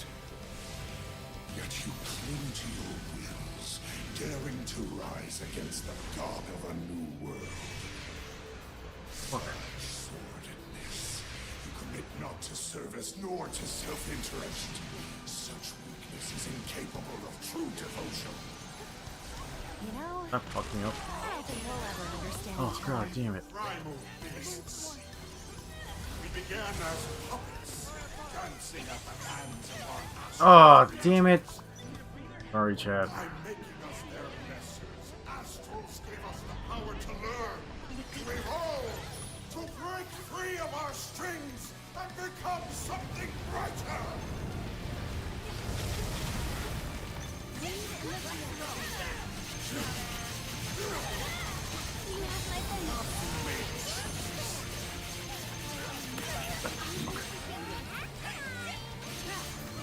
And these black holes are very annoying. Holy fuck. Oh.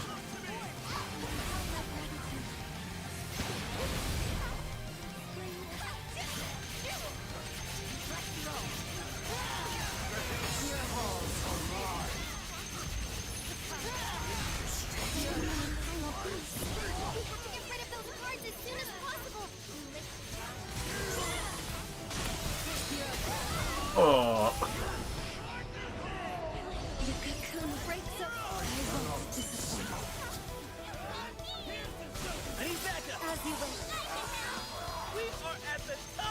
Shit, where's Rhea? Let's keep it up.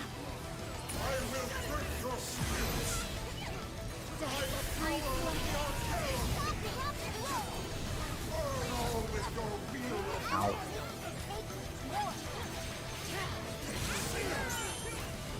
What, did I not dodge that?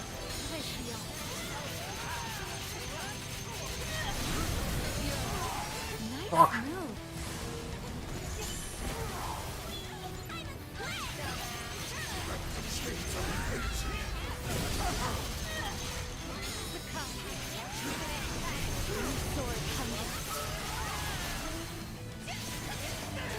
Oh.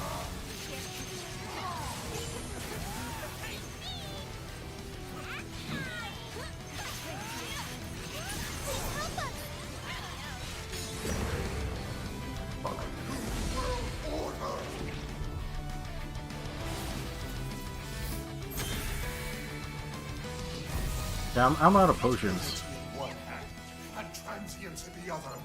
We shall lead heavenward the disciples of causality and erase the very stars. What?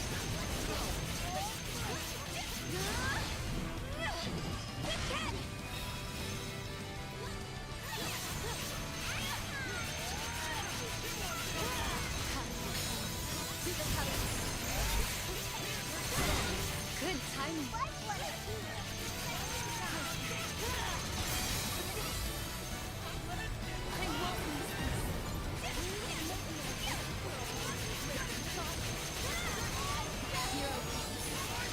In a flash.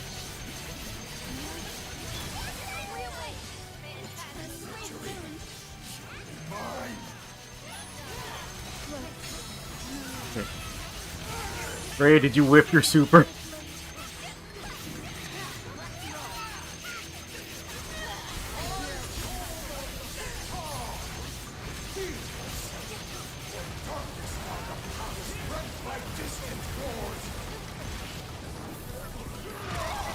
Oh fuck.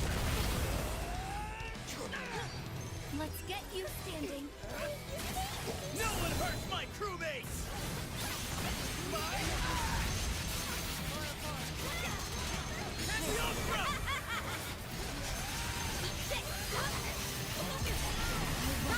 Need a hand? Death breeds life, butterfly, moon, without darkness. The road ends here. Oh man, I got hit so much. I'm out of potions. Minus one, absolute zero.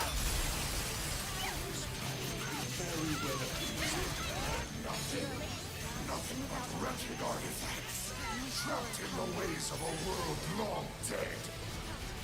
I will see you mine to oblivion! You don't care what kind of whirlwind I'm looking at her. Just leave our skies out of it. That's right. We'll stop your plans. Come on.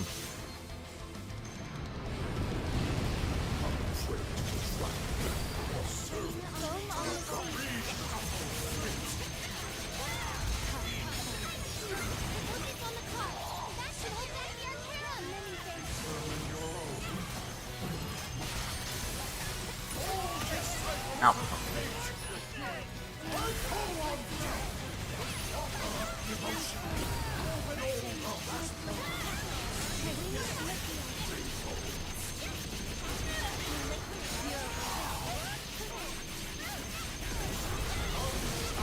What the fuck is happening?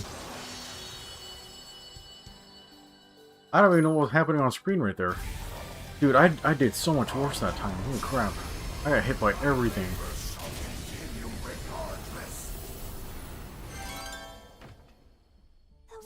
Oh man, that was tough. Oh, thanks for getting that perfect block, guys. That definitely wasn't me.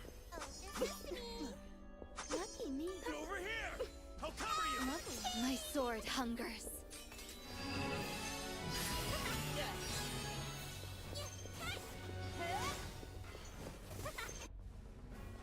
Ray says, okay, if you parry quickening, he gets severely stunned, but you get one-shotted if you don't.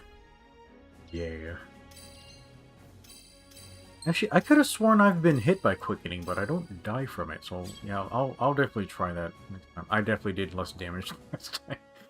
Yep. Ugh. I need to get better at this.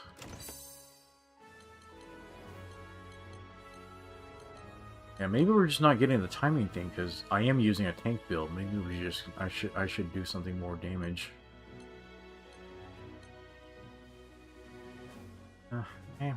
It's okay.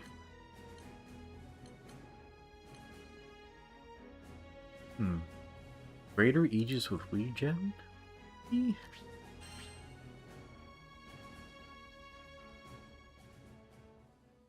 Okay, I should have enough Silver Centrum for my upgrade now.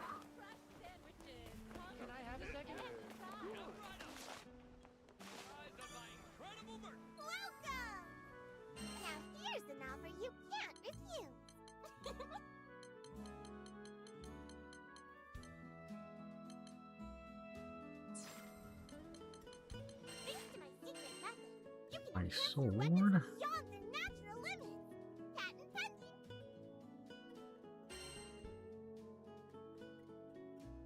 Supernova level 12.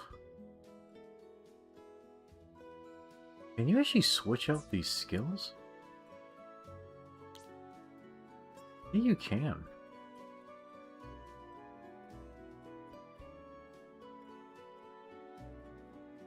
Wait a second. Supernova is one of the equipable skills, so you can actually switch it out if you felt like it? Weird. Okay. Go on then.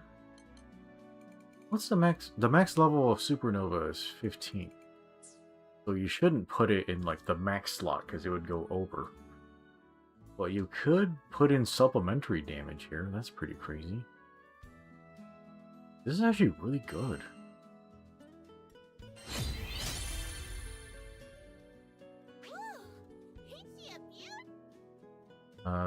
Ray says, hey Zero, the next final upgrade asks for Tears of the Apocalypse. So that means there's gonna be a G-Rank Lucilius soon. Yeah. Caesar's asking, do you know where you get the blue sky flare? That sounds really familiar. I don't know it off the top of my head though.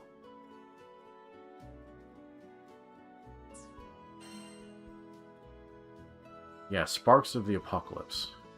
30 super centers.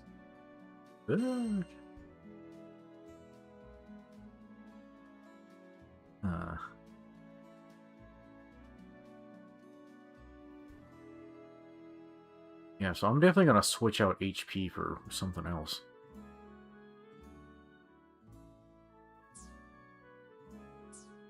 Okay, cool. And that.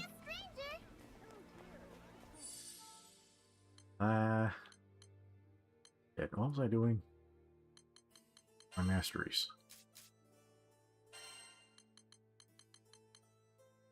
Chain burst damage cap. Are you serious? There's no height I Man, cannot that feels climb. weak as fuck. Alright.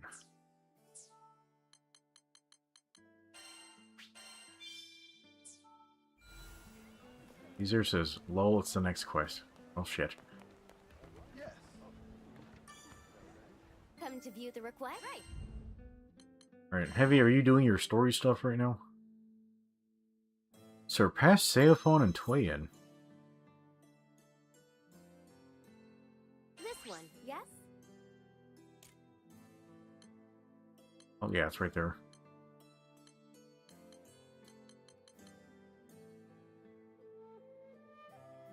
Hit both foes at the same time with an SBA?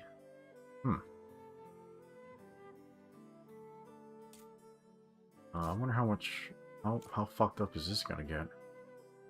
Oh, this drops the Fury Cane? Nyla?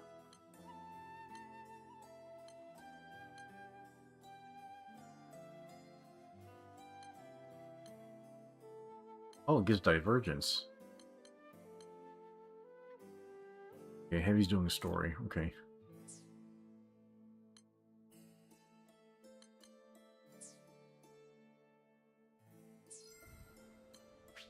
Here it is. Okay, Caesar posted the next quest. Please be careful. So I'll accept it, Ready but when you are. Heavy's in the middle of doing a story right now.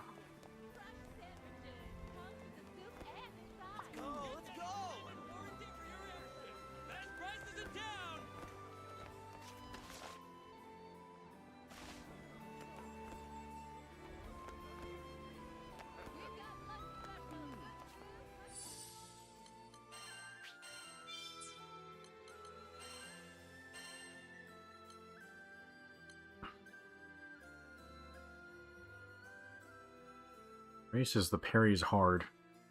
Yeah, like I was watching for it, but I couldn't really see the timing, like for the perfect guard on that move. Ray says you only have 4 frames for when you see the bullet traverse towards you. Being far helps since you can tap it as soon as you see it coming. Oh, okay, that might have been my problem because I was always like really up close to him, so maybe I should try to parry it from further away. By the way, Rhea, so yeah, I might make a non-tank build soon. I feel like I have a lot of different choices here. So I know you made a super crit build with the Stinger weapon. I think before Ascension, people normally use Executioner, right? Should I use that? Maybe it'd be weird to build a Stunner with Normaya. I could. I do have this maxed out, so I could go wherever. I could also just go with my Ascension weapon, I guess. Wow, I get fucking 71,000 attack with that? That's pretty crazy. Dude, and my HP is still really high with it, like 270? Yeah, maybe I could just go Ascension.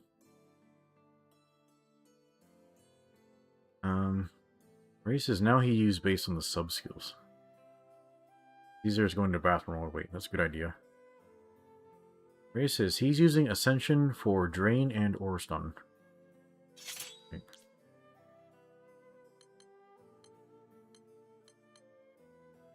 It just goes flat attack. It's pretty boring.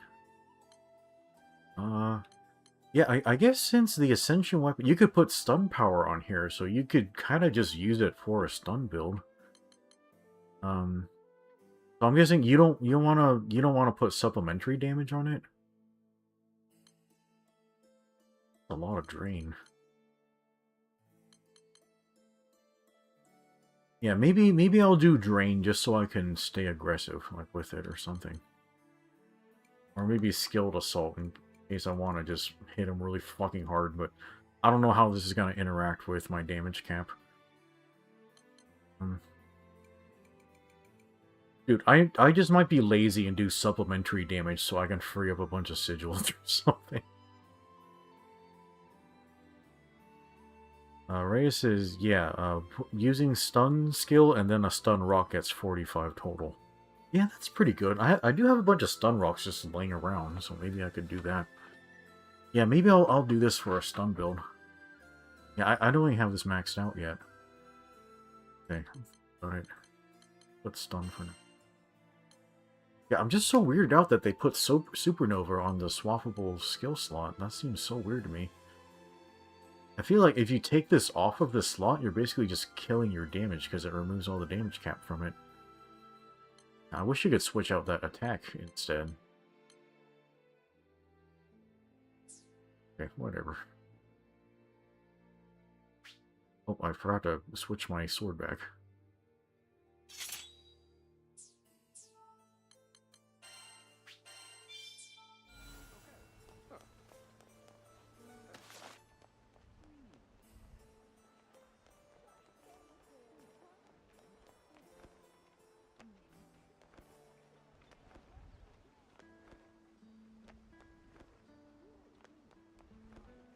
Yeah, there were actually a few attacks against Pepsi Man where I actually got the perfect guard, but then it like still launched me. Like I still got hit by something. So I guess some of his attacks might just be like double hits or something like that you're not supposed to perfect guard.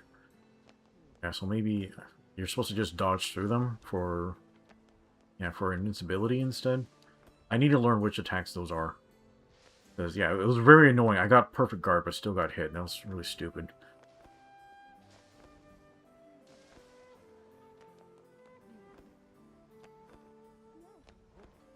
Yeah, I'm glad he's hard, but I'm glad he's not as fucking oppressive as Lucilius. That would be... Yeah, Lucilius, he was like a huge fucking spike in difficulty. Yeah, that was a little too much. I wonder if we can do any, like, phase skips, like, on him if we time, like, SBA well.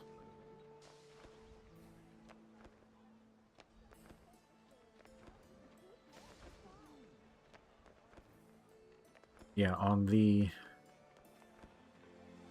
condition where you're supposed to stop that one attack. So he sends out 3 cards, and I think I might have fucked it up because I used my gap closer early to do damage, but I probably should have saved it for attacking the last card. So yeah, let me save that. Ray says, yeah, the surprise sweep laser that cuts your max HP is the worst. Oh, on Lucy? Yeah. My thing was, I hated, like, when we did our Lucy run, like, thankfully we won. Pretty much just, we won because Caesar was there. He shielded us, but yeah, we were trying to get super, and, like, I needed to interrupt his attack with super, because I was the only one available. But I had SBA seal. Because I had forgotten to equip Potent Greens. So yeah, that was very annoying that he has SBA seal.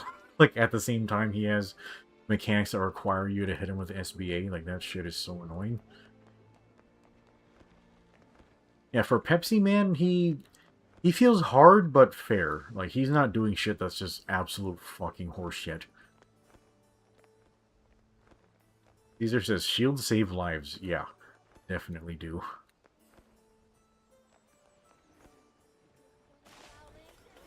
I think Heavy's still doing story.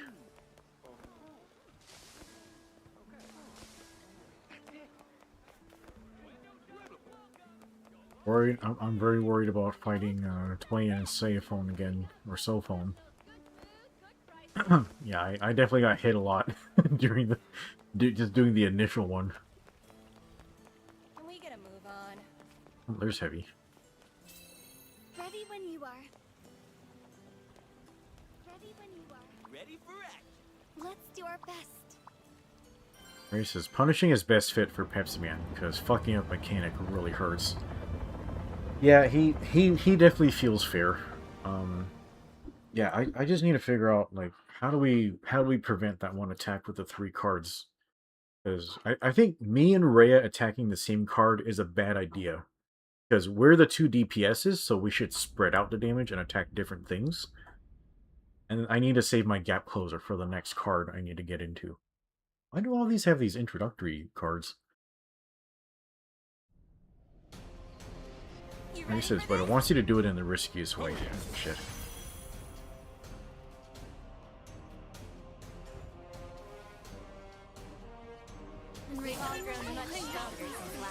Alright, I always beat up the bow lady first. Consider this your official challenge from the turf. Strongest crew in the sky.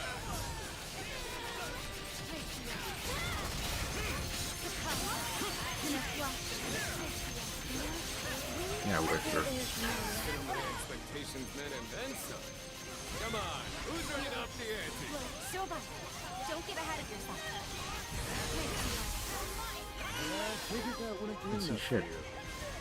What is happening? Actions speak louder than words. Do that too?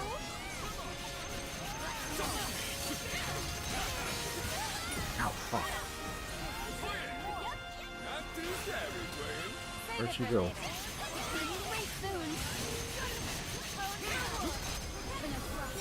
Wow, what the fuck? Ray, did you hit her? She looked slightly out of range to me. Is it my turn now? Caesar, you already have meter? What the fuck? You have my thanks.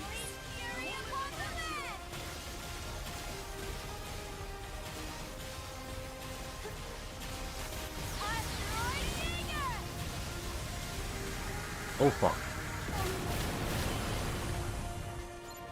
Okay, I just outspaced her on everything.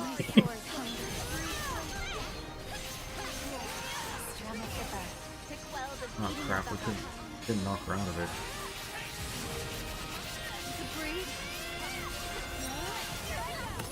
Ah, fuck. Wind in the field. Understood. You guys rock! I won't do that. Was nothing. You too. Nice to see you again.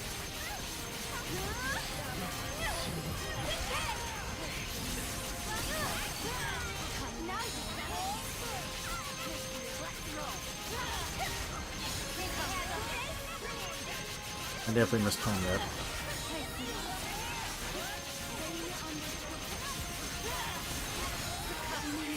Oh, I can't see shit.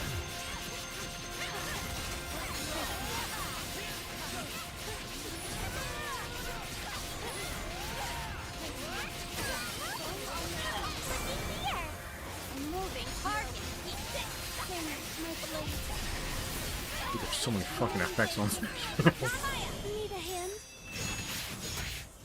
Butterfly effect. Moonrise. I'll follow. Butterfly effect. Moonrise. Flame on the vein. Order up! Shine is one. The astrophism. Watch out, evildoers! Here comes the wrecking crew! Yeah, now we're fired up. I'm getting goosebumps. Okay, someone's ready. You might have the upper hand now, but don't get comfortable yet. Okay, let's pray about the phase change. Okay, that was a good amount of damage. Back in business. Oh, his sword's different.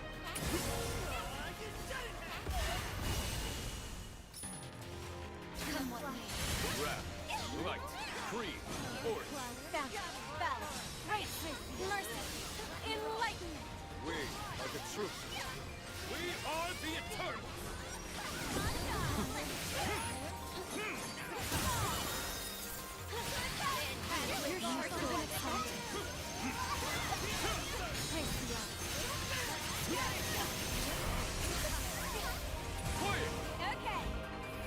Oh, they're doing this already? Shit. Let's give them a taste of eternal splendor.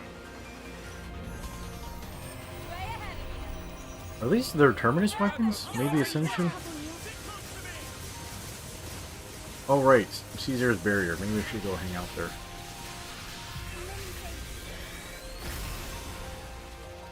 Man.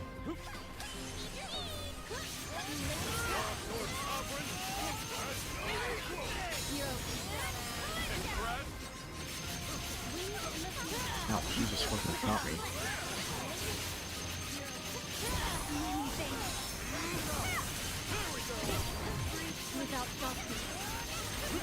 Oh my god.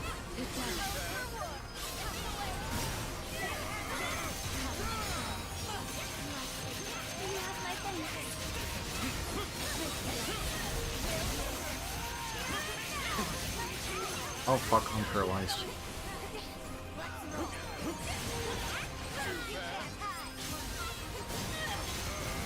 What the fuck?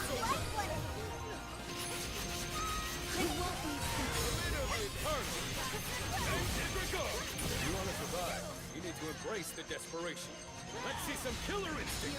Oh, sorry guys, I couldn't stun him. They are ready for a real show. Let's see it then. Bask in glory. Witness the Star Sword Sovereign. Hallowed by the brilliance of 7 You stars. have my gratitude. My blade shall become one with the light of celestial splendor.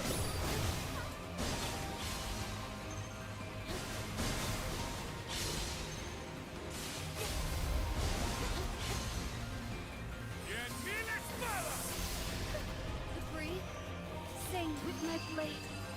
You got what it takes. Now's the time to show it. Oh, what the fuck? Sorry to trouble you.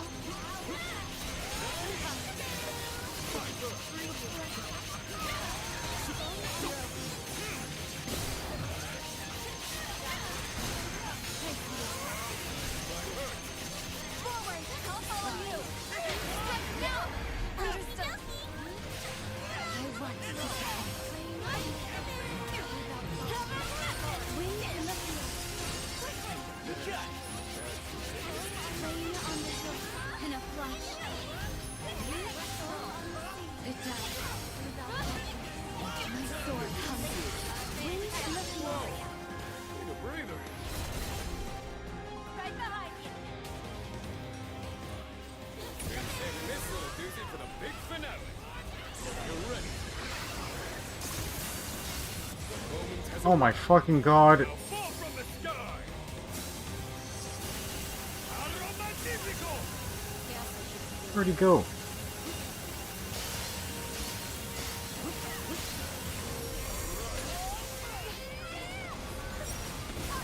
I can't see shit. Sing my blade. You're still holding back, right? I'm ready to go all out. He's dead.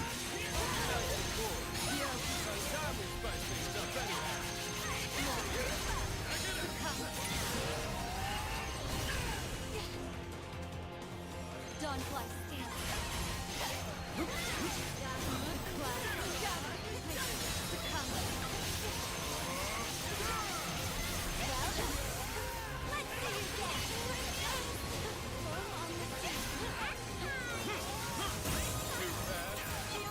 Rain on the What the fuck? I won't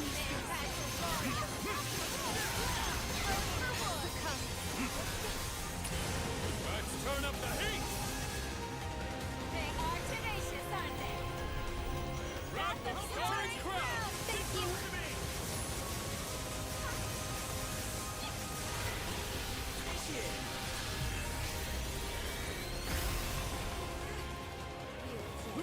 Debris. The tide swells. We win. All is free flat. Order up.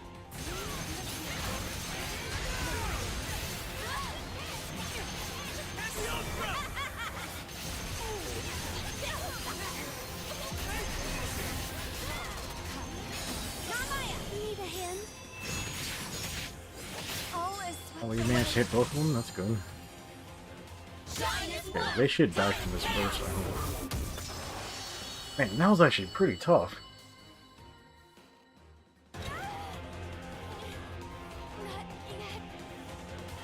Oh, this time it's Twain getting the fainting animation. Win so much for our spotless record. Anyone that could rival we eternal. I'm glad it's you. I got 5 silver centrums? Come on. Lovely. won't Damn, they definitely whooped my ass.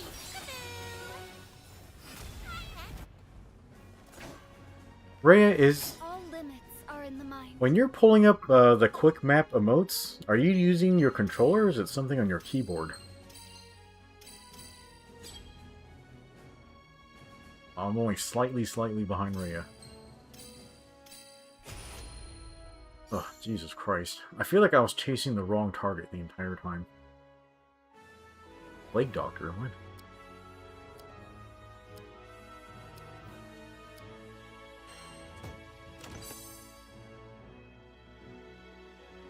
I have 190 Ascension Ragnites? What the fuck? I forgot to turn on my Curios chat.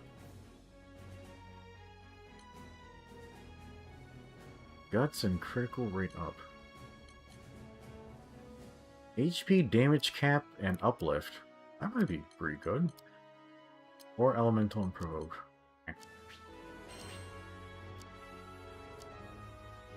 Ray says it's his controller. You press select very fast. Oh, okay. I guess I don't know if it's mapped the same way on this PS5 controller. What the? More story. Company.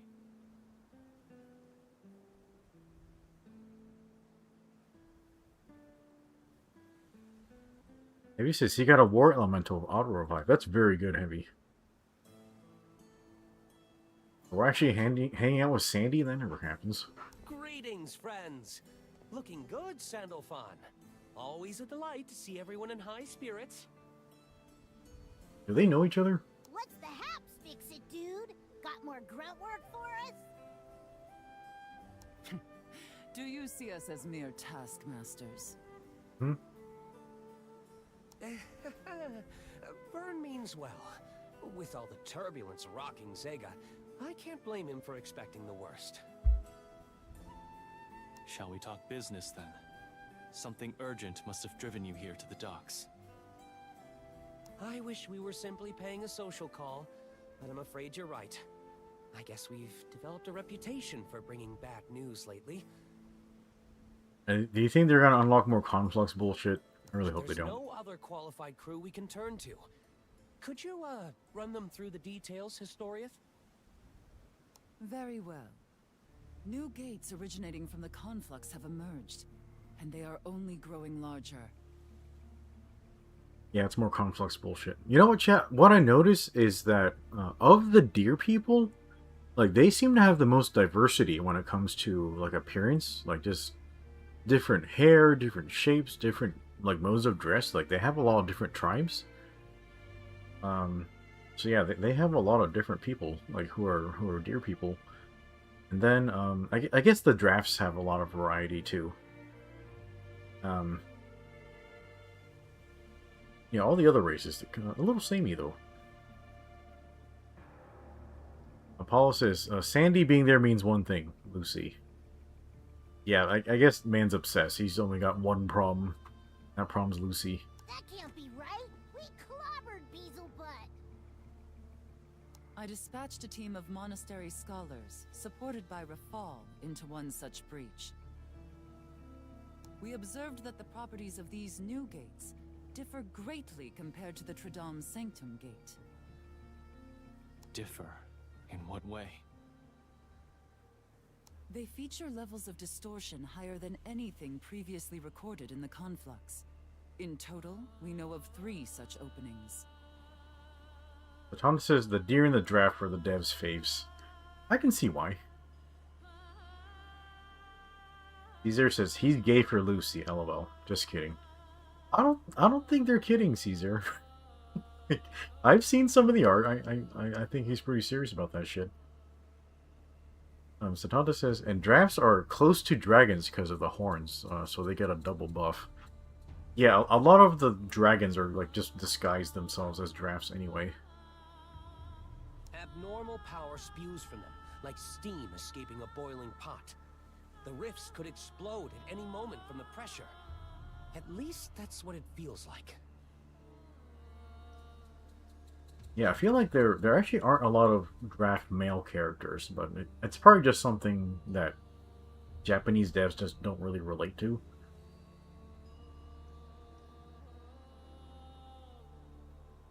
Paul says, well, Lucy did attach his head to Sandy's master's body. Oh, that's a really fucked up thing to do. What the fuck? Is the body, like, is it Lucifer's body or is it somebody else? I haven't read into the lore of the Fate episodes or anything, so I don't know shit about them. One of the power signatures undoubtedly belongs to Bahamut Versa, and another one is probably Beelzebub's. As for the last one, well, it's hard to describe. I felt myself drowning in a sea of black, and all the while, whispers of a grand finale invaded my ears. The fuck does that mean? Who's whispering to you? Oh, chat, I realized, we didn't even fight the 6-colored dragon, so I guess that's probably gonna be the end of Fediel's story.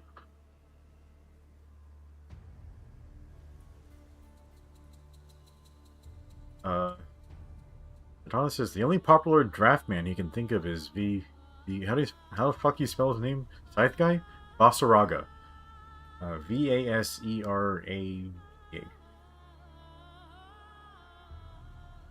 Reyes says, for starters, the Archangels were primals whose humanoid, based on clones of the Astrals. The reason Lucilius warped was because Lucifer is his clone, so his body didn't reject him. Oh, okay. Paul says he thinks this is the end. I mean, it kind of feels like it's about time for the end, but we still have like 2 tiers of mastery levels we haven't unlocked yet. So it's supposed to cap at 50, we're still at 30. Couldn't be. So you're saying Versa has regained its strength? Fuck! Great, now we need to have Id back in the story. Damn it. We do not know. Please don't However, be. it is clear that mighty entities have arrived at our doorstep. It's as if space-time itself is bending around the new gates. I gotta say though, chat, I do like the Versa fight more than the Proto fight. Somewhere in these offshoots of the conflux, our foreboding guests await. Then Roland's assessment is correct. We are the only ones capable of averting this crisis. Caesar says, we got 3 quests left. Damn, really?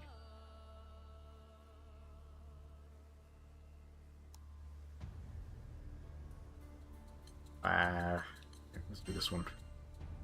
Saving the skies is what we do. Dude, Gita just needs something. Like, her face looks so plain. Like, she needs longer eyelashes, or maybe like some colored eyeliner, or like a scar or a tattoo or something. Like, she just looks like a blank smiley face that you draw with a crayon or something.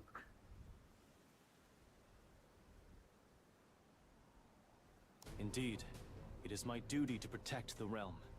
That, of course, includes Sega Grande. They don't stand a chance against us. Paul says, apparently Beelzebub is harder than Lucy. What the fuck? Yeah, he does have that bullshit, like, grab thing. Caesar says, he needs blush. She needs something. She needs a personality. So sorry to keep forcing you into the middle of disaster after disaster. Nevertheless, your crew's arrival has been a blessing. Once again, the fate of this skydom is in your hands. A hero's work is never done. Let's show that gruesome threesome what we're made of. You know what, chat? Does Jita's new outfit still have the hood? Like, they could put the hood on just to make her look a little mysterious, but yeah, if there's no hood, then whatever. Now, Stata says, he means Jita and Gran were designed to be, well, sort of bland. It's just dojins and porn that gave them bitter faces. Yeah, they're the main character. They tend to be a little blank everymans, so that, you know what, people can just project on them. Ray says, it's not like changing it to Gran will change the generic JRPG protagonist vibe on it. Oh well. No, I'm not saying changing it to Gran will help. I'm just saying, I just want these characters to be better written. Like, I want them to write Jita like she matters in the story. But she doesn't. Like, literally, her job is to stand there with no expression and then say yes to things. Like, that's it. Like, she has, like, no effect on the story at all. Like, she has no character progression. Like, she doesn't even do anything like, hey, I gotta learn a new attack to deal with this new dragon thing or anything. Like, she's like she barely exists, you know? Caesar says he'd like it if Frau could keep her hood up. I mean, there's probably PC mods for that. It's really him, isn't it? Lucilius. I mean, at least, like, for Sandy here, like, I mean, he's got, like, generic Bishonen face, but the way his hair frames his face, like, it's more interesting. And then the geometry of his hair is interesting to look at. So at least visually, he's got something interesting going on, but Jita is, like, she's just really bland. That's yet another ghost from the past returning to haunt us. Almost as if by design. Ray says, In these skies. to be honest, he hasn't seen involved protagonists in any gacha games except for the Honkai series. Yeah, I guess I'm asking for something that wasn't even thought about at the time. We gotta remember that Granblue is like a 15, 20-year-old game or something, and so... Like, the whole thing about a gacha game is you're supposed to spend money to get new characters. And you already have the main character, so, like, whoever even thinks about them. But yeah, I guess... From what I know of OG Granblue is... The captain is supposed to be able to change it into different classes. Which, you know, that was the neat mechanic about them, but they don't have this implemented in Relink. So, I don't know, maybe they should do that.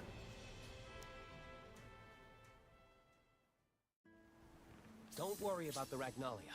We'll keep a watchful eye on them while you deal with the gates. If anything does come up, I'll take care of it. Nice! Thanks for holding down the fort, Fix-It Dude! You can always count on me. Yeah, I know this would be a fucking insane amount of work, but what if they changed Jita so that she could literally change class into any other character? I can use any other character's moveset. Of course, like, don't mix and match. Like, I'm gonna pick... I can play Zeta's class, something like that, and I can just use all of her arts. But I guess lots of characters are, like, really specific. Like, Rosetta can control roses because, you know, she's the rose primal beast thing. It doesn't make sense for Jita to be able to do that. So, you know, just let her pick classes that make sense for her.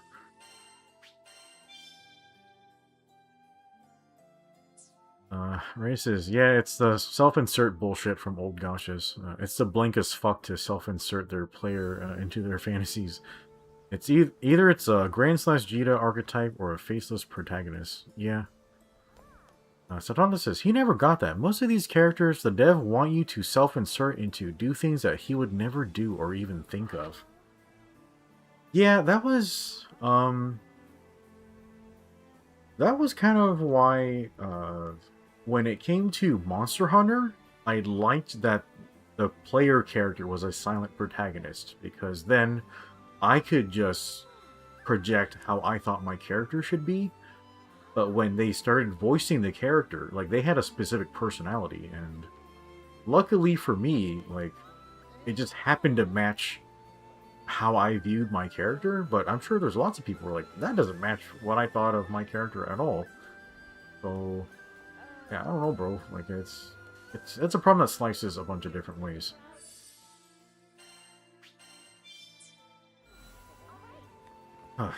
Yeah, I mean... Yeah, your main protagonist, they shouldn't feel like they don't matter. That really sucks. See what this quest is. Great, we have a bunch of quests.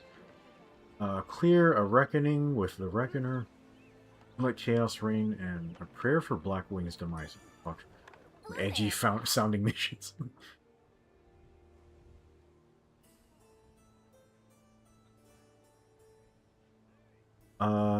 Paul says, are you gonna keep going or do Seifon and Tway in again? I'm okay with whatever. I don't really care at this point.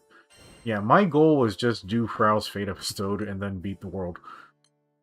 Okay, Bahamut Versa. Fuck. Beelzebub. Oh, fuck me. And Lucilius.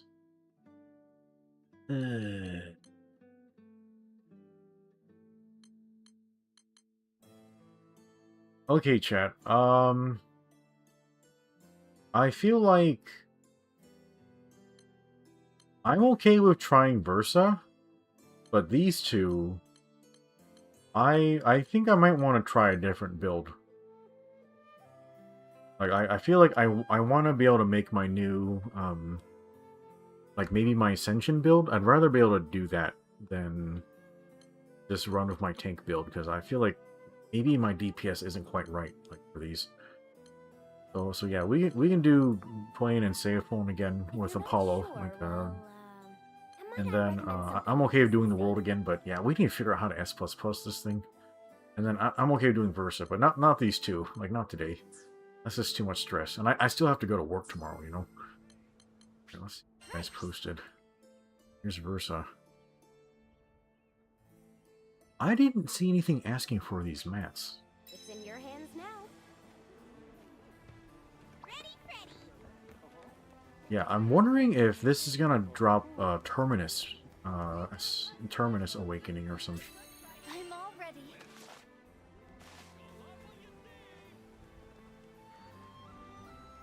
Ray says, yeah, he'll adjust himself to be tankier before doing Bums and Lucy. Yeah, I think in all likelihood, I'm gonna, like, keep with my tank build, but I'll switch my sword out to the Ascension just so I can do more damage. Or something, because I feel like being a little bit tanky is helping us. Because, you know, I can survive mechanics and, you know, just kind of be around and, like, do damage. Like, I know it's lower damage, but, you know, it's better than 0 damage while I'm dead. Satanta says, he recently played Dynasty Warriors Origins. He kicked Lubu's ass every time he appeared, but the game did not care. Really? Yeah, I've seen some of those, like, boss fights with Lubu. That looked fucked up. What the fuck? That's different. What is happening? Did you just hit me?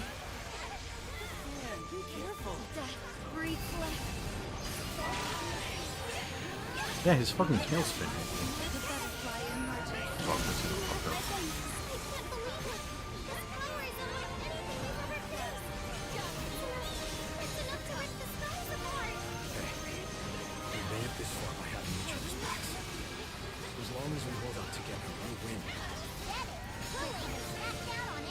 Yeah, so we're getting dialogue from Id. Oh yeah, perfect dodge. Perfect block, bitch, sorry. Doing the wrong shit.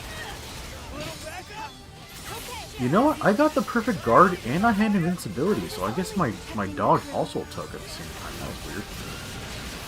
I didn't know how to do that.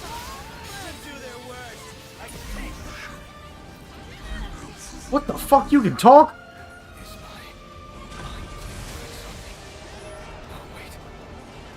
Oh, fuck me. Why speak to me now after all this time? Yeah, my trick with this is to actually be really close. What's happening? Let's see. Ow, fuck.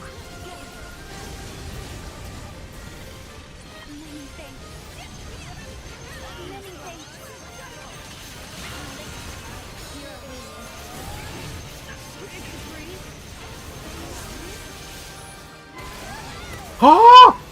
Bro, I was trying to get sense in it. That was fucked up.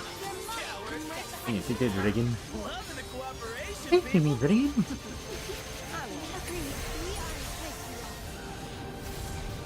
What are you up to now?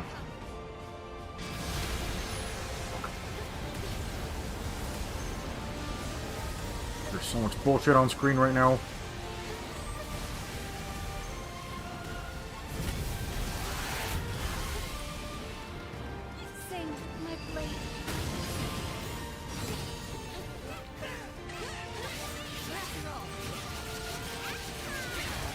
Music's nice.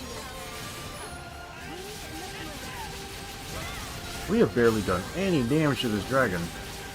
Oh fuck, I really hate this phase.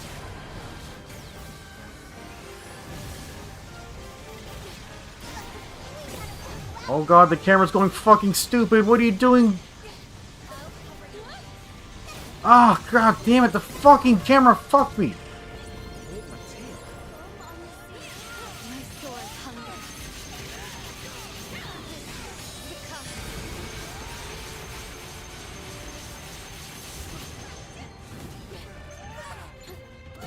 What the fuck? There's two waves? Oh, I'm so pissed. I'm so annoyed I got hit by that. That was like one of the easiest shit to dodge, and the camera just started to just... I'm gonna go with the lowest angle so you can't see anything. Actions speak louder than words.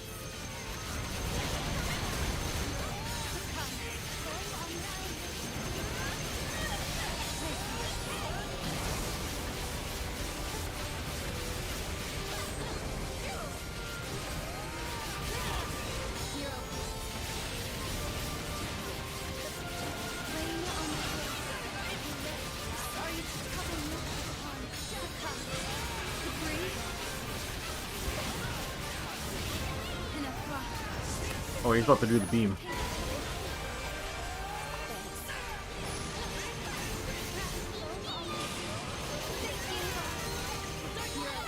Okay, I got super. Sing my blade. Yeah, it is two waves. Okay.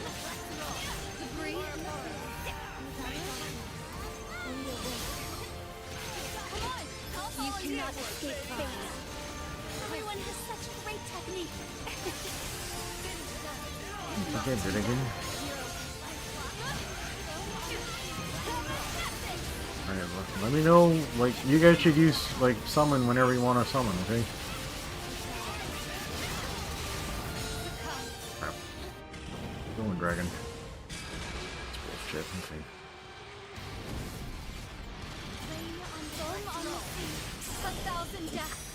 How's that from? Yes.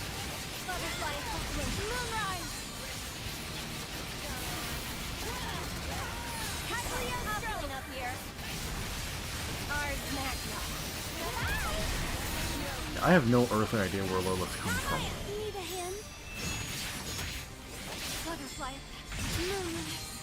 I mean, it would make the most sense for Lilith to drop from Versa.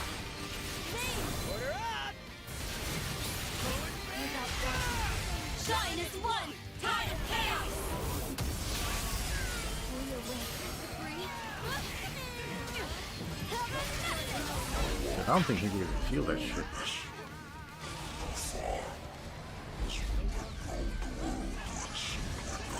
Oh my god.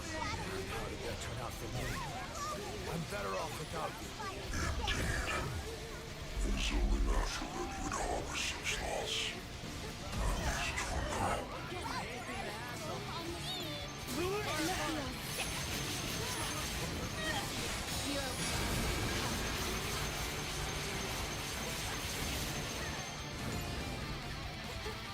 Oh, there's a limited range on there.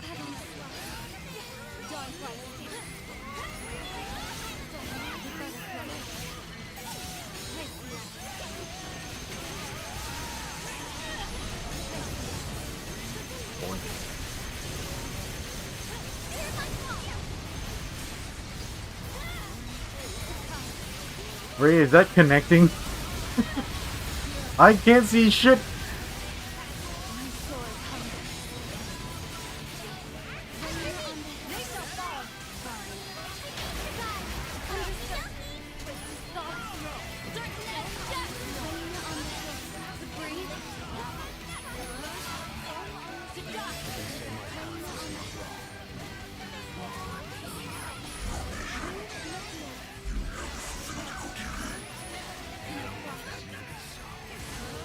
Oh my god, I fucking whiffed him. I need to set right.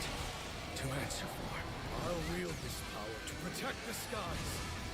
Even from you, Bahamut Versa. Camera, don't fuck with me. Jesus.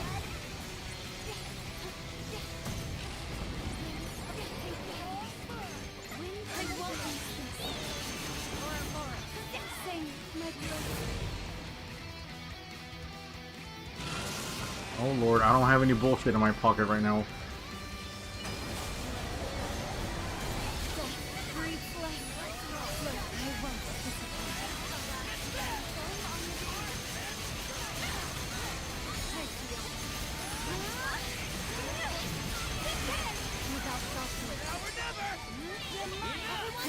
Fuck. Oh, I had to interrupt my set center for that shit. There we go. Oh my god. I thought we were gonna die. Oh. I had to drop my set center to get that link attack. I'm so sad. Dude, you have to disable your camera lock on during that, like, that spinny go round thing. It's like, or else the camera just goes fucking crazy. Red flames in my nightmares again. Thank you. I got hit by so much bullshit. Giving me an answer.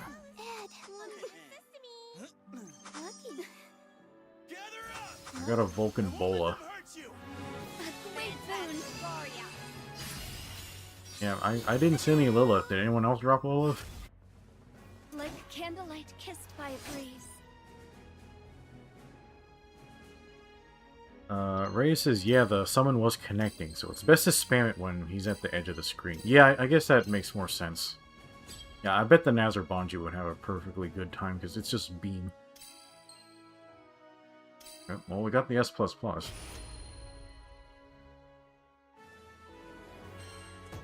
Yeah, I definitely feel like my tank build is falling behind. This is a pretty interesting sigil. It's guaranteed, but it's War Elemental with Divergence.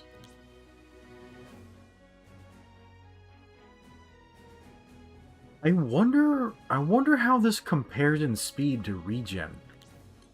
Yeah, I'll have to look that up. I'm sure Ray has already looked it up. But... I got a Vulcan Bola. And a Reaper. HP... I got double stun power! Look at that, it's HP, stun power, stun power.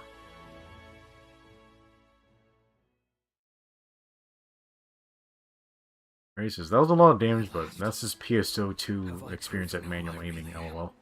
You've always been you. Yeah, were you doing mouse and keyboard for PSO2? Everything to protect the Sky Realm. Totally. Caesar says, yeah, he feels like he needs to do more damage. I mean, we're still surviving and getting S++, so, you know, that's fair. But yeah, I do feel like I need to contribute more damage.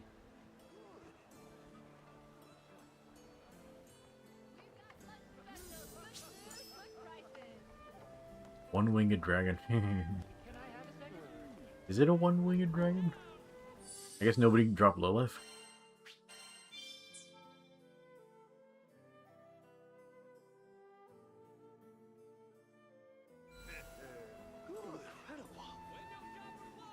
Reyes says for Force and Ranger class, he does mouse and keyboard. For Hunter and Braver, he does controller. It's better to do controller on melee classes. Okay, that makes sense. Yeah, I feel weird about doing melee on mouse. Like, that's just weird to me. Also, wasn't Rolling talking shit about Conflux? Like, why is there no more Conflux bullshit? Let me wait. If I go over there, it's gonna disconnect me from the thing. Okay, never mind. Okay,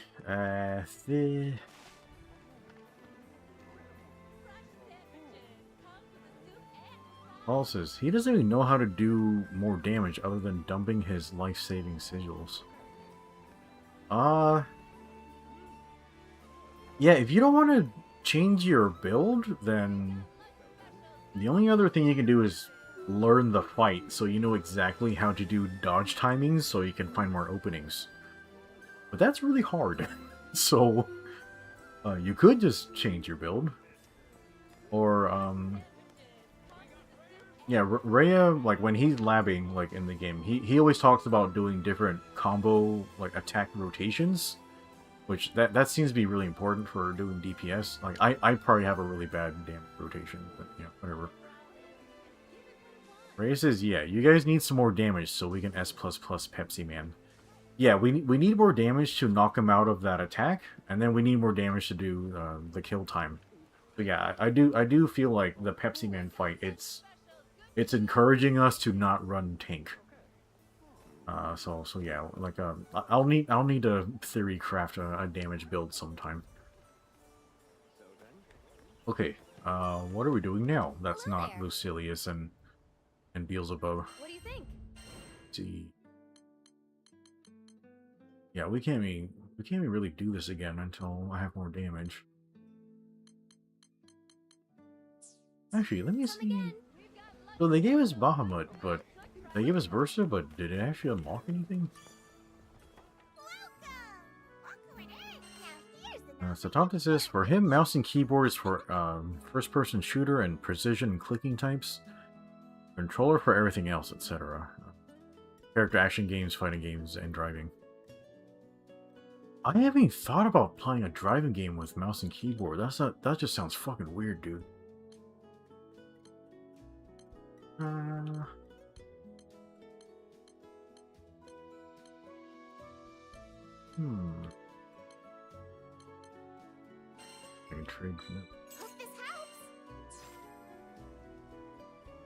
Caesar says he was able to get the last weapon.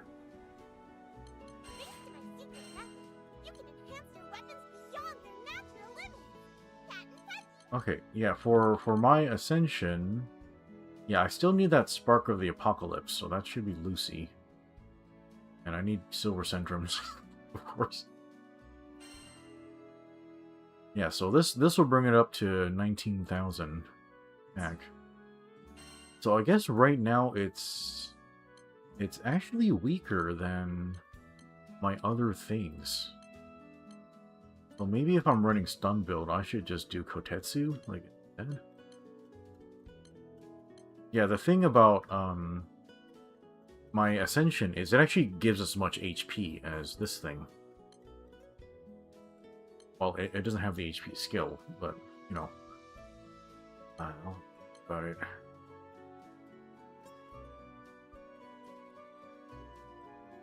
wonder what that last thing is. Unbound Strike?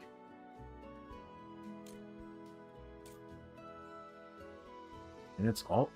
Wait. This thing has Sigil Booster level 2. That sounds cool. And then, whatever the fuck Unbound Strike is. You know what? What if Unbound Strike also has damage cap, so you don't need Supernova? I'm really curious to get this last upgrade, but I do not want to fucking fight Lucy right now. He just says it does? Okay. Kind of crazy. Yeah, I'll have to think about it. I need to make a few new builds just to see what I'm comfortable with. Let me see. Is there anything I can just make over here? Let's talk. Because there's a bunch What kind of weapons you need?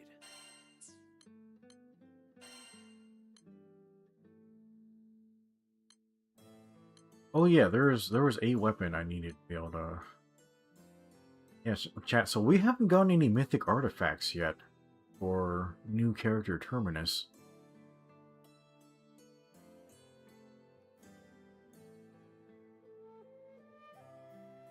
Paul says just one Spark of the Apocalypse, and he'll have Fediel's Ascension maxed, but that'll be painful to get. Yeah, I think all of us are in the same place. Yeah, what I'm curious about is when does our mastery level get uncapped? Because we're still at 30. Pretty weird. I can make just about anything. Yeah, I don't have Fraux Terminus either.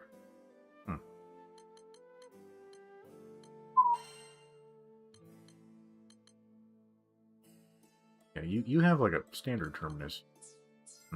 Your weapons won't I don't betray chat. ya. I'm guessing after we clear these 3 quests, there's probably some more, like, other bullshit that's going to unlock, because we still don't have Fediel's story resolved.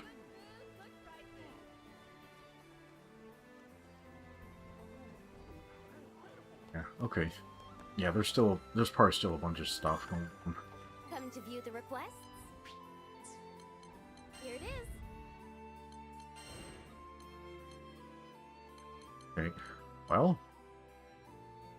Yeah, chat. We can't really do any of this until I make my new build. So you guys can either just watch me do my build right now, which would be incredibly boring for you, or we can just call it early. Since we already talked a bunch of shit and got a lot of work done. Yeah, we can just come back some other time. Yeah, I think if we play again, like in theory, we could play again tomorrow. I don't know if that would burn everybody out. So if we want to avoid burnout, maybe Saturday, maybe.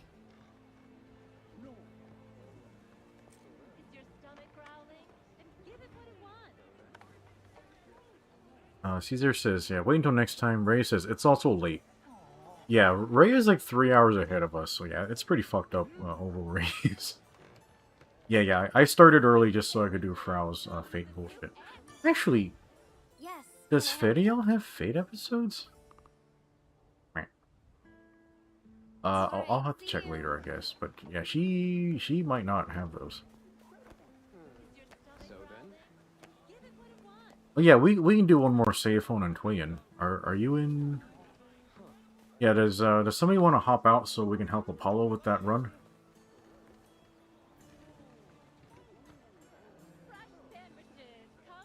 Ray says he'll play more. He needs to tune in his build more. To be honest, tanky build gonna give him bad habits for when he gets Terminus later, so he's gonna stick to below 200 HP. Ray, you were so disciplined. Yeah, I'm playing sloppy as fuck right now. I gotta be honest, because you're right. Yeah, I am playing really sloppy. Okay, Caesar says he'll hop out. Okay, thank you, Caesar. Let me. I guess I have to wait for Caesar to pop, and then I'll follow his invite. Right. Yes?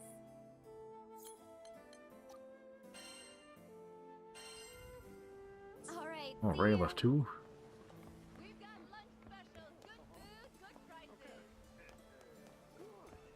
Alright, we can just 3-man this bitch.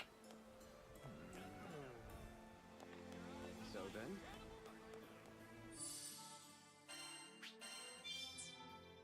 Okay, who's my next guy? It's Rosetta. She should be fine.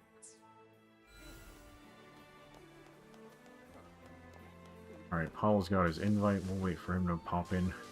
We'll post cell phone and Twin. Hello there. What do you think? Go. I can make the arrangements at once. Yeah, this fight was pretty fucked up. Yeah, see if we can get it in 10 minutes. It's in your hands now. Can we get a move on? Okay, yeah, we can get Caesar back in here. Yes. Can I help you? Yeah, it's already really late for Rhea, so yeah, Rhea, you don't have to stay here and chat with us. You can run off and do whatever you need. All right, let me get there back in. Yeah, sorry, Paula. I didn't know you needed help with this still.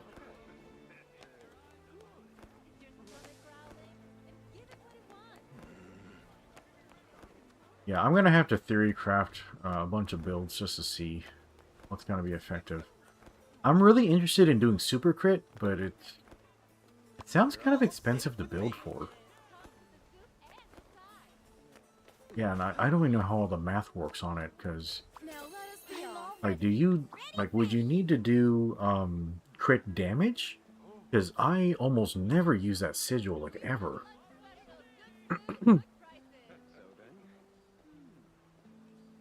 Okay, Ray says, it's okay, he's staying overnight for a particular situation-related reason. It's why he hasn't been getting to bed early anymore. Yeah, I was curious about that, but yeah, I'll leave you to handle your business. But yeah, if you need help with something, or if you need to adjust schedules or something, just definitely let me know. Yeah, I feel bad just kind of, holding everyone hostage to my schedule. But I don't know, I guess it's been working so far, so I guess it's okay. Yeah, I'm totally cool with adjusting what we need. Let's get started.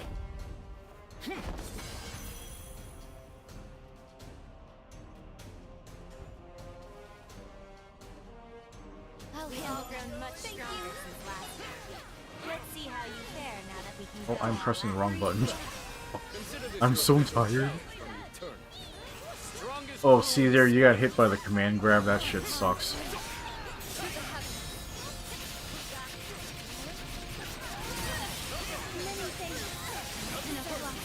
God.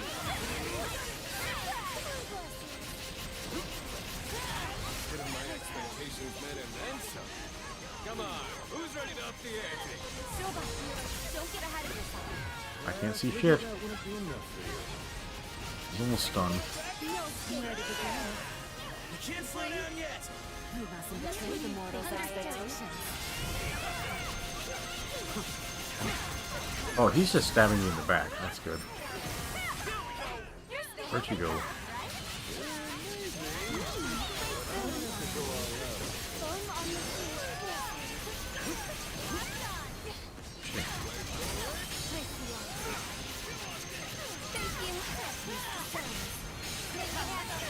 Oh, fuck.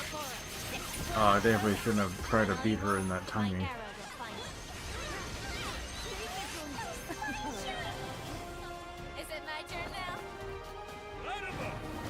Ray says, yeah, Pepsi Man one-shot him many times because he still has a Monster Hunter habit of blocking with RB and shit. That was weird.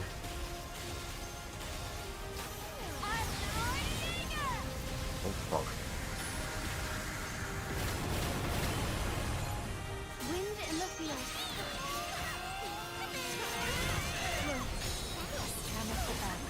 Whoa. Beating of the heart.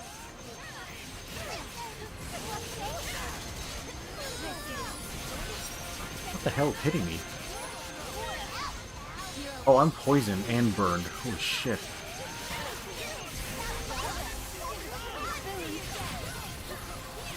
Oh my god, this damage is nuts.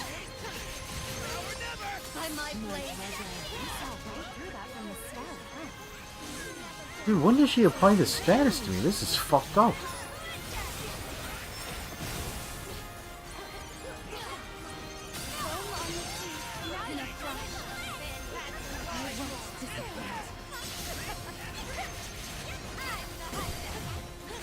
Yeah, on that move you need to dodge like one beat earlier.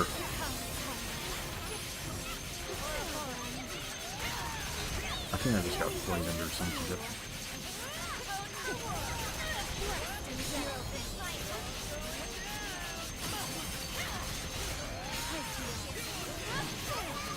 Fucking goddamn it.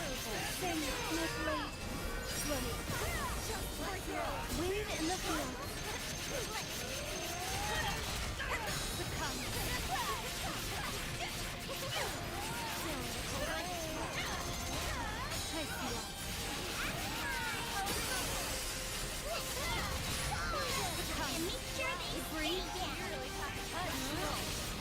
Yeah, I need to remember to save my sets enough for break because oftentimes I just hit them when they're still in like whatever buff state.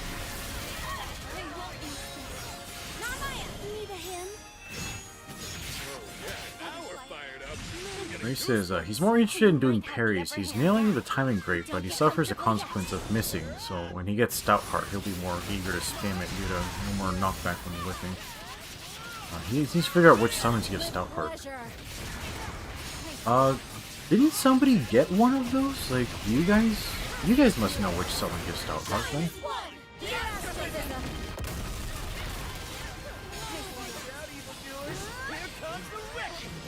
I lost my fucking butterflies. Back in business.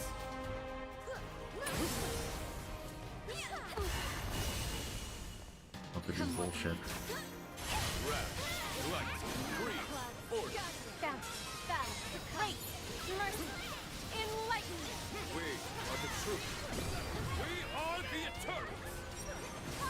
Here.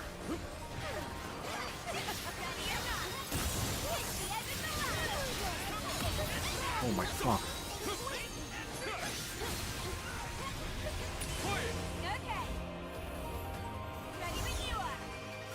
Let's give him a taste of eternal splendor.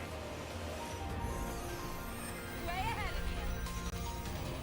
At the starting line. Man, be careful.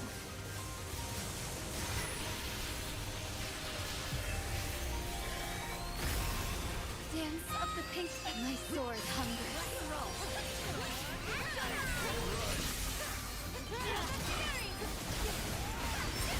Holy shit.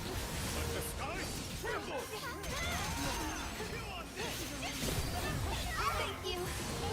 More. Rain on the What is happening? Oh, you fucking cheaters.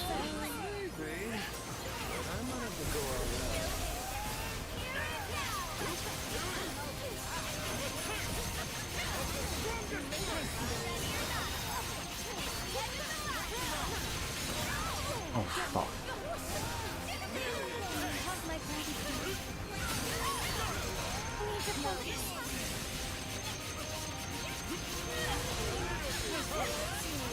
The time is right.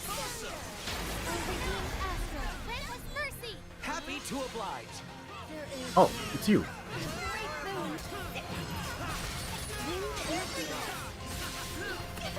God damn it. Rain on the in a flash. There is no This link time is doing insane damage. Holy shit. here. Stars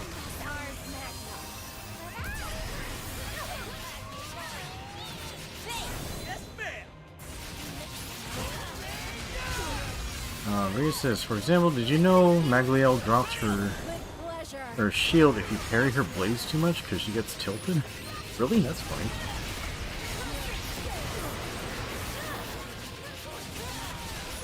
It must be done. I mean, it makes sense because of her personality. Like, she loves her sword so much. So if they're getting blocked, like cock blocked, like she's gonna get pretty pissed.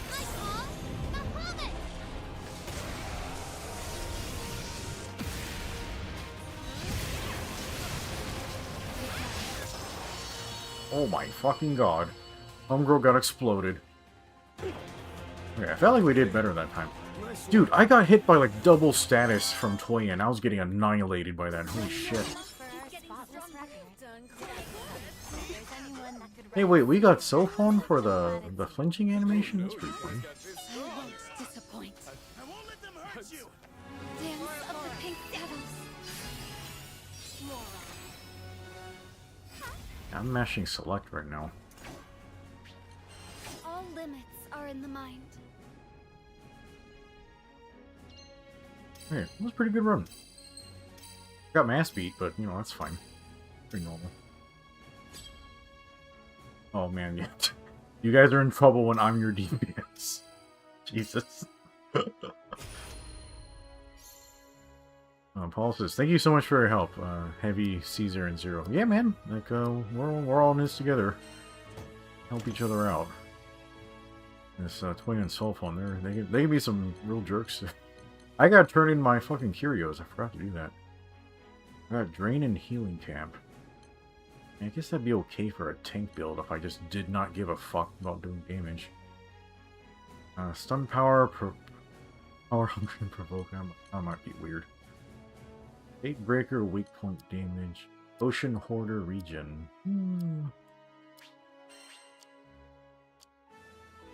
Yeah, I need to look up if Divergence is any good for tank builds. Heavy says he wasn't far off from your damage. He had 34 mil. Okay, yeah, that's pretty close. Yeah, as far as I can tell, Cagliostro is pretty good, like for doing damage also. All right, chat. I think that's all we can do for today. Yeah, sorry for the extra long stream, but yeah, we really needed to do Frau's story just to figure out what the hell this animal is about. But yeah, that was a really fun conversation. I really enjoyed that. Let me see. So for the next few quests, I do not like how cancerous Lucilius is, and Beelzebub was pretty fucked up too. So yeah, I gotta work on some new builds. Reyes says Divergence can be good for removing long-lasting status effects like Lucilius debuffs. Oh yeah, we lacked the last chapter of Fraux. Oh fuck me. Yeah, I gotta disconnect from this to get the Fraux. I guess we gotta do that. Yeah, sorry for the people watching the stream. Like, yeah, we're missing all of our bullshit. Alright, let's see the last thing. Hello there. There we go. Oh yeah, there is Fediel stuff. What? Dude, she has like a whole 10 chapter bullshit. Yeah, 11 chapter. Yeah, I guess we gotta do this sometime. Yeah, maybe not next time, because we gotta do a lot of work on Lucilius and stuff, but... Okay, we'll do this sometime. I really want to see what her story's like. Okay, Frau's last episode. Let's see. Let's go. Wah. Really? Alright, I guess this will have to do. We'll see.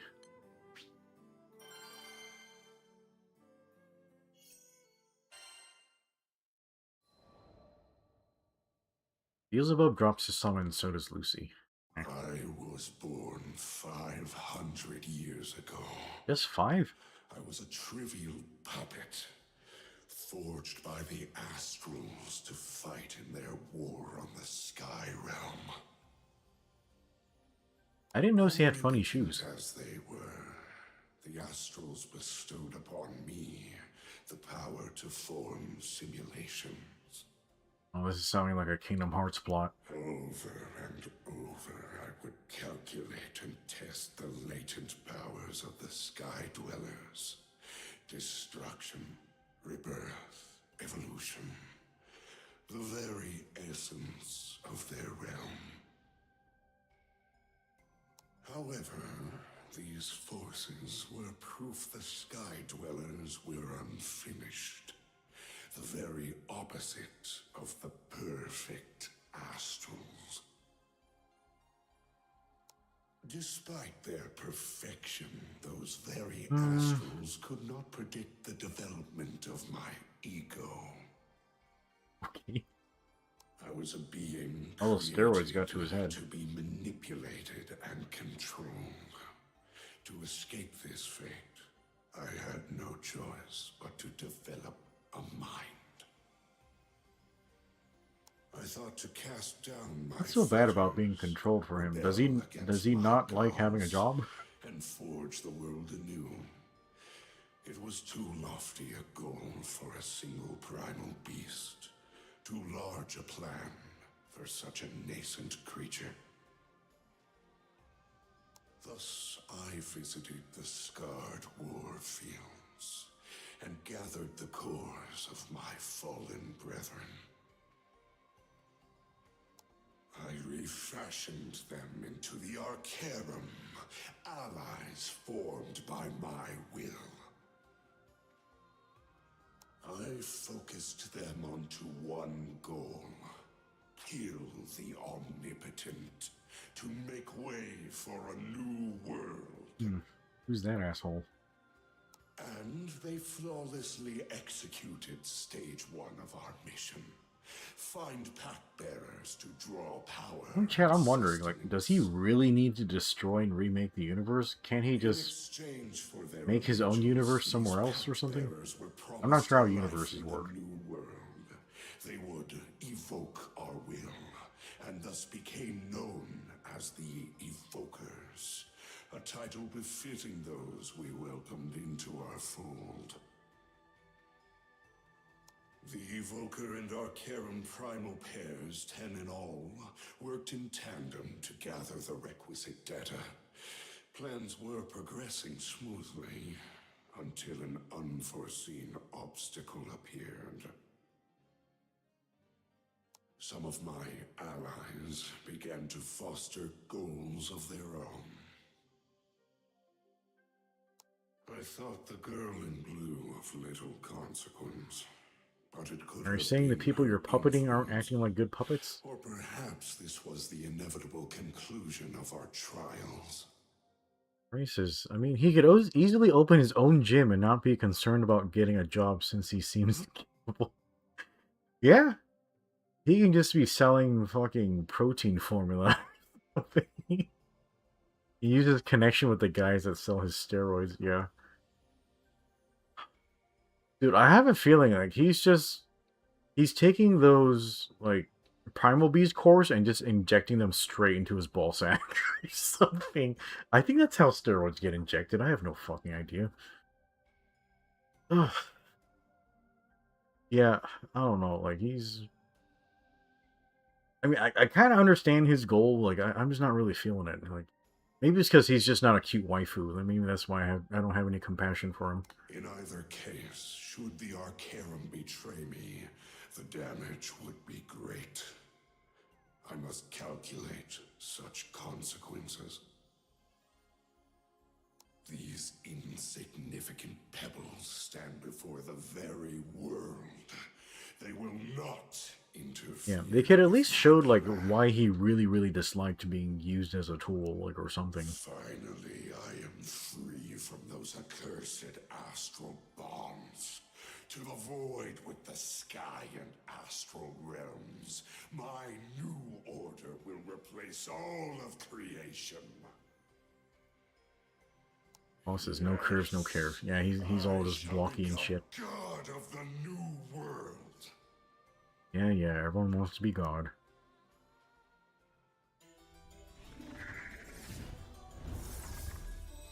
To build a new world, we must destroy the creators. Oh, am I about to solo this bitch? Well, I'm gonna get my ass beat.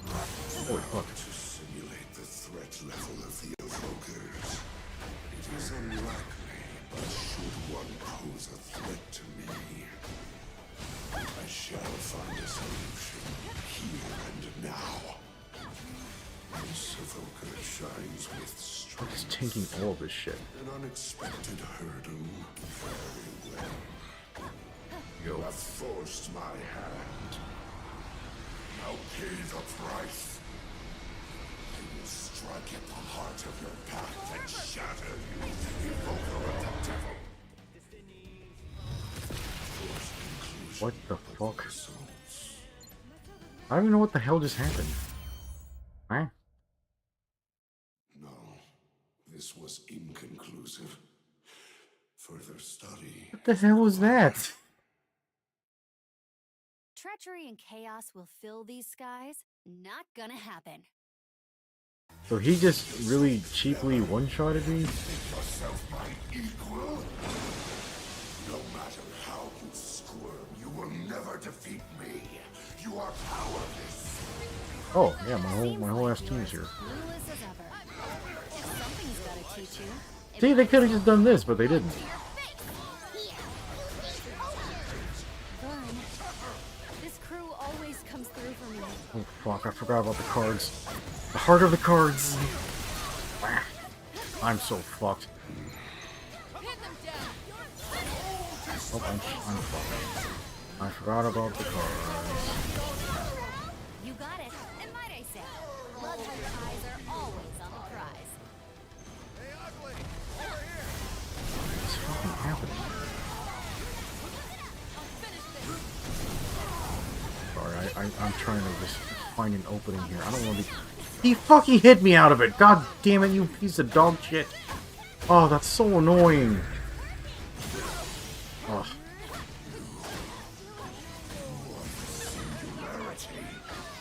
I'm so annoyed. I gotta be honest with you, I have a hard time telling what stance I'm on. These skies hold everyone I love. I won't let you destroy them. The new world. These blue skies. What's more to you?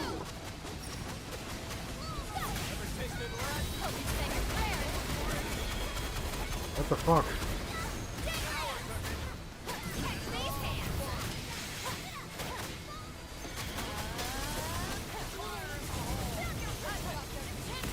What the fuck? This move sucks.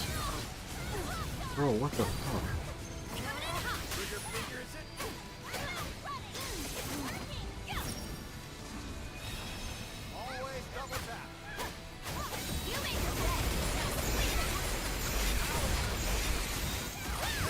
What the fuck is happening?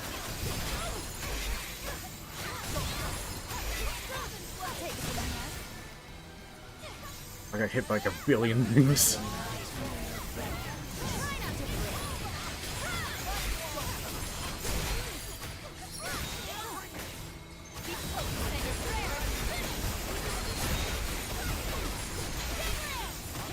health keep coming back? What is this bullshit?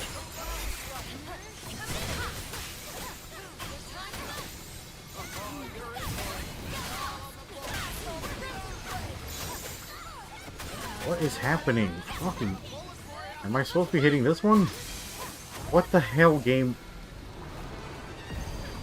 Oh, God.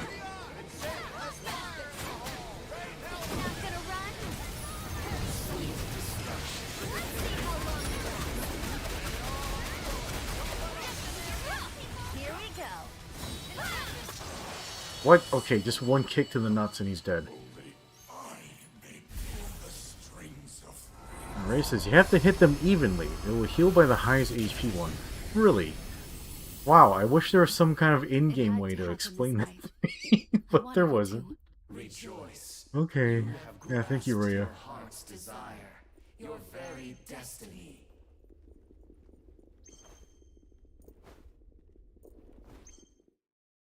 Yeah, that was really weird. Like, why is it Fraux can actually throw hands with this thing that can create universes? Like, she's like just some lady, like, right?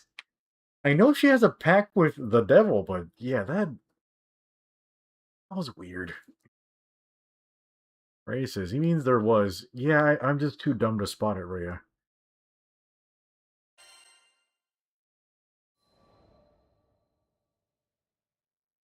Ray says, it was hanging on scales with chains indicating the damage needs to be balanced between both. Oh, great. Yeah, I didn't even notice there was a scale. Simulated battles. In every single one, no matter the specifications, the world would always prevail. But that's not how it went in the real world. Here, I never gave up on my potential. Though there might be an even bigger factor in my victory. Well, 3 factors. Namely, Lyria, Vern, and the captain. They were by my side the whole time. Teaming up with the crew taught me to believe in a future where I could meet Rios again. But it was Sadie who taught me how to reconnect with people. For so long, I had no friends, no support. But Sadie and the captain stood by my side as I continued to search. And somehow, on the other side of an impossible fate, a dear smile was waiting for me. Aw, Frau. There you go. Looking like you're going to cry again. Her voice was light and friendly.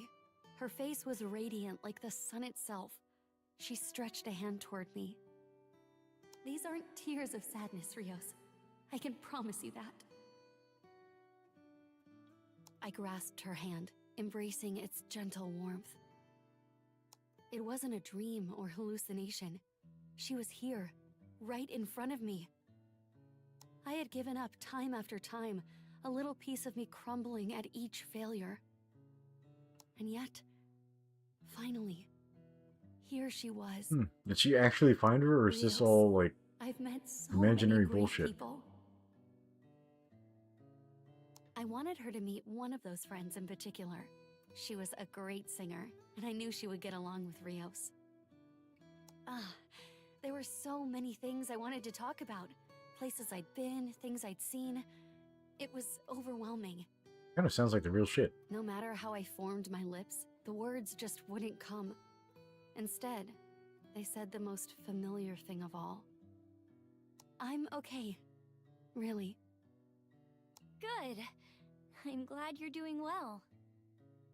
How I longed to see that carefree smile once more. Ah, bitch, you couldn't have sent a just letter or like something? Like, what happened? Around her neck was a shooting star that had completed its journey.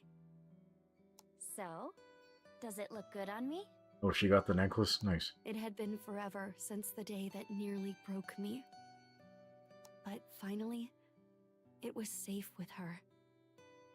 The twinkling star pendant.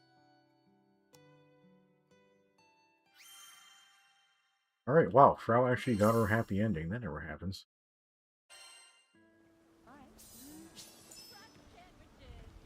Okay, very nice. Is she best girl? I don't know. I still vote Narmaya. She just I just find Narmaya mechanically more fun. But Also, you can make a bunch more milk jokes about Narmaya because she's a dairy cow. But okay, all right, chat. That was all a lot of work. Sorry for holding you guys hostage so long, but yeah, I had a lot of fun today. Yeah, we got a lot of work done. Yeah, we all got to tune builds. So yeah, I got to tune for more damage. Ray has to tune for more HP. Like, so, it's like we're all meeting in the middle, like, or something. Hey, Vera doesn't count. She's not even in the fucking game. Yeah, it's not like I'm voting for, like, Helles, like, or something. Yeah, she's not in the game either. Alright, chat. Yeah, I really appreciate you guys. Thank you so much for your help today. Yeah, I probably couldn't really do this by myself, but, yeah, I'm really glad you guys are here to, like, go along on the journey with me. And then yeah, we'll regroup soon. Probably not tomorrow because I'm trying not to burn us out like on this. Maybe Saturday at the earliest, and I'll just be in touch to see when everyone wants to hop on again. But yeah, you guys go have a good night. I really appreciate you. Yeah, you can like and subscribe, all that type of shit. And then yeah, we'll continue our coverage of Endless Ragnarok. Yeah, this has been incredibly fun. Yeah, I just love the sense of progress you get on everything. And then yeah, I have a shit ton of GBO2 matches I need to post, but I've just been so lazy this week. Like, holy shit. Okay, alright, you guys go get some rest. Yeah, thank you again, and we'll see you again really soon. Alright, later, goodbye, take care. Oh yeah, I need a wave so you guys can... This one. Yeah, that one. Alright. Alright, see ya, goodbye.